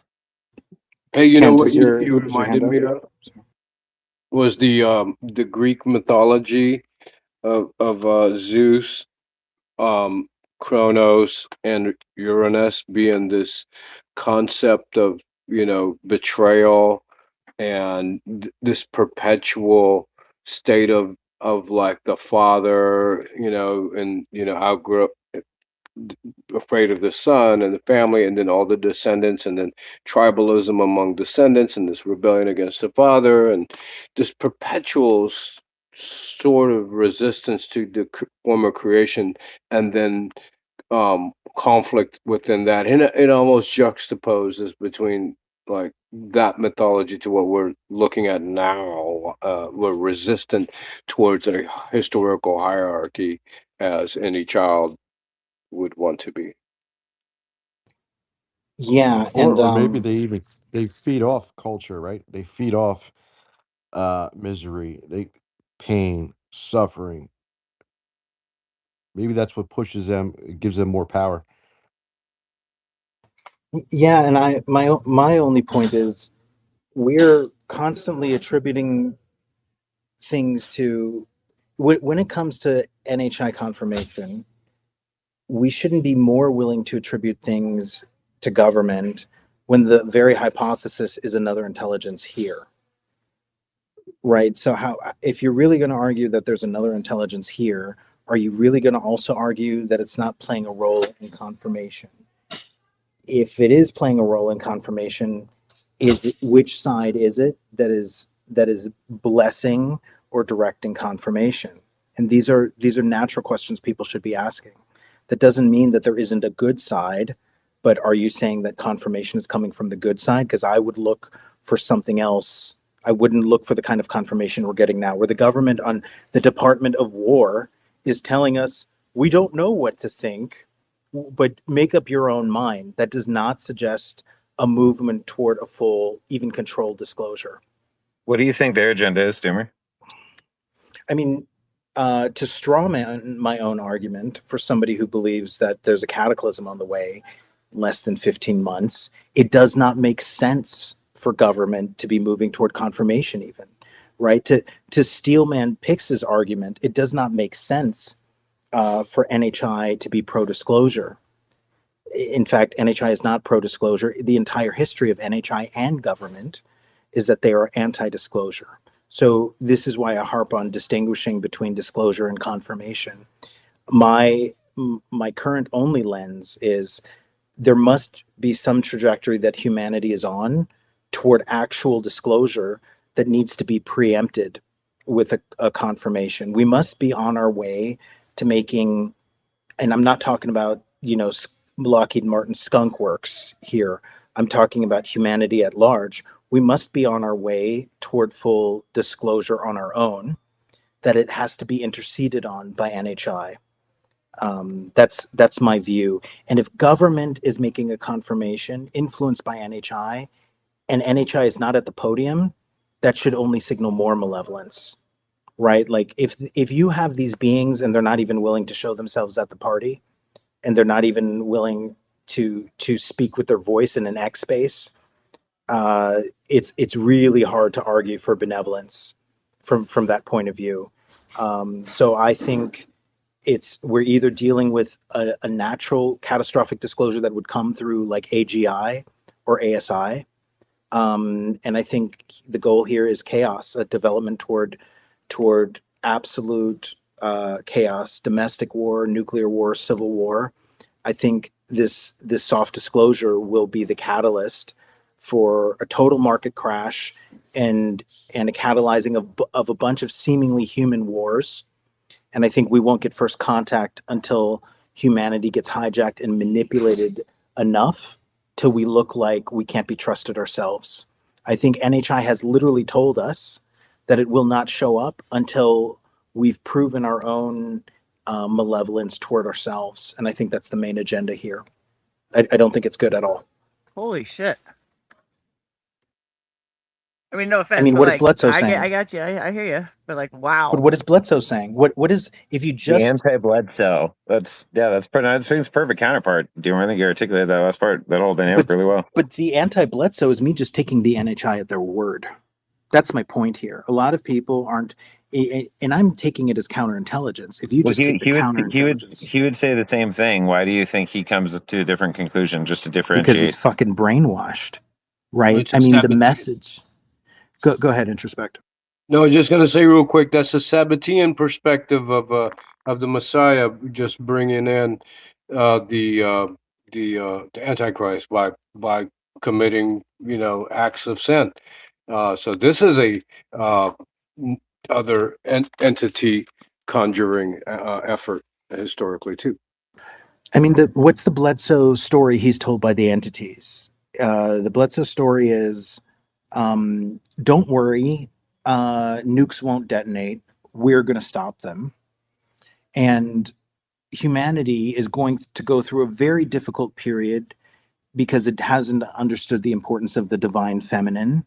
And after extraordinary struggle and some devastation, we are going to show ourselves and show you the right way, with major implications of World War III and what seems like a nuclear holocaust, which doesn't make any sense if they're going to stop all nukes.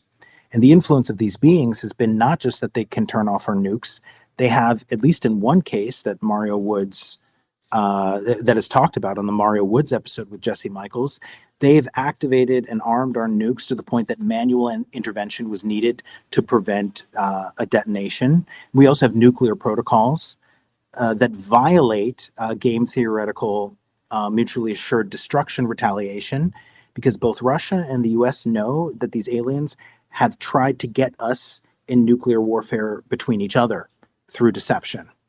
So when you look at that chessboard there, it looks to me like these beings want us to destroy ourselves and then welcome them as saviors. And I think that confirmation is just the first shit to hit the fan to set the whole thing in motion. Let me ask you a question about Bledsoe, because we were at the 2025 Contact in the Desert event with hundreds of people who saw and tracked airplanes, and then he went on Jesse Michaels and said they were orbs with the exact same video and time we all had. So is he lying or is he being manipulated? And why isn't Jesse Michaels doing actual journalism? Say that last part one more time. What do you expect Jesse Michaels to be doing more of? Like going back and correcting his journalism, his reporting, because he should be actually investigating his claims. You mean Bledsoe basically calls everything an orb, and what? We were at the event, and he showed Jesse Michaels the video claiming it was from the event at Contact in the Desert, calling them orbs. It was an airplane It that wasn't. went by, and Yeah, we could see it on the airplane tracker. You're asking why is Jesse not calling him out for it? No, what do you think Bledsoe's really doing? Is he being manipulated or just lying? I think he's being manipulated. Yeah, I think Bledsoe comes across as genuine, and I think he's genuinely being deceived. That's my take. Now, I do think that he is hiding some things. If you read Bledsoe's books, there's a serious poltergeist psychological terrorism element before he completely labels these beings sacred. It's only after these beings absolve him from any guilt for his wife's death that he has a complete conversion and is completely in favor of these beings. But remember, up until that point, different family members, and what's really interesting, the family members that have the most adversarial relationship to these beings, or at least vocalize most of their adversarialness toward these beings, end up dead, right? Like my understanding is Chris Jr. is dead, the wife is dead. And so I find that also wildly suspicious. But let's not forget that Chris Bledsoe ran out with a shotgun after these beings because I think it was Chris Jr. was being terrorized by them. And then the beings put inside his heart the emotion of guilt and shame, causing him to take the shotgun and hide it behind his back as, they gave him some feeling of numinous beauty or whatever. And so we're seeing, and these are Bledsoe's own words, right? This is not an interpretation. So we're seeing, I think, a weaponization of the trauma bond. And unfortunately, we also see this in religion as well. Most of the conversion experiences happen from a state of extreme desperation. And I think Bledsoe is not as honest about his before conversion and after conversion relationships. I think he had a much more ambivalent relationship with the phenomenon until the very point where he got a message from the lady that he absolutely wasn't to blame for his wife's death. And then we see a more absolutistic embracing of that phenomenon. I think it's so important that people realize that the UFO phenomenon and the MK Ultra phenomenon are completely inseparable. And you're Hey, describing an Doomer, I instance of agree. that. Yeah. Doomer, real quickly, would you repeat that about the lady absolving Chris of responsibility for his wife's death? I mean, Yeah. Yolanda is still alive. I don't. I'm not computing on what you're saying there. His first wife. Yeah, his first wife.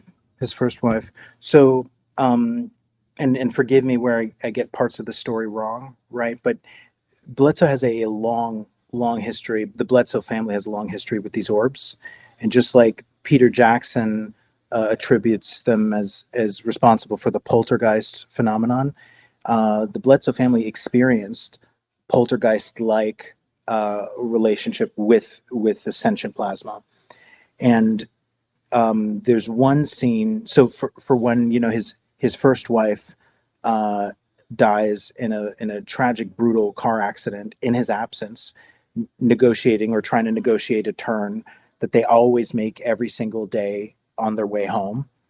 And if I recall correctly, the accident is so graphic and brutal that after leaving a party, his wife had left before him. She dies in that accident, and then he drives, sees a car in a horrible accident, and doesn't even recognize it's his wife's car or his wife. Then goes home, sees the empty home, and then only retroactively puts together that that was his wife. That's how brutal that accident was. I don't think there was alcohol involved.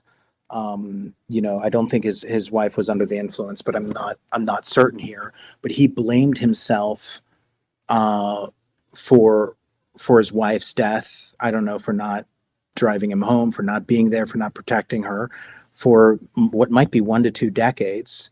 And in throughout this years, his first wife was very skeptical or more adversarial toward the phenomenon.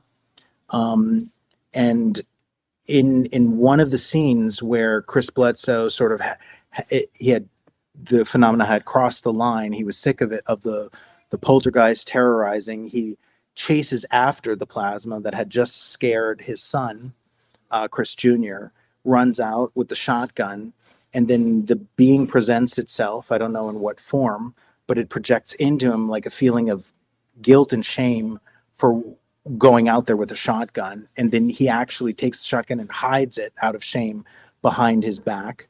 And the big conversion experience where Bledsoe is he said after that moment that he got rid of. I don't know if it's after that moment. I don't know if it's because of that moment, but Bledsoe got rid of all of his guns.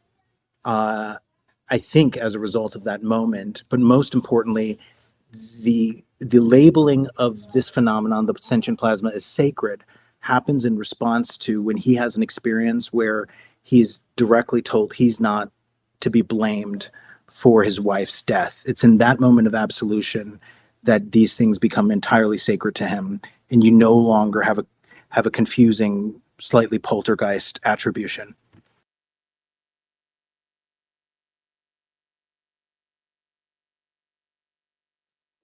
Thanks. I was doing something else and I heard the tail end of it. I appreciate you clarifying. Yeah. And I think it's really important because we see this a lot with the phenomenon. We see this a lot in religious stories. We see this a lot, like Introspect alluded to in MK Ultra. We see this a lot in manipulation. And when a phenomenon says it's going to only present it to you and present itself fully to you in the aftermath of devastation, because I have a psychological bias. I look at the lens through psychology. Um, I'm heavily skeptical about it. Why is it that a phenomenon only really wants to deepen its relationship in the aftermath of grief or devastation? I find that to be highly manipulative.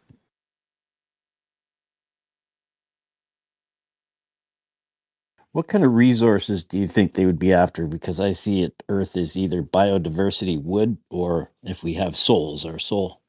Yeah, I think it's our soul. I think the greatest resource, both for spiritual reasons, and I think there are some thermodynamic reasons that I honestly don't understand, and I think there might be some informational reasons. I think, as far as we can tell, the soul is the only thing that might be negentropic or have negative entropy. So I think that might be what it's about.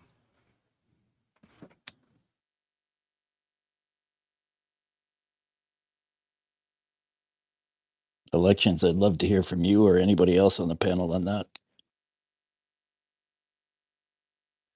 I don't think I can comment. Concur. Andrew, what do you think? Do I get a badge for that? I think two things. I think one, Jenny, please check your DMs. It's kind of important. Two, whatever Doomer said, in absence of Citizen Ston, he is right by default.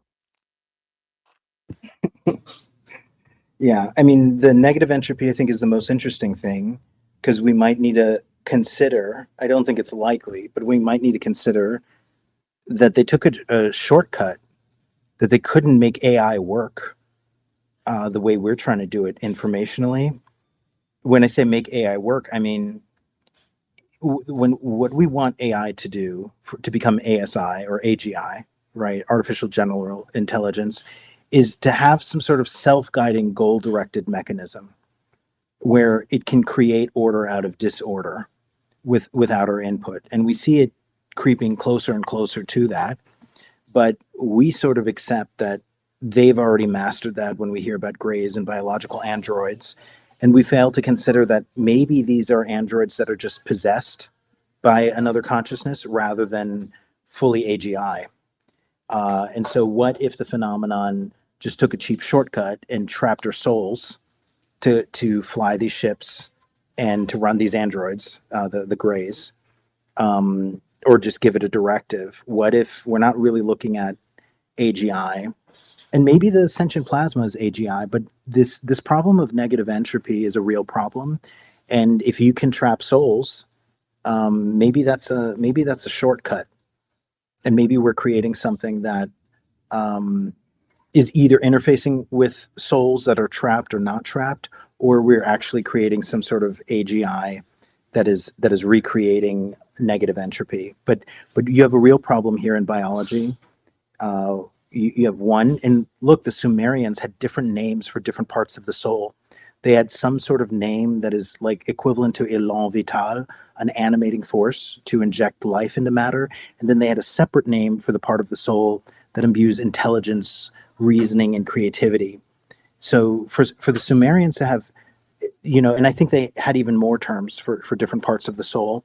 They might be using a little hack here, and what's been our hack for AGI? It's been slavery, right? Like historically, that's what we use, human slaves.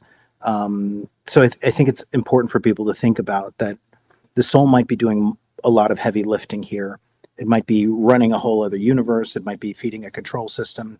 It might be stripped for our own creativity and intelligence. For all we know, we built UFO tech from the aliens because they couldn't make it work. And we just don't know that they keep on stealing our innovation and using it because they've intellectually stagnated, and they just separate our memories, our intelligence from our souls. Do you know what I mean? Like, there's a lot of possibilities here on the table, but I think our souls are the only thing that justifies putting up the shit show, putting up with the shit show that we call Earth. I don't think it's for any of the biological.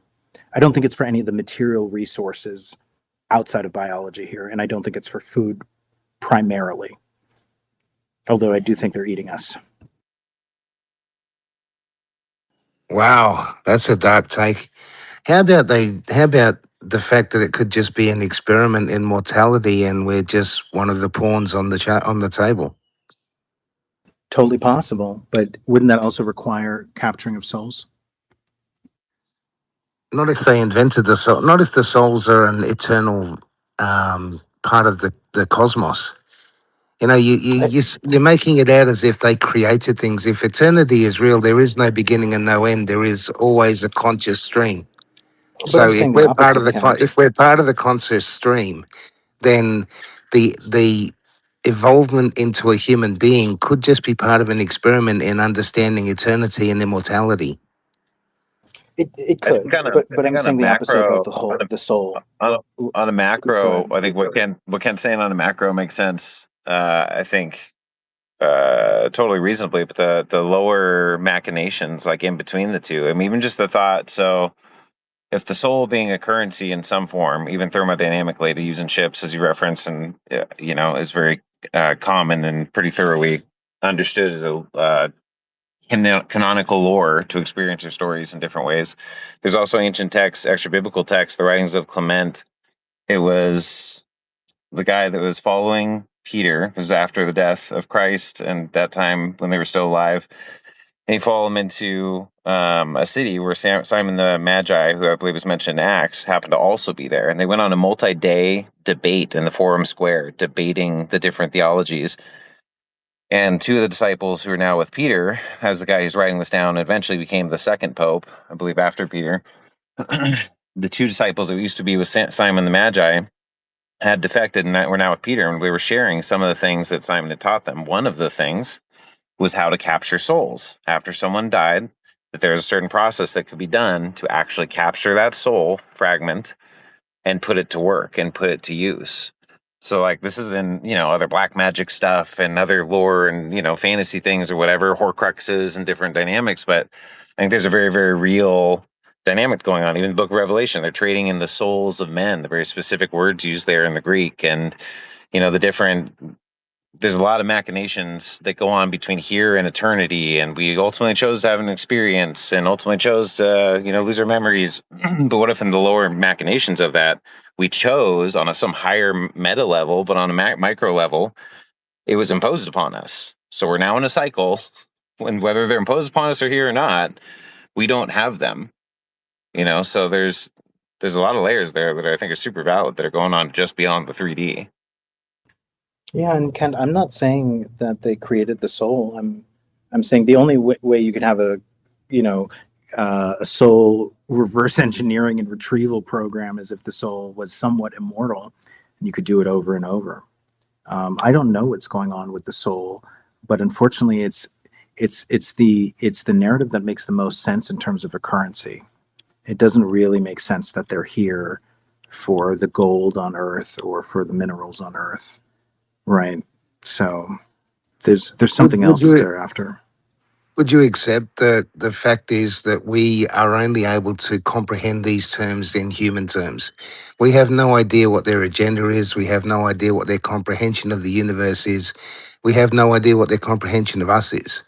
So we're trying to wrap this all into human terms and currency. I mean, currency is a human invention. It's not a universal. It's not a universal concept because we have no idea what a universal concept is. No, I mean, respectfully, I don't accept that because you operate under the assumption that you know what human is. And I think decidedly figuring out what is human is harder than figuring out what is extraterrestrial or non-human. I think the human problem is a result of anthropomorphizing itself. For instance, narcissism, you would probably assume to be something that's very human, and I've come to the conclusion that it's an extraterrestrial vestige. So I've Yeah, disabused but just myself because of the you've come to that assumptions. conclusion doesn't mean that's right, mate. It's just your opinion. Correct, correct. And your opinion about what's human is also just your opinion. I agree with you. Yeah, absolutely. Yeah.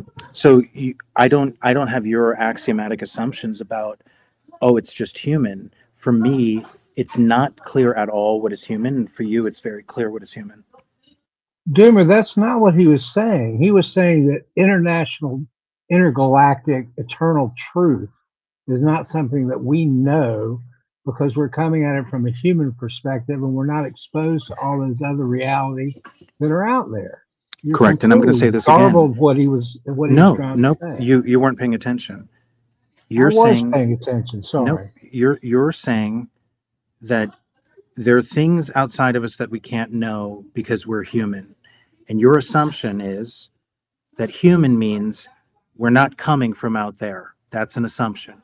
It's not clear to me that our origins are terrestrial. That's again another misdirection. There's a ton of shit we don't know. Correct. But in order to assert what is human and what isn't, you need to know what is human.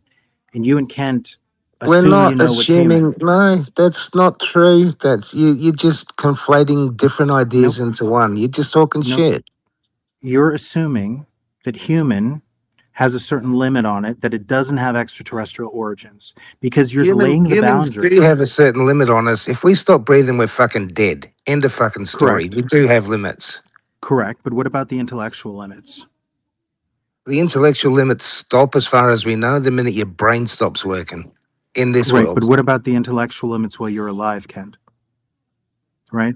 To assume you know the intellectual limits of humans, you need to understand human origins. You need to understand the human I'm not genome. assuming I know the intellectual limits of humans. In fact, I think the humans are part of the Akashic realm.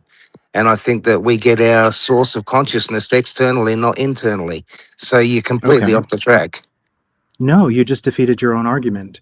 If you think our source of consciousness is not human, you can't make a human argument for the limitation of human consciousness. Yeah, you can, because the limits of human consciousness exist within the physical realm that we exist in. So the intellectual limits that we have are those that we can attain while we're in the physical limits that we have. We don't know beyond that because we're not dead.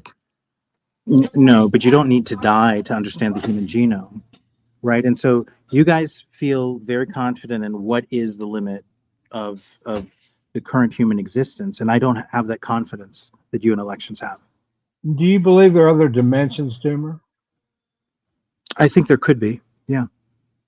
Well, that's the first time I've heard you hedge on that. There's tons of stuff we're not exposed to in this massive, massive, infinite universe. Yeah, but the you need to be clear arrogance about of your assertion here dimensions. is just off the chart. No, you're the one. That's literally what CERN is doing. Every time they open a new particle, they're opening a new dimension. Okay. I mean, when I say there That's what could it's be, called in physics terms. Yeah. I mean, you can tell yourself you understand what people mean by other dimensions, but we already beat to death the fact that this term interdimensional is vague. And when I say I think there could be, I don't think that's an arrogant statement. Eric Weinstein, a mathematician himself, doesn't know what people mean by interdimensional. So when I say I think there could be other dimensions, part of it is you're not being clear because you're not saying, do you mean outside of our senses, right? Are you labeling that a dimension? Do you mean time? Like, what do you mean by dimensions? All I'm saying is, for you, Elections and Kent, it's very clear what the boundaries are of human understanding. And for me, those boundaries are not clear at all because I don't have the same assumptions Stop making about the term assumptions on human. our behalf. No, I'm not saying that at all. I don't have the Stop same. making assumptions on our behalf. You have I'm no using idea what you're your talking words. about. No, I'm you're using not. your words. No, I'm not. Okay. No, you're not. Did you not just say that human understanding is limited by the human experience and the nature of the human in this physical world? Is that a false paraphrasing? That's a fucking obvious logical statement. The only limitations we have are the limitations we have that we're aware of, because we're only aware of what we have the limitations to exceed within our life. We can't explain savantism. We can't explain people that have multiple personality disorder. We can't explain I'm sorry, you got all the answers. Please enlighten us. I didn't say all the answers, but DID is explained by possession of multiple entities. Right, but you didn't even answer my question. Did I give a fair paraphrasing of your statement? Because you guys are saying I'm putting words in your mouth, and it seems like when I paraphrase it accurately, you want to sidestep the question. Right? You're saying that human understanding has human limits, and I'm saying I don't have the same boundaries on human that you do. I don't even think I'm saying anything controversial. Okay, please explain what boundaries we don't have that are what boundaries are exceeded beyond the human limits when you're a human. Genetics, for instance, a breakthrough in AGI would inevitably lead to a breakthrough in our genomic understanding of our own genome.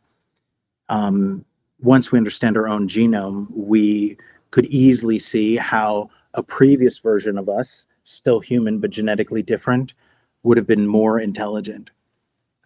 So it's not clear what even our IQ limits are, once we make certain technological breakthroughs. There's another component to your argument that I'm listening and that you're describing a human that is in capacity understood, but there's a variety of human types available now with different sensorineural capabilities, right? There's not a uniformity there. And also, we may be inhabited by something that looks human, and that is not totally an expression of our Absolutely. genome. Yeah. Absolutely. Variabilities. Yeah, I mean, I don't think anything I said was offensive, and I'm sorry if I misparaphrased what you said, Kent, but I really just repeated your words and then you didn't like them.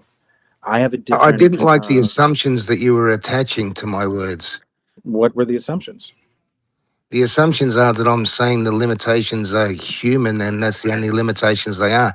The limitations, we only understand humanity.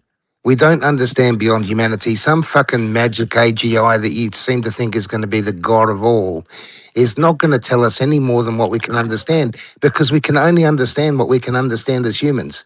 We're not going to suddenly go back and go, oh shit, I can triple my IQ overnight because a fucking AGI told me that my genome was this. Come on. So hold on.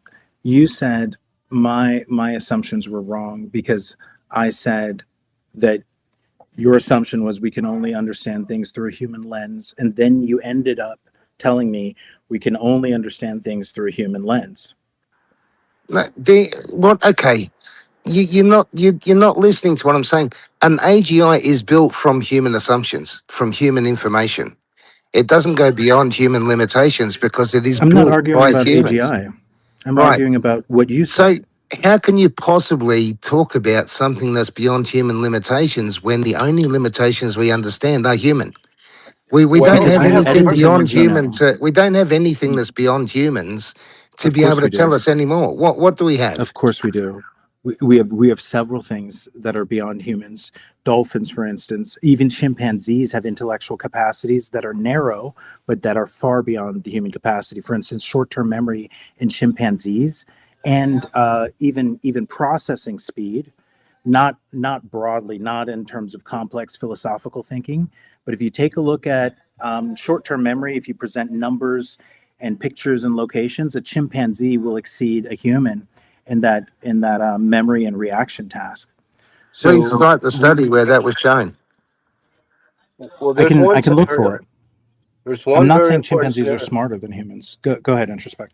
Yeah, I you have to realize that, Kent, I feel your passion. And I can hear where it was almost an argument, but I hear the point Doomer's also making. But I guess I'm in the middle of both of you. You're making good points, but consider, if you will, AGI and the genetic manipulation splicer or spicer, whatever it's called, for the genome sequence, was able to use an artificial intelligence to identify the Down syndrome, right, chromosome, and to reverse its effects. And so here we have an artificial intelligence that helped identify, narrow, amplify our ability to, detect where there was a malfunction in a human sequence, to repair it and expand the livelihood of that person. I think there were other genetic manipulations along the way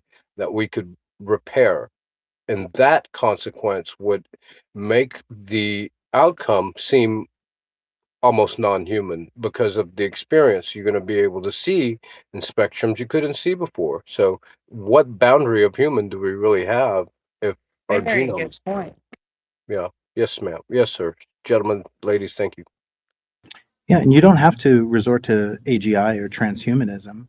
I'm saying that as soon as you improve the human genome, as long as you don't understand, and we don't understand the full human genome, we understand the protein coding parts of the human genome, which are 2% or less.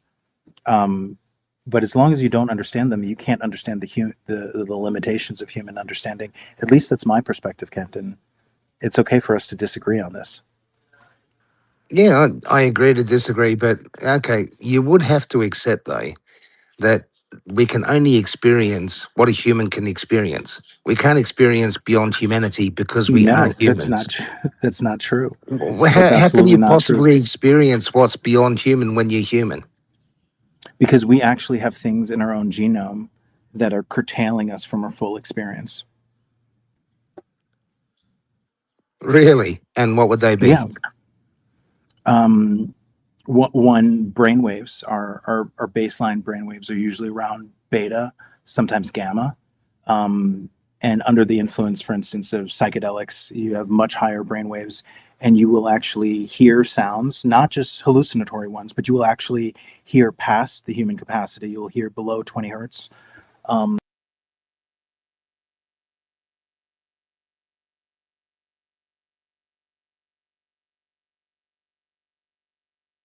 Did he just drop out for everyone else or just me?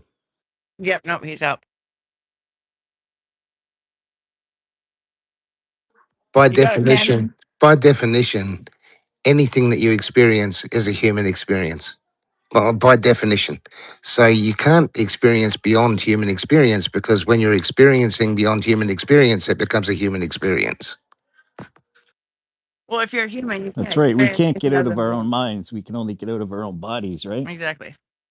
Well, that's kind of a good point too, because if we can get out of our own bodies, and you got the people that are being inhabited, like Monroe would inhabit these other entities through those meditations. What's that? And we talked about that earlier tonight, right? With the different possessions. So, I mean, what type of experiences does a human have when it's possessed by something? A different kind of human experience, but it's still a human experience because the human is experiencing it. So it's not beyond human experience. It's I think, actually I think a different what kind of human experience. But what Doomer's saying is that we have a genome that expresses only, not only, actually many more things than we actually do ourselves. And we have a capacity to use different parts of our bodies, our minds, et cetera, as we may evolve. Like you said, actually, you said that earlier too. Between, and maybe it was introspected, that when things change, we begin to manipulate genes, we could express things, not express things, change our being in general. And you said earlier with optogenetics, we're beginning to be able to impact genes with, Rich, I think you did, with light. So I think what Doomer is really saying, and it's coming across argumentative, but it's actually not. It's just he's, the way he carves words are precise with a knife, and they can cut a little bit sometimes. But is that we assume a lot that we know or understand something about, reality, really, what we are, where we come from, what we could be, what we aren't, and then the differences and distinctions in between us and everything around us. So I think that that's kind of it's not a falsifiable point. So arguing it really, there is a wide boundary that we could potentially be, say, how many years from now, given other, gravitational circumstances, all kinds of things can change how we express our genome. We may look, yes. So I think that there's really nothing that's being argued. And also, Jenny, with what you're saying too, and I think what Doomer was alluding to also, I mean, the study way back when, they've done other ones, but one gained a foothold was them discovering 81+% of our DNA being junk DNA just because they didn't see it encoding proteins. And then the whole epigenetic dynamic of certain genes can be turned on and off. Just 48 hours of water fasting puts your cells into a hyper efficiency mode, not a starvation mode. They've done this with mice and also with human trials for going in to get chemotherapy. And it would actually make the chemo 4 times, or the body 4 times more effective at resisting the effects of the chemo. And the cancer cells like 4 times more susceptible to the effects of the chemo. And so there's changes in our body that can cause actual changes. Referring to the text I was talking about earlier, it's a like 700 or 800 page text. But they Hang on, also you thought, guys. I just wanted, sorry to cut you off, Aaron. This space is gonna crash. Mav has been stuck in limbo, unable to come off of mute or hear us. So I just wanted to give that precursor if it shuts down on us. or should we expect a reboot or to join tomorrow night? Join tomorrow night. Yes. Right. If there's a space at 7, tailspin as usual. And I think Jenny may do a after space. There's a little whispering of that. So definitely keep the lookout for that. And I know Mav has the link for the space posted on his page. If it's not in the nest already. Yeah, nope, he's got it up there too. So I think so. But yeah, you guys, it's been a great conversation for sure. Usually we don't go this late, so pretty awesome. All these girls in here arguing with each other, I swear. Lord have mercy. Do you want me to continue on, see if I get cut off? Go for it. All right. They were also arguing about there were peoples that were well known at the time. They were referring to different tribes that were living by God's laws, even though they never heard the message about God or the Creator, Yod-Heh-Vav-Heh in the text. But that they were living, and that if they died, what was it? That if they died before 100 years old, they died at a young age. But because there was ways they were living, and if we get into long-term fasting, I personally done 36 days on water only and lots of fast in my life, but you progress that on to breatharianism. Like there are ways that the body definitely seems to be epigenetically activated through circumstance, environment, psychosomatic connection, different dynamics to operate in seemingly superhuman ways. But as to what Ken was saying, it's still a human experience.